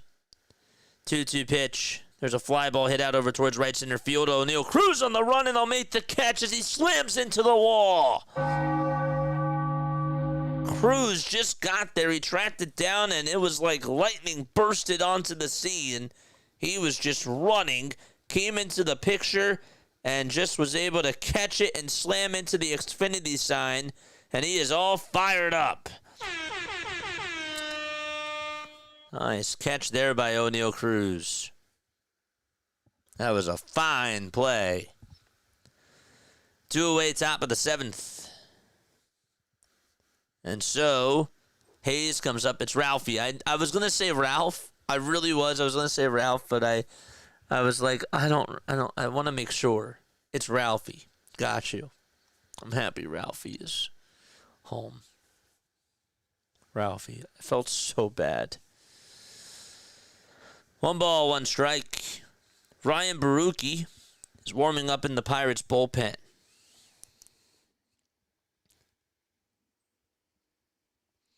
One ball, 1 strike. We're in the top of the 7th. There's 2 outs, and the 1-1 is flied out over towards center field. Cruz on the run again, and I'll make the catch. And there's out number 3. Time to go to the bottom of the 7th out in Pittsburgh. Okay, the Marlins are back on. It is 6-2 in the top of the 6th, and the pitch is lined and caught by Ozzie Albies. He just caught a sinking line drive for out number 2. I don't know how the ball just stuck into his mitt, but it did. Speedy recovery for Ralphie. I didn't have a hair anywhere until 9th grade. My best friend had a beard in the 8th and was bald at 19. Genetics. It's crazy.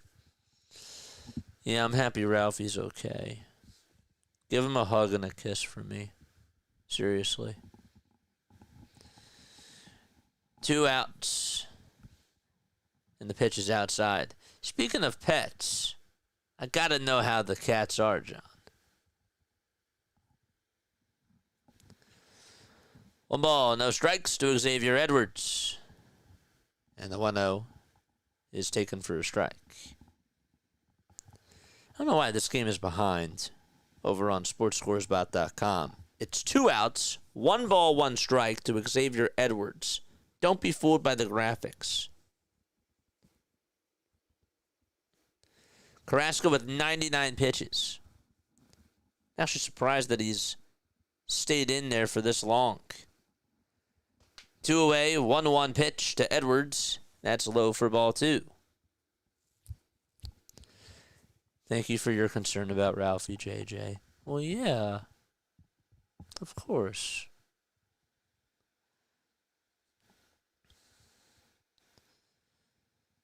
Two balls, 1 strike, and the 2-1 is fouled away. We have 2 dogs. We call them my daughter's kitties. Really? That's funny. That's wild. 2 balls, 2 strikes to Xavier Edwards. The 2-2 on the way. That's low for ball 3. Pets are family for sure. Absolutely.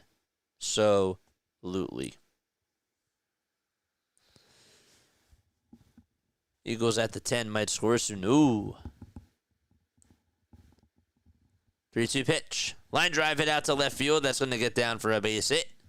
And so Xavier Edwards gets on with the second base hit of the ball game. And it's off of Carlos Carrasco. 103 pitches for Carrasco. And Brian Snicker will make a move. And that's going to be it for him. And with that, we'll go back to the bottom of the 7th inning out in Pittsburgh. 5-0 score there. And the pitch is up high for ball 3 to Jared Triolo. I guess it may not have been the best night for Diamond Zone, huh? We had a little bit of action in the very beginning of I would say around 7 o'clock. Other than that, though, it's just not been not a lot of close games. 3 balls, 2 strikes. Bottom of the 7th inning. Pittsburgh leads at 5-0. 3-2 pitch. Ground ball, hit over towards the hole, and bobbled by De La Cruz on the backhand, and Triolo is safe. Ellie usually makes that play over at short, and the ball popped out of the glove. He tried to get it down. Actually hit the bottom tier of the glove. That was sort of like a Trey Turner play. McKee looks very tall. Switch to Eagle zone. The pitch. There's a swing and a miss. I don't even know half the roster on the Eagles. I feel so bad. Like the practice squad guys. I know Tanner McKee is out there, but like the backup wide receivers, I don't know any of them. 1 ball, 1 strike. I'm sure Jahan Dotson. I don't even know if Jahan Dotson would probably be starting. 1-1. That's a foul ball. Eagle zone. I love that. Touchdown, Birds. Let's go. Very nice. I'll take that. Very nice.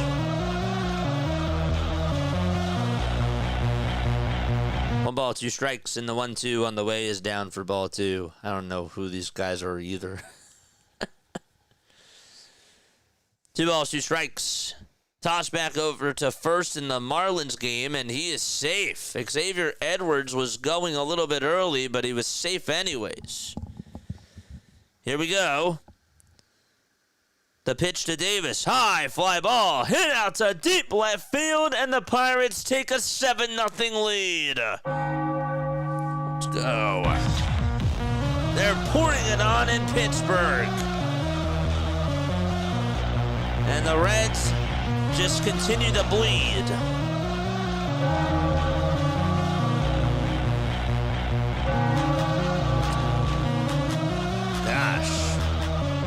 Henry Davis with a 2-run blast off a Suter. And just left the ballpark.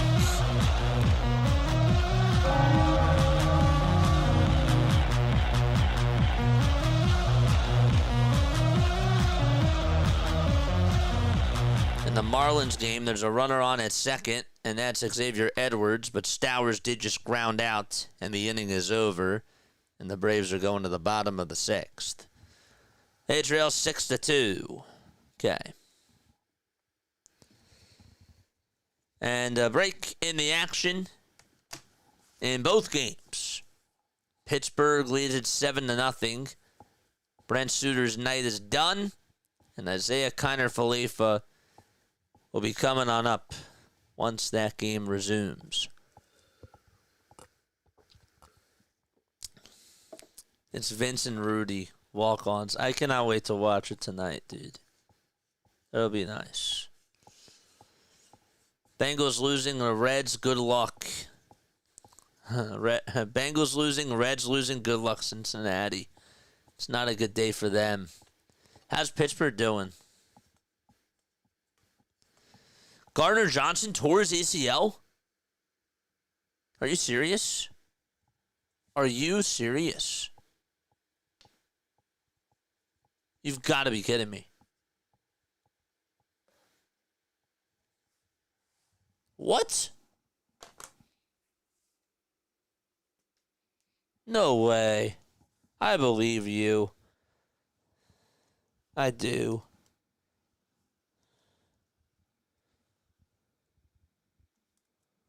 That's crazy.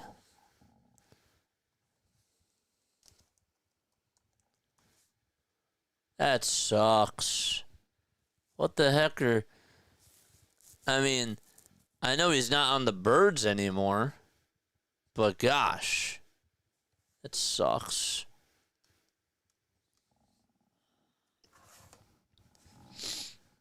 No season for CJ. Oh, man. That's crazy.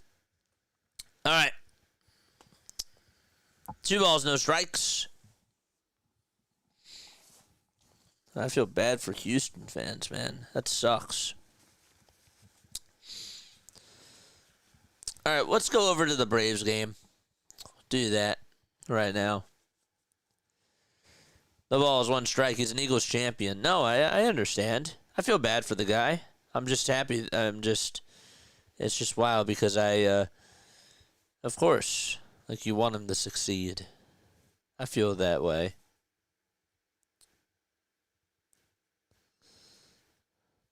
The ball is 1 strike and the pitch. There's a foul ball. No balls, 2 strikes to Jurickson Profar, who's 0 for 2 today. Not a lot of action going on in both of these games. Pretty much blowouts. 0-2. Foul ball. Didn't he just make a comment about the Eagles? I'm sure he did. I'm sure he did. Hit that thumbs up button, people. 0-2 to Profar. It's low for ball 1.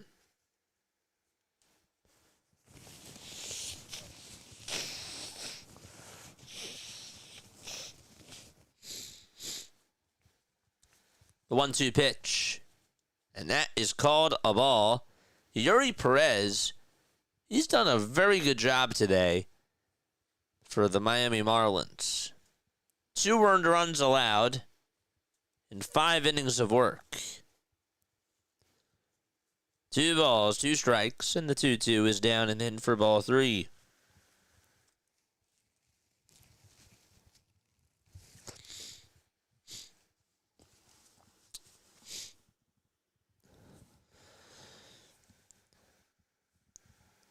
One out in the bottom of the 7th out in Pittsburgh. 3-2 pitch to Profar and a foul ball. Again, I don't know why the scoreboard. I don't know why the scoreboard is like that. It backfired. Run your mouth. Now got hurt. So you believe in karma. 3-2 pitch. Fouled away. Moosey comment. I missed it. Sorry. So today Moosey got her flea drops. I got her at the water dish. She fled like I'd beaten her, smuggling now. Well, it's good that she's smuggling with you. Wow. The pitch, and that's taken down low for ball 4. And Jurickson Profar gets on with a walk, a leadoff walk. Her flea drops. You got to do what you got to do. Okay. The leadoff man is aboard in the bottom of the 6th for the Atlanta Braves.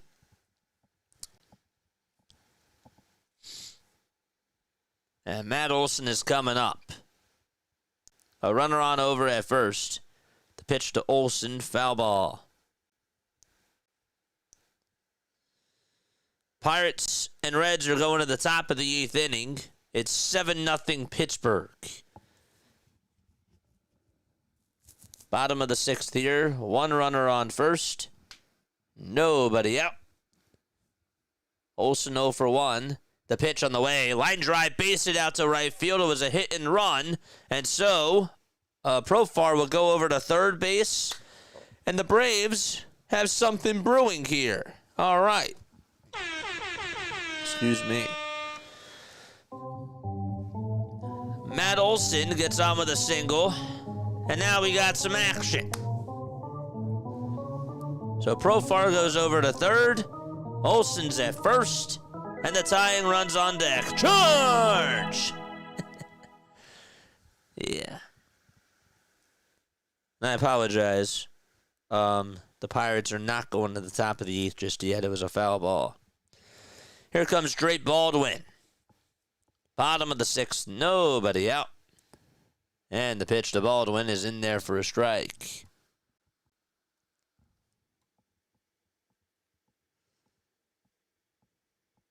Touchdown Eagles again? Again? Nice. Tanner McKee's looking good. I love to hear that. 0-1 the Baldwin. He went around. It was a curveball. 24-14. Love it. Yuri Perez with a curveball. And the count is 0-2.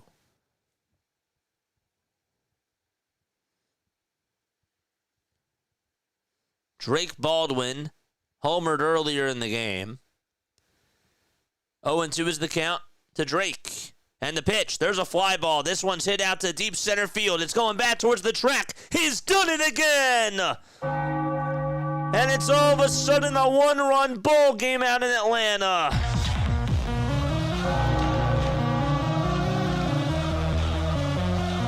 Gosh.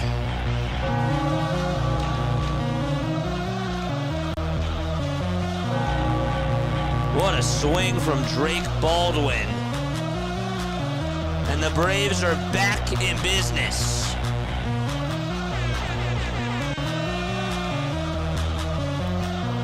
This just took a turn for sure. And hit the State Farm sign out in the Braves bullpen. Here comes Marcell Ozuna, and Ozuna lines this one out to right field, and the tying run is aboard. It's an opposite field single out over to right field, and so Ozuna gets aboard, and the Marlins are going to get somebody warmed up in the bullpen, you would think. Oh, boy. Crazy stuff. And we love it.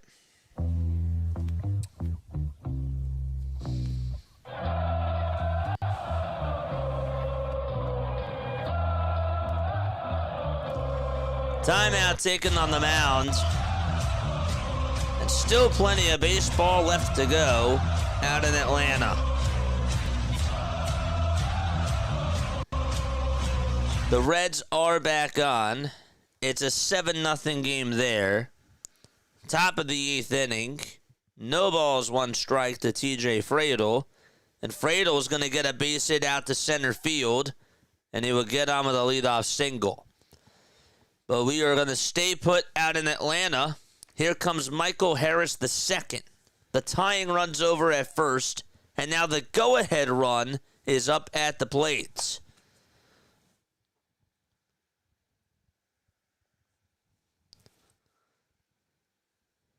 Braves looking to try to tie the game. Marlins trying to keep their lead. First pitch, and that's outside for ball one. Granted, there's still nobody out, guys. Still nobody out. That's right, John. I was just going to say that. There's still nobody out.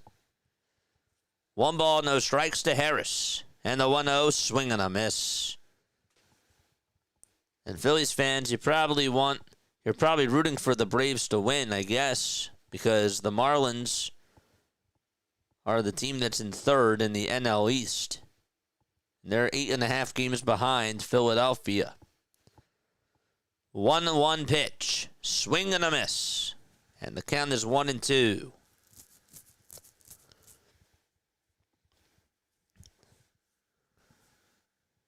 Are there lantern flies in Hawaii? I keep forgetting to ask you that too. 1 ball, 2 strikes to Michael Harris. And the 1-2 pitch. High bouncer. Hit over towards the mound. This will get the runner over to second. The throw to first. It's in time. So Ozuna is at second base. O'Neal Cruz just made another incredible catch out in center field. Made another one. The Marlins are going to make a move. And that is going to be it for Yuri Perez. Okay. Just the bottom of the 6th inning with 1 out and a runner on at second. And we'll go back to Pittsburgh right now.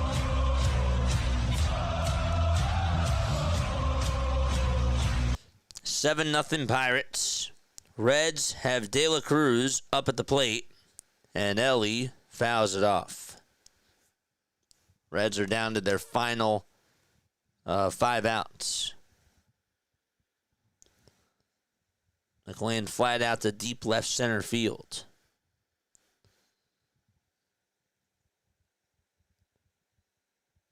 The 0-2 pitch, and that is outside. Y'all were talking about lightning bugs? No, those are different. Lantern flies, totally different.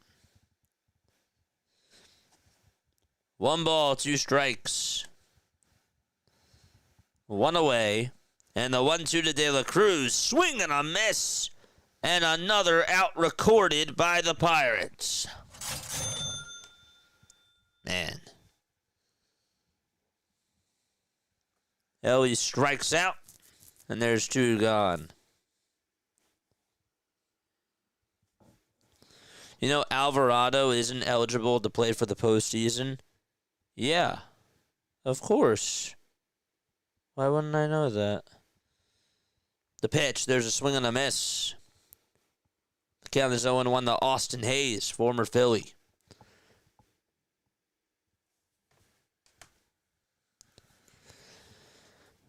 Oh, yes. I know Alvarado's not eligible. Are you happy about that? I'm not really happy about that. 0-1. There's a swing and a miss. He shot himself and the team in the foot. Exactly. He let everybody down.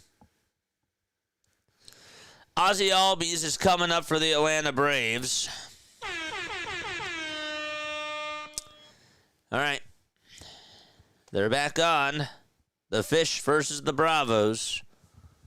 Bottom of the 6th. Tying run at second. And the pitch to Albies is up high for a ball.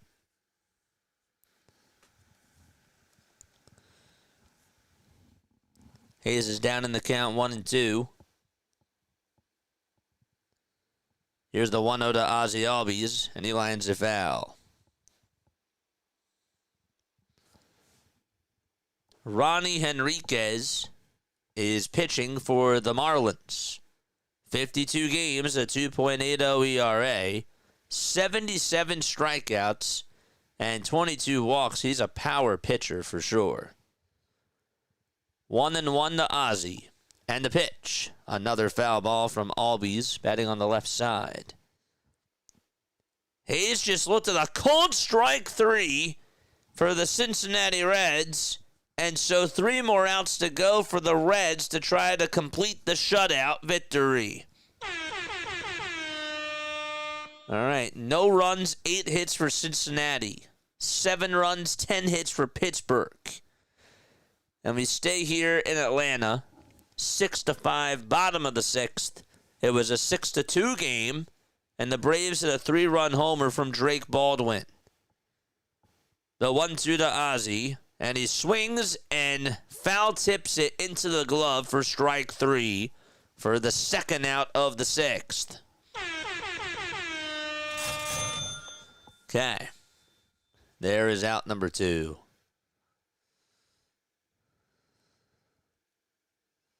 So wait, steroids is inadvertently how we got Duran. I think the Phillies would have gotten him anyways. That's just me. But it certainly made your bullpen even thinner. There's no doubt about it. The pitch. And that's in there for a strike. Who knows, actually? I still would like to think that they would have gotten him. But I could be wrong. We'll never know. White trying to tie the game up. 6-5, Miami. In the bottom of the 6th with 2 away. And a runner on at second. No balls, 1 strike to Eli White. And the pitch. Check swing, did he go? No, he did not. Wow.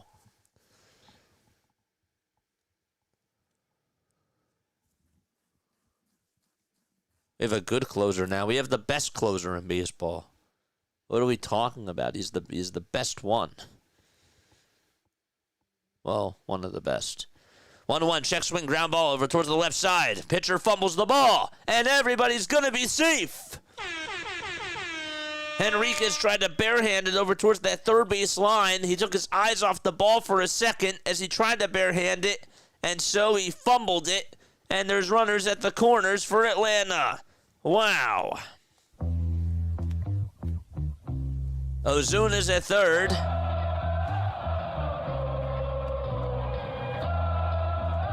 And Ornelas is coming up to the plate. Eli White gets aboard. Knock, knock. The Atlanta Braves knocking on the door. Will the Marlins let them in? Ornelas is up. The tying run is 90 feet away. The pitch is low for a ball.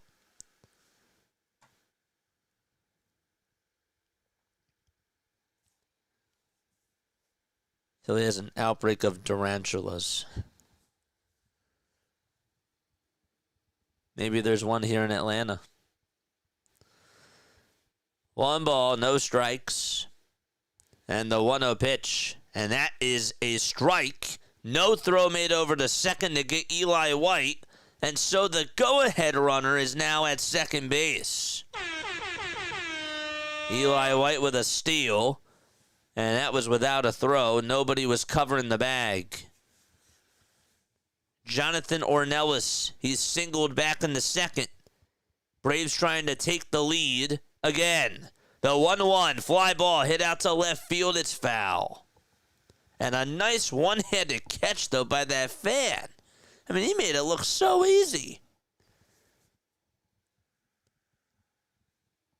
He just caught that thing in the air and just scooped it up with his hand. Go watch that on the highlights.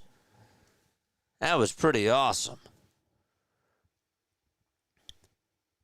Look up foul ball for the Braves. That fan made a ridiculous catch. 1-2 pitch, low, and outside for ball 2.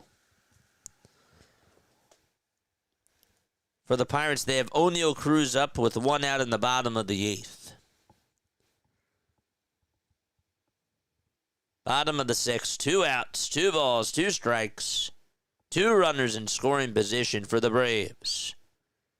The 2-2, it's outside for ball 3. Henriquez cannot put away Ornelas.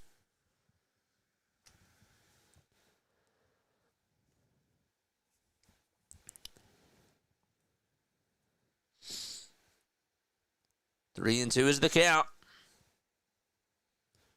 Ornelas will call for time.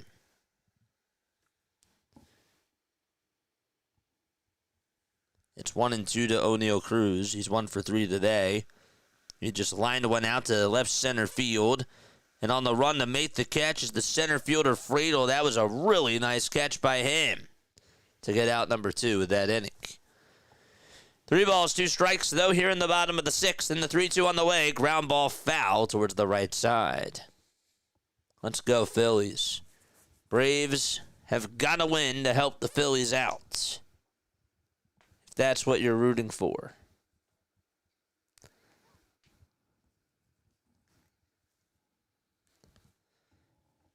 Three balls, 2 strikes, bottom of the 6th, 2 away, 2 runners in scoring position.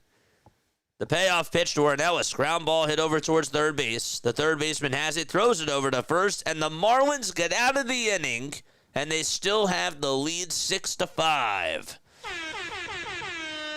And that is going to go to the top of the 7th. Drake Baldwin makes it a 1-run ball game on a 3-run slam. They will go to the 7th inning, 6-5, Miami. Okay. So back to Pittsburgh. Again, this is a blowout. It's 7-0 here. Sorry about that. It is 2 balls, 1 strike in the bottom of the 8th inning. With 2 away, Zulueta is pitching, and McCutchen is up. McCutchen, a former Philly. 2-1, and that's inside for ball 3. Kyle Nicholas is warming up in the bullpen for the Pirates, and he will pitch the top of the 9th. 3-1, and it's down for ball 4 to Andrew McCutchen. So if you have Kutch, he just walked. If you needed him to get a base, he just did that for you. Don't forget to like. Don't forget to subscribe.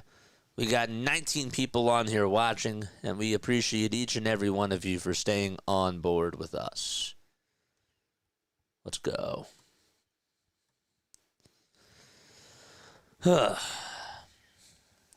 Jack Sawinski is coming up for the Pirates, and he takes the first pitch for a strike.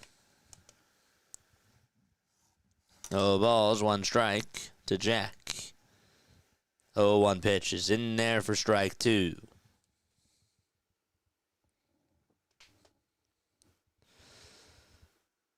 Sawinski 0 for 3 on the night. 10 seconds left on the pitch clock. And the 0-2 pitch, foul ball towards the first base side. How much time do you think we're going to be on here? Would you say it's another hour? You think we still have another hour of baseball left?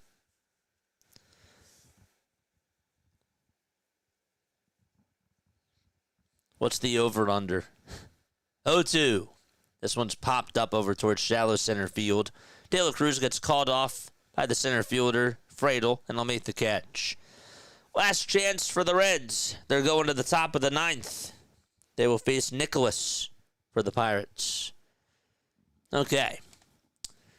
We're going to the top of the 7th here out in Atlanta. It was a 6-2 ball game, and now it's a 6-5 game on a 3-run shot by Drake Baldwin. And the Marlins looking to try to get some extra breathing room. We'll see if they're able to do that. Agustin Ramirez will lead it off. 3, 4, and 5 to up in the batting order for the Fish. What do you guys think? How long do you think we're going to be on for? Another half hour, 45 minutes, an hour? What do you think? I wonder if the Braves are going to tie it up. I really do. I wonder if it's going to go to extra innings. I have a gut feeling it might.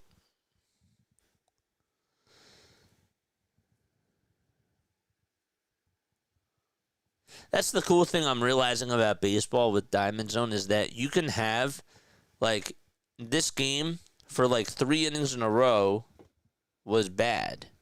It was not as entertaining.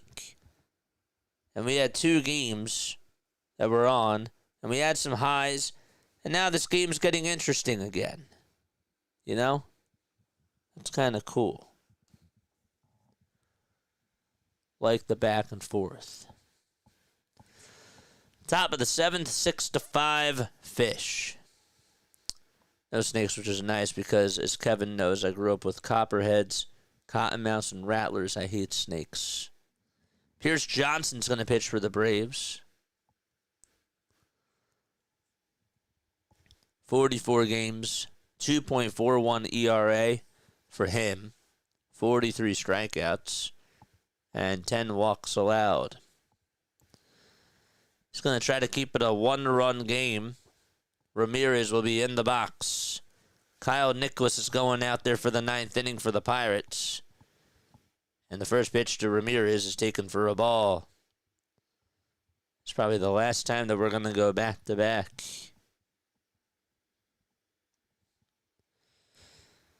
One ball, no strikes to Ramirez. And the 1-0 is high for ball 2.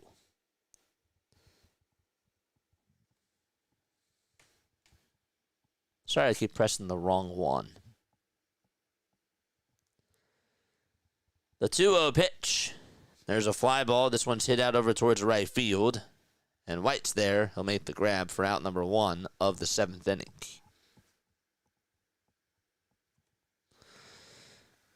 All right, the Reds will get their leadoff man aboard. That's Gavin Lux in the 9th inning.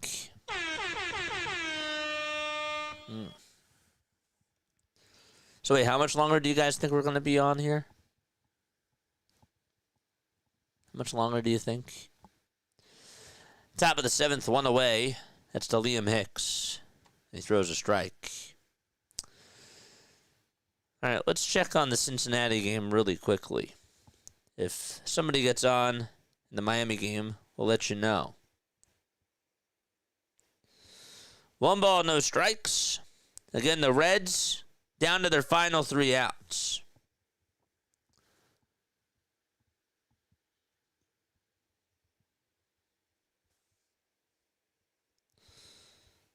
And a timeout taken until you switch to the Eagles. Will the Eagles game still be on in like an hour? 1-1. That's in there for strike 2. That's to Liam Hicks. Steer for the Reds in the box. The 1-0 is down for ball 2. Now Liam Hicks for the Marlins did just get on with a single, and he is over at first base for the Fish. A 1-out single for him. The 2-0 to Steer in the Reds game, and he takes it up high for ball 3. John says quite possibly. 3 balls, no strikes to Steer, and the 3-0 is in there for a strike. Otto Lopez for the Marlins just swung on and missed the first pitch. Reds down to their final 3 outs. 3 balls, 1 strike to Steer, and the 3-1 foul ball. Thanks for sharing your time with us. Of course. Of course. We have fun. Go back to the Marlins game very quickly. The 0-1 to Lopez. And that one's fouled away. Big pitch here to Steer. The 3-2, he pops it up. It's over towards the infield. And 1 out is recorded as Horwitz makes the catch. 1 away in the 9th. Okay. 1 away in the 9th there. Here comes Otto Lopez for the Fish. 0-2. And the 0-2 on the way. Swing and a miss. Out number 2 recorded in the 7th inning down in Atlanta. Okay. So there's 2 gone there.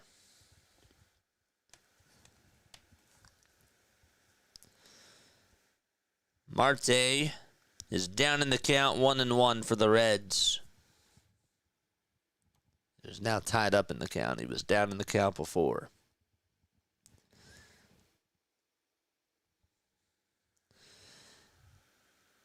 The 1-1 is low for ball 2 to Marte.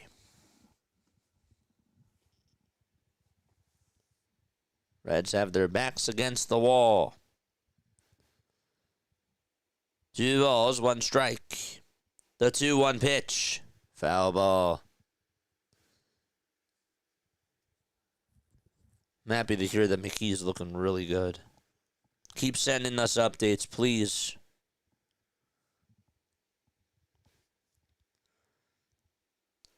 Two balls, 2 strikes to Marte.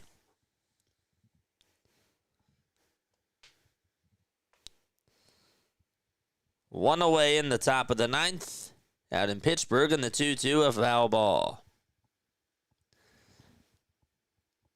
With the Marlins, the count is 2-1 to Jacob Marcy. And again, there's 2 outs in the top of the 7th.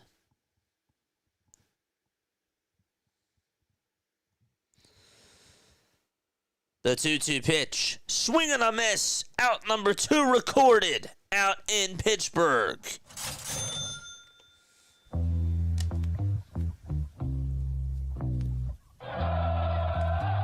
And a flyout was just recorded. Braves are going to the bottom of the 7th. They're down by 1. Final out here at PNC Park.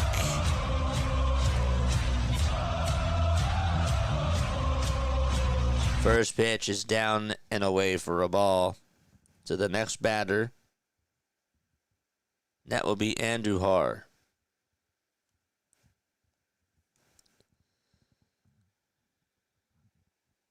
1-0 pitch. Fly ball hit out to center field. It's playable. O'Neal Cruz is there in front of the track. The catch is made, and the ball game is over. The Pittsburgh Pirates shut out the Cincinnati Reds by a final score of 7-0. And Paul Skeens, well, he pitches really well again. 6 innings, 8 strikeouts, no runs, no walks, and he gets another win on the season.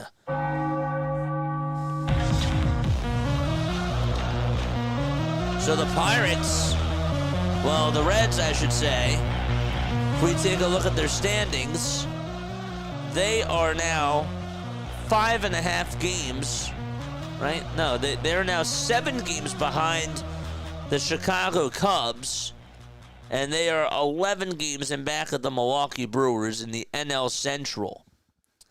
And in the wild card spot, they're now 3.5 games behind the Mets for that final wild card spot. So that was a big loss for them. They really needed to get a win. And the Pirates, well, they played spoiler, that's for sure. Okay.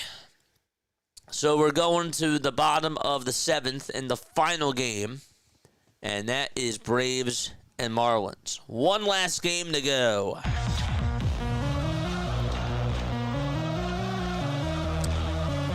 Can't believe Cincinnati got shut out like that. That's wild. Field goal is good. 27-14 Birds. I've never seen Swingers or True Romance. No. Alvarez Jr. is up for the Atlanta Braves. And the first pitch, it hits him. And he's going over to first base. Oh, boy. And it just got him on the foot. Simpson's now pitching for the Miami Marlins. Got him just on the foot. The back foot, that is. The gap does widen. Yeah, for the Cincinnati Reds, it most certainly does. They're 3.5 in back of that third wild card spot. I would have actually liked them to actually win for the Mets' sake, but that's fine.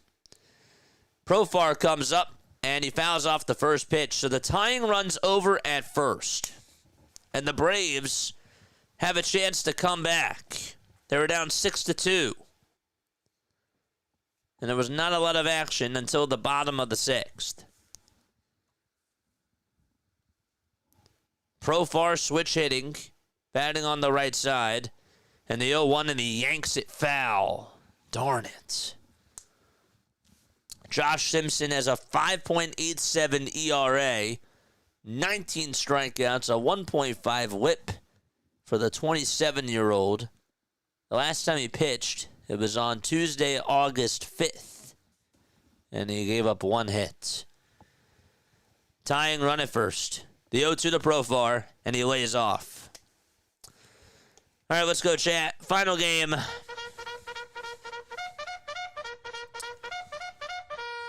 Charge! You see how the Mariners game, you see how there's a graphic and it says overtime under MLB scores? Look at that when it comes up. Toss bat to first. Ooh, not in time.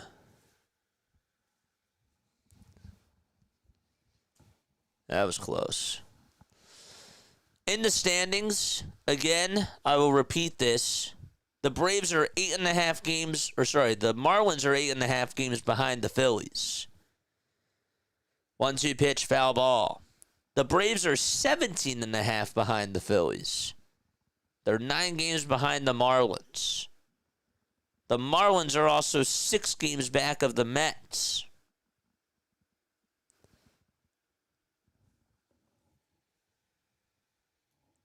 One ball, 2 strikes. Nobody out. Bottom of the 7th. The 1-2 to Profar. And he fouls it away. He goes third quarter, 9-17. I bet you that there might still be a little bit of time left in that game by the time this one's done.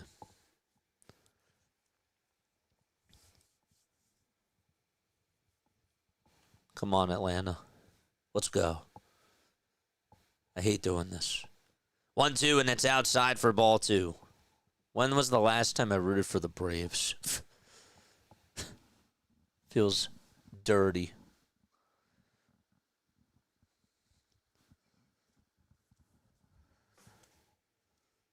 Two balls, 2 strikes.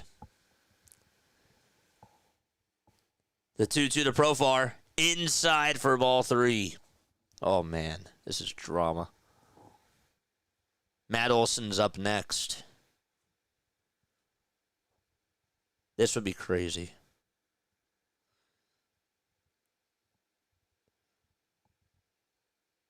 Three balls, 2 strikes. The payoff pitch to Profar, and he grounds it foul.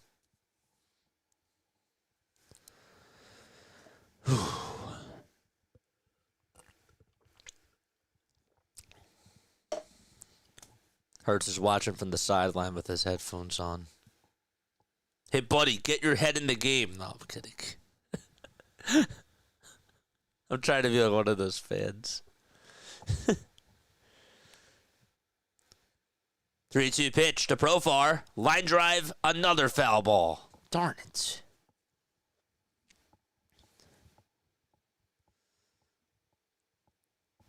The Skeens thing, too. I wasn't even thinking about this, but if we wanted to root for Zach Wheeler to win the Cy Young, I mean, Paul Skeens just continued to plead this case. Toss bat to first, not in time. Just realized that. Starters can't play fast with those giant rings on. Dude, those rings are so sick. A big at-bat and a long at-bat here to Jurickson Profar. 3-2 pitch. Up high for ball 4. Runners at first and second for Atlanta. Let's go. Let's go, Braves.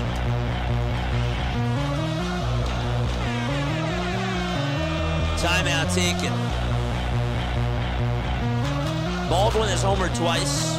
Ozuna hit his 16th homer.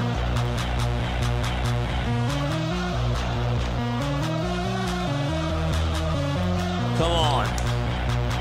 Here comes Matt Olson.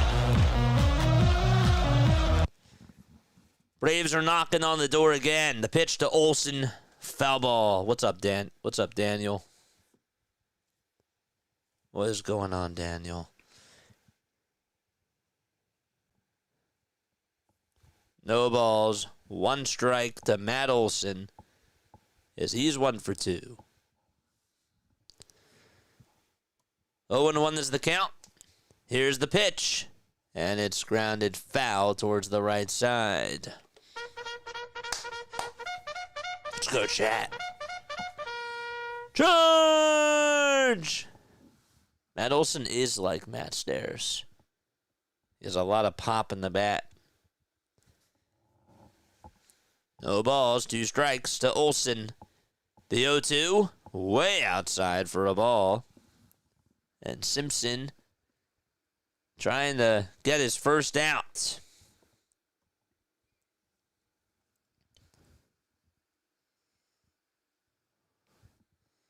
One ball, 2 strikes to Matt Olsen. The pitch, and that is taken just down for ball 2. That was close. That's as close as it gets.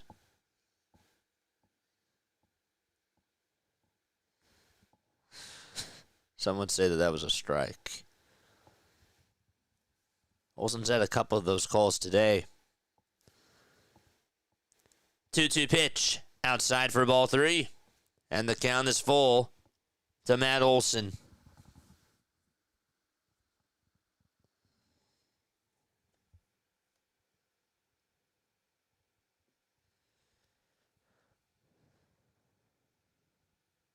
Three balls, 2 strikes. The payoff pitch to Olsen. Swing and a miss. And there's out number 1. Damn. Oh, that was huge. That is a rally killer for the Braves. But the Marlins get a huge first out.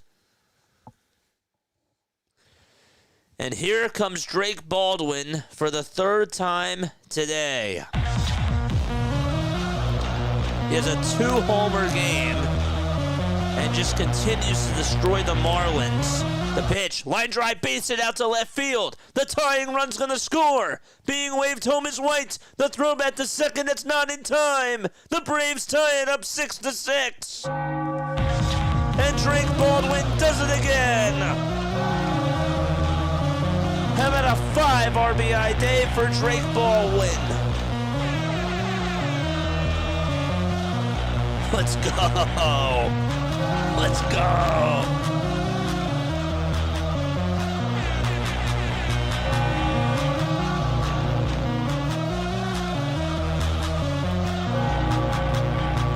Drake Baldwin.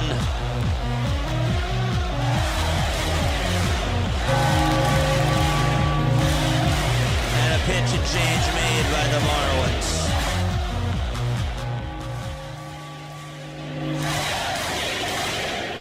Let's go. Thank you, Drake. That's beautiful. That is sick. Hit that thumbs up button, people, and subscribe to the channel as well. It's a brand new ball game out in Atlanta. After being down 6-2, they've made it now a 6-6 ball game in the bottom of the 7th with 1 out. And it's all because of one man, and that's Drake Baldwin.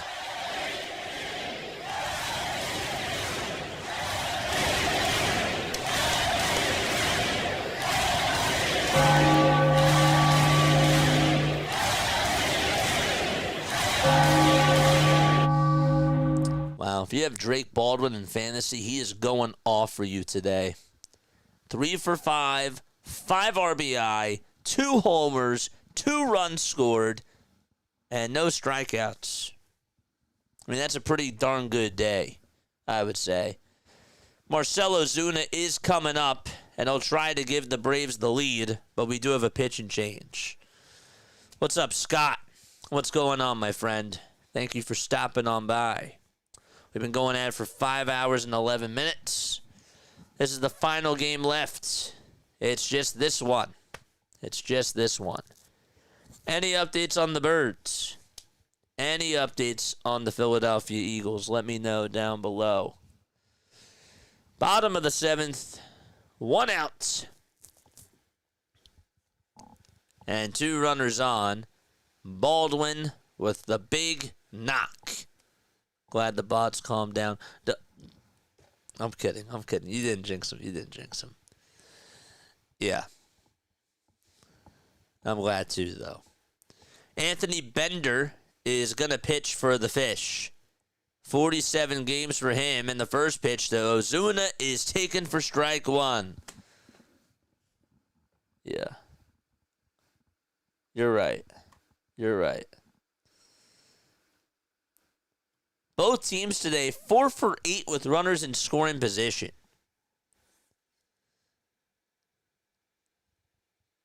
No balls, 1 strike to Ozuna, and the 0-1 is down for a ball. Let's go Braves.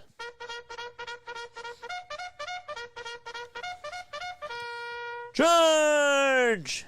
1-1 pitch on the way. Ground ball hit over to shortstop, and this is going to get the runner over to third. The throw over to first. That's not in time. It gets by the first baseman, and Profar's going to score. 7-6 Atlanta. An error over at third by Otto Lopez on a bad throw. And now there's runners at second and third just because of it. How about the Braves going out in front? Otto Lopez with a terrible throw over to first, and Eric Wagaman could not dig it out.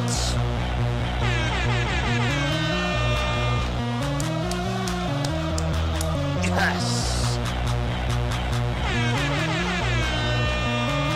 What a comeback.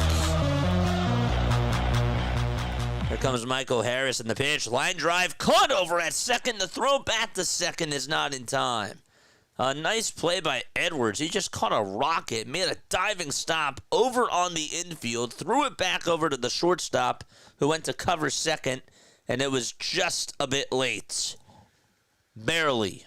How did he dive, roll over, and then make that throw over to second all in one motion? That was ridiculous. That saved a run.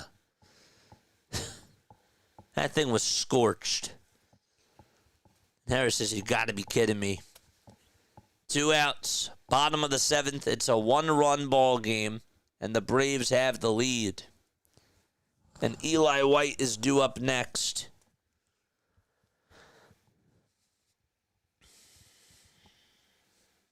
Bengals field goal attempt, it's good.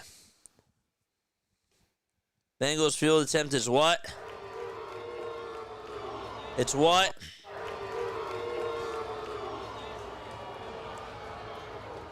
It just loaded the bases. They're going to face Eli White here. No balls, 1 strike.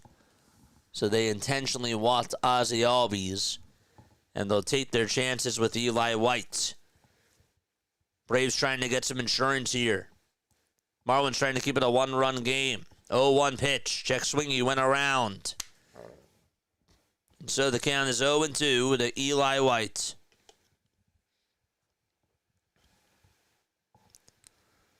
Whew. No balls, 2 strikes. 0-2 on the way to White. Low and outside for a ball.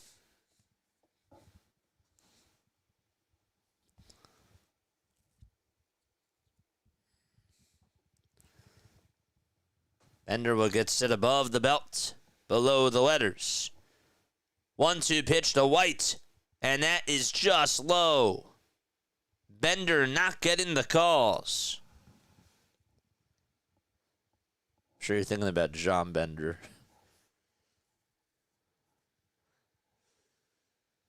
Two balls, 2 strikes. The 2-2 pitch fouled away over towards the first base side, and it goes out of play.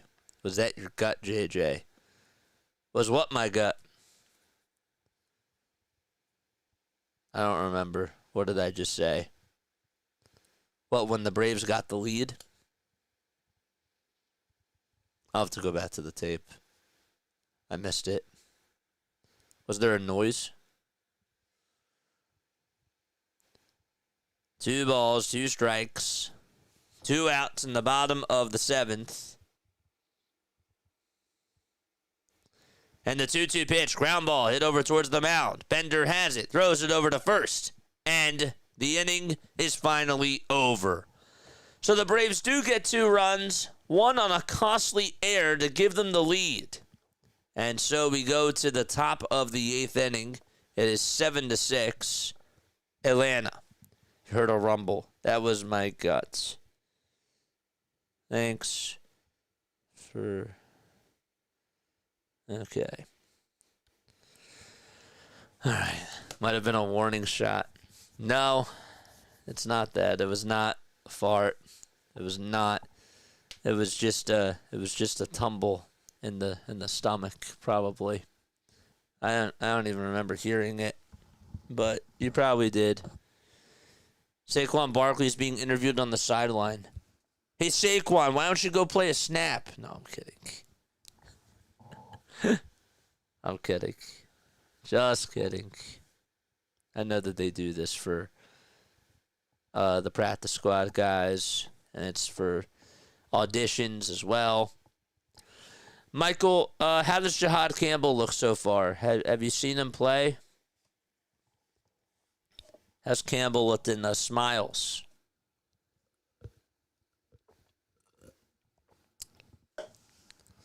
Dude, Smile is such a great name. I love that. It's such a great name.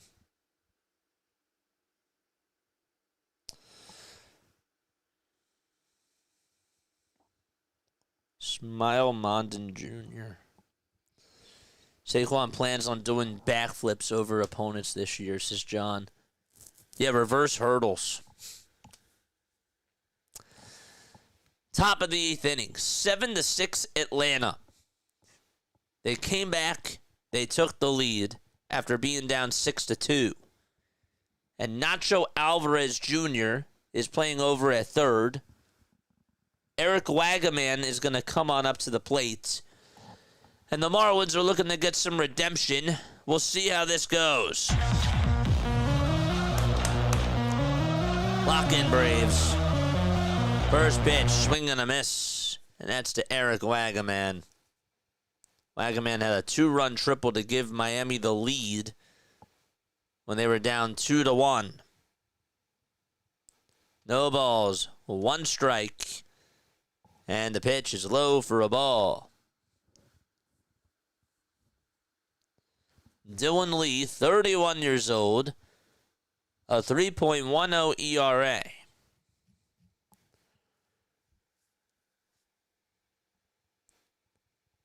Ornelas is now at short. 1-1 pitch. Foul ball towards the left side.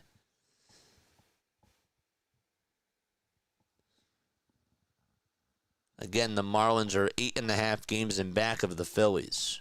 They've been playing very good baseball. They're starting to get back into the picture in the NL East Division race. 1-2 pitch. Swing and a miss, and there's 1 gone in the 8th. Big out there. What's up, Scott? How are you, my friend? Very, very happy to see you. This is the final game on for baseball today. It's just this game. That's it. 1 out, top of the 8th inning. And Heriberto Hernandez is coming on up. The tying run up at the plate. Again, the Marlins were up 6-2, and they blew the game. Drake Baldwin with 5 RBI, including 2 homers and an RBI single. The pitch to Hernandez, swing and a miss. Lee with a 3.10 ERA this year and a .99 whip. That's really good. 0-1 pitch. That is low for a ball. Different Eagles QB. Thompson, Robertson, I think, passing down to the 50. But how are you tonight, Scott? 1 ball, 1 strike, and 1 away in the top of the 8th. Hernandez with a 308 average, 6 homers and 20 RBI. This guy has a lot of pop in the bat. 1-1, down and in for ball 2.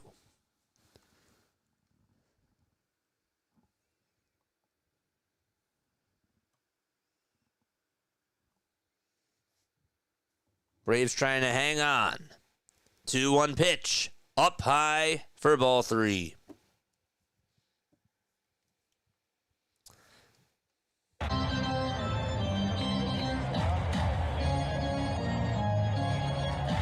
Three games that are final. 1 game left. 3-1. Foul ball. And the count is 3-2.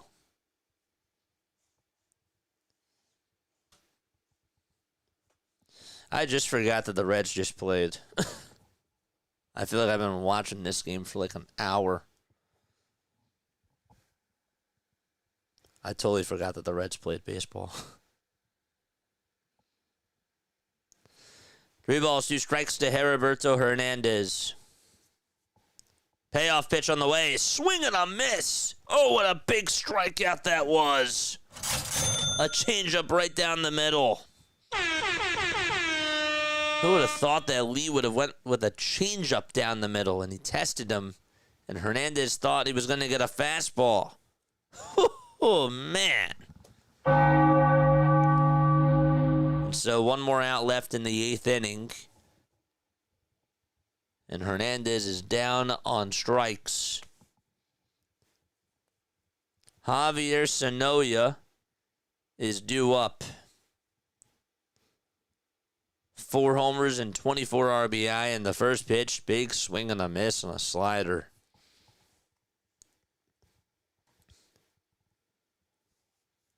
No balls, 1 strike. 2 away, top of the 8th. 0-1 pitch. Another swing and a miss. Going with a lot of off-speed stuff. It's 0-2 to Sanoya. To Sanoha. 0-2 pitch. Line drive. Caught over at short. And the inning is over. We're going to the bottom of the 8th out in Atlanta. Nice. Very, very cool. This is great. Hit the thumbs up button. Subscribe to the channel. Turn on the bell icons. This is the final game of the day.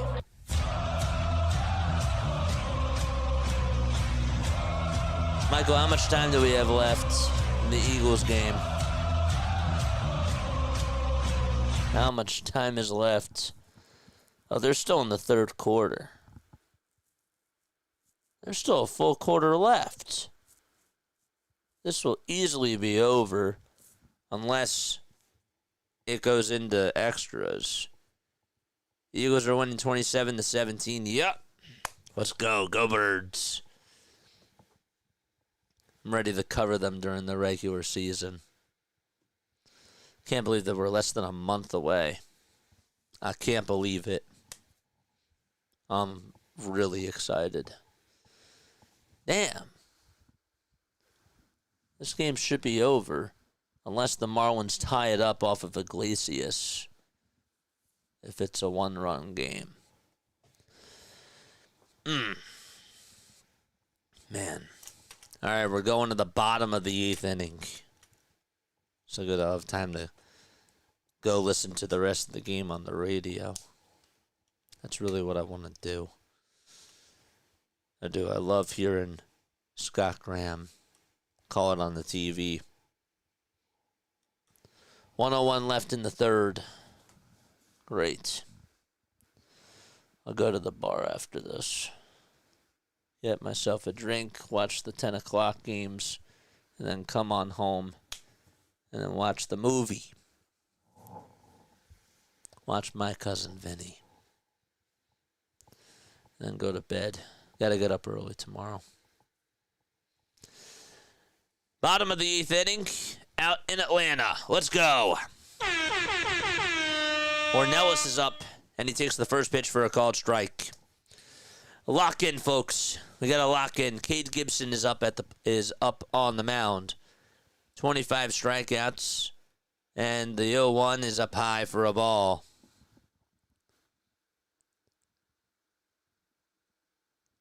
Who would have thought that the Marlins would be just this red hot? 1-1 pitch. Way up high for ball 2. And outside as well.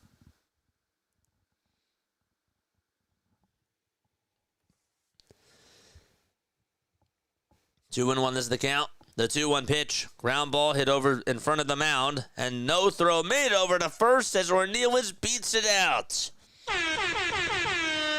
Gibson had the spin. He had the turn. And he wasn't going to be able to throw it over to first because Ornelas had it beaten out all the way. Nice. Eagles with a pick. Let's go. Yes. Let's go. Let's go.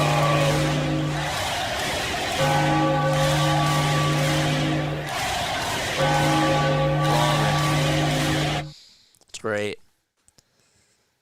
Again, no throw over to first.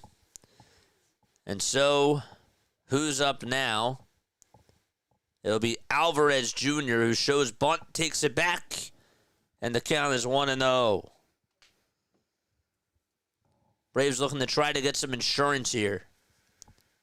Nacho Alvarez Jr. got hit by a pitch in the 7th, and he scored a run.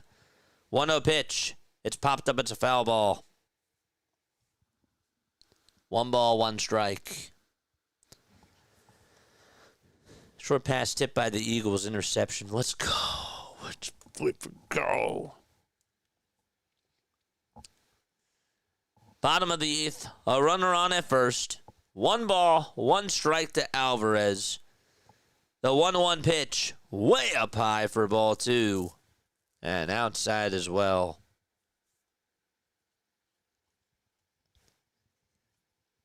Two balls, 1 strike to Nacho Alvarez Jr.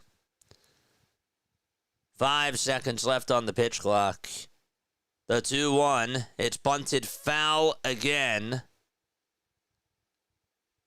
Or is it taken inside? The runner just went on over to second base.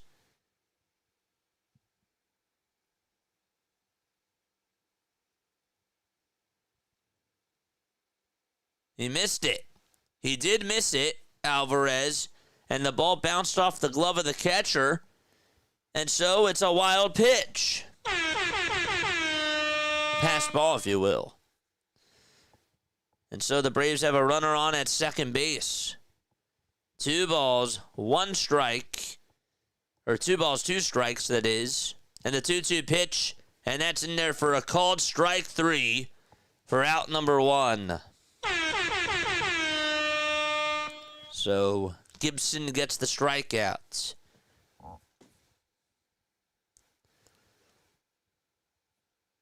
Jerks and Profar coming on up.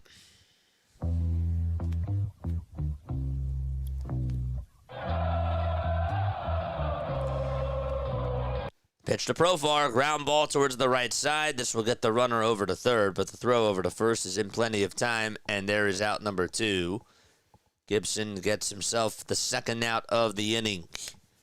Nacho Alvarez 90 feet away from scoring in the bottom of the 8th inning.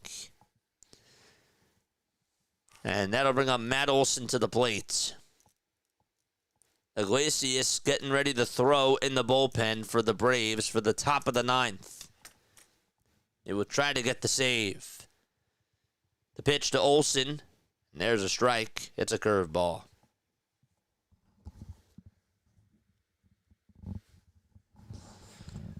No balls, 1 strike to Matt Olson.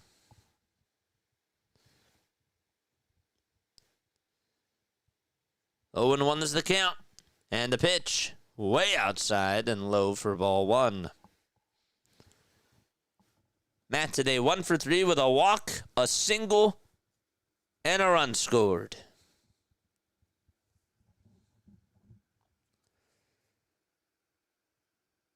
The 1-1 pitch.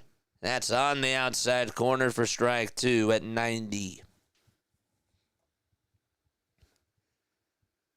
It's great. Football's back. baseball's still on. It's like when football and baseball intertwine, it's so cool. 1-2 pitch. And that's going to get away from the catcher, and a run's going to score. A big run for the Braves. Another wild pitch. And Hicks is struggling behind home plate. That run could be the dagger.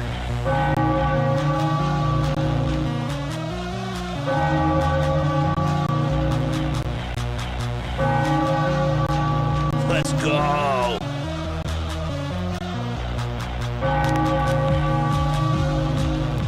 2 balls, 2 strikes to Matt Olson. Nobody on. A 2-run lead. The pitch to Olson. Fly ball hit out over to right field. It's going over the head of Hernandez. And so it goes out to right field over his head. Olson goes over to second. And he's aboard over at second base. Exit velo on that swing was at 105 miles per hour. So a big 2-out base hit by Matt Olson. Yes, I don't like to say it, but go Braves. Let's go. We love it. We love it. The Marlins are crumbling. They're going back to the tank. And guess who's up? It's Drake Baldwin again. He's like their kryptonite. The pitch, and there's a foul ball. If you put Bryson Stott and Drake Baldwin on the same team, they're probably going to beat the Marlins. He's 3 for 4, 2 homers, a single, and 5 RBI. No balls, 1 strike, 2 away, bottom of the 8th. Gibson in another pickle, and the 0-1. Ground ball hit over to third base, and the throw over to first. It is just in time. The throw was wide. Wagaman just was able to tag out Baldwin. Snickers says, hold it for a second, and he might want to look at it. And he says, no. All right, he says, play on, and we're going to go to the 9th inning. That was close. That throw was so bad, and Wagaman was actually able to catch it and still tag out Baldwin on the right side. Man. And we're going to the 9th inning. 8-6 is the score, and the Marlins with their last chance as they come up. Eagles' field goal is good, and the flags are down. Good. I really want updates, so thank you very, very much for providing me with the updates. They just started the 4th. There's 13:43 to go. Colts and Ravens are on. And then we got Raiders and Seahawks, which I will watch in a little bit when I go to the bar. So that's great. All right. We're going to the 9th. We are going to the 9th inning. Edwards, Stowers, and Ramirez are due up. That run in the 8th inning was huge. It's been a 6-0 run by the Atlanta Braves. They were down 6-2 and now lead it 8-6. So can the Braves hang on is the question. Touchdown! Let's go! Let's go! Yes! Oh, let's go! Let's go, Birds!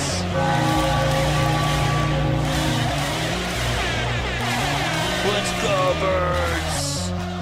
Yeah!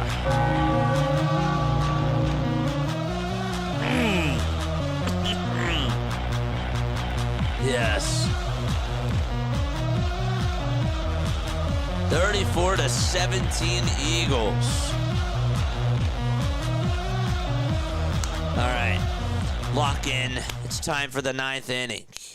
Xavier Edwards will lead it off for the Miami Marlins, and he'll go up against Raisel Iglesias. Final 3 outs of this game. Good job by the Birds. Let's go. Calm down, JJ. It's not the Super Bowl. The pitch is way inside for a ball. You confuse the heck out of me. You'll say, wake up, JJ, and then you'll say, calm down, JJ. Which one is it, my friend? 1 ball, no strikes. Top of the 9th, and the 1-0 pitch. And that's low for ball 2. Come on, Iglesias, lock on in. Let's go. 2 balls, no strikes. The 2-0 pitch. Looked a little bit low, but it's called a strike. Let's go. 2-1 is the count. The pitch. Foul ball.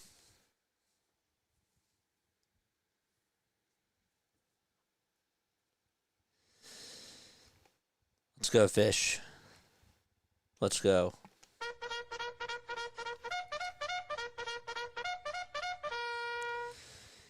George! 2-2 pitch. Pop-up, hit out over towards the left side. Alvarez Jr. has it. 1 away. 1 gone. Top of the 9th. Let's go. This is great. Eagles look great with the roster, and the Marlins are losing. Let's go. That's great. It's a good day. It's a very good day. Kyle Stowers is coming up. 1 out in the top of the 9th inning. Stowers 1 for 4, and the pitch is inside and low for a ball. Forgot to mention, too, that Iglesias this year, 4.53 ERA, 35 years old now. 1-0, swing and a miss on a fastball that was high. And it's 1 ball, 1 strike. Stowers is 0 for 4 in his career against Raisel Iglesias. The 1-1 pitch. Low for ball 2. Stowers hitting .294 with 25 homers and 71 RBI. He's now 27 years old. The 2-1. Another swing and a miss on a changeup that was in the dirt. Iglesias trying to get him out. The 2-2 to Stowers. Swing and a miss. Out number 2 recorded. A high fastball. And there is out number 2. And the Marlins are down to their final out. A fastball at the eye level from Raisel Iglesias. And it worked.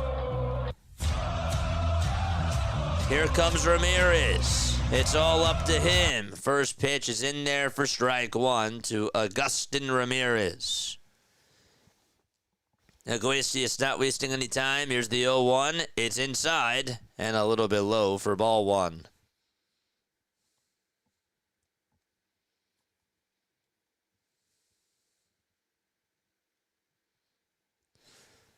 The 1-1 pitch to Ramirez. Foul ball. And Miami down to their final strike.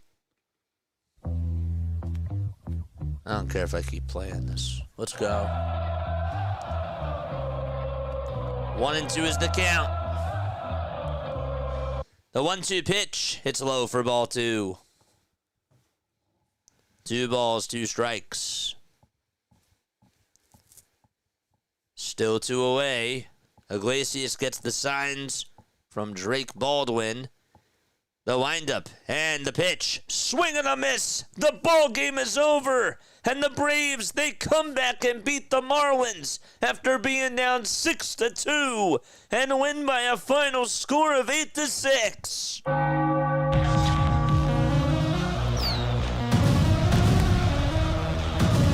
Take that, Miami. Let's go.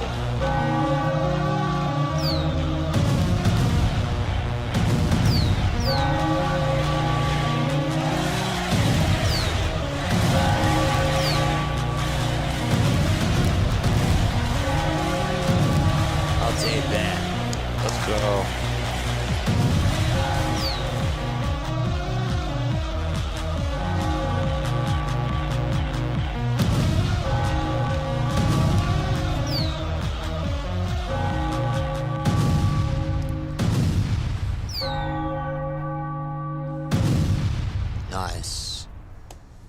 Let's go.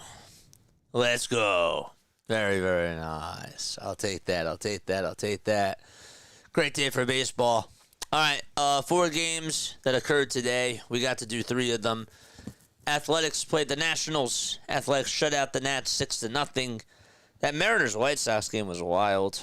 That was a pretty crazy ending there. There was not a lot of action. It was close for so long, and then it was a 4-3 finish. The Pirates and the Reds game, that got very out of hand. 7-0 is the final score out in Pittsburgh. Paul Skeens pitched really, really well and continues to dominate this season and increase his chances for winning the Cy Young. And then the Marlins and Braves game, that was a blowout. And then the Braves came back and they won 8-6. Maybe it wasn't a blowout, but it really felt like that the Braves were not going to take the bull by the horn, and it was just quiet for like 4 innings in a row ever since the 3rd. And then they came back and were able to tie the game. They made it a 1-run game in the bottom of the 6th on a 3-run shot by Drake Baldwin. And then they came back and won and put up 8 runs against the Marlins. 8-6 final score there. Great day for baseball. All right, I'm not going to lie. I'm going to step off. I'm going to call it the rest of the night. I really would like to go out and watch the rest of football and see how things go there and get a drink. So, love you all. Lila Tov. Good night. I'll see you all tomorrow for the next Phillies game. Peace. Good night.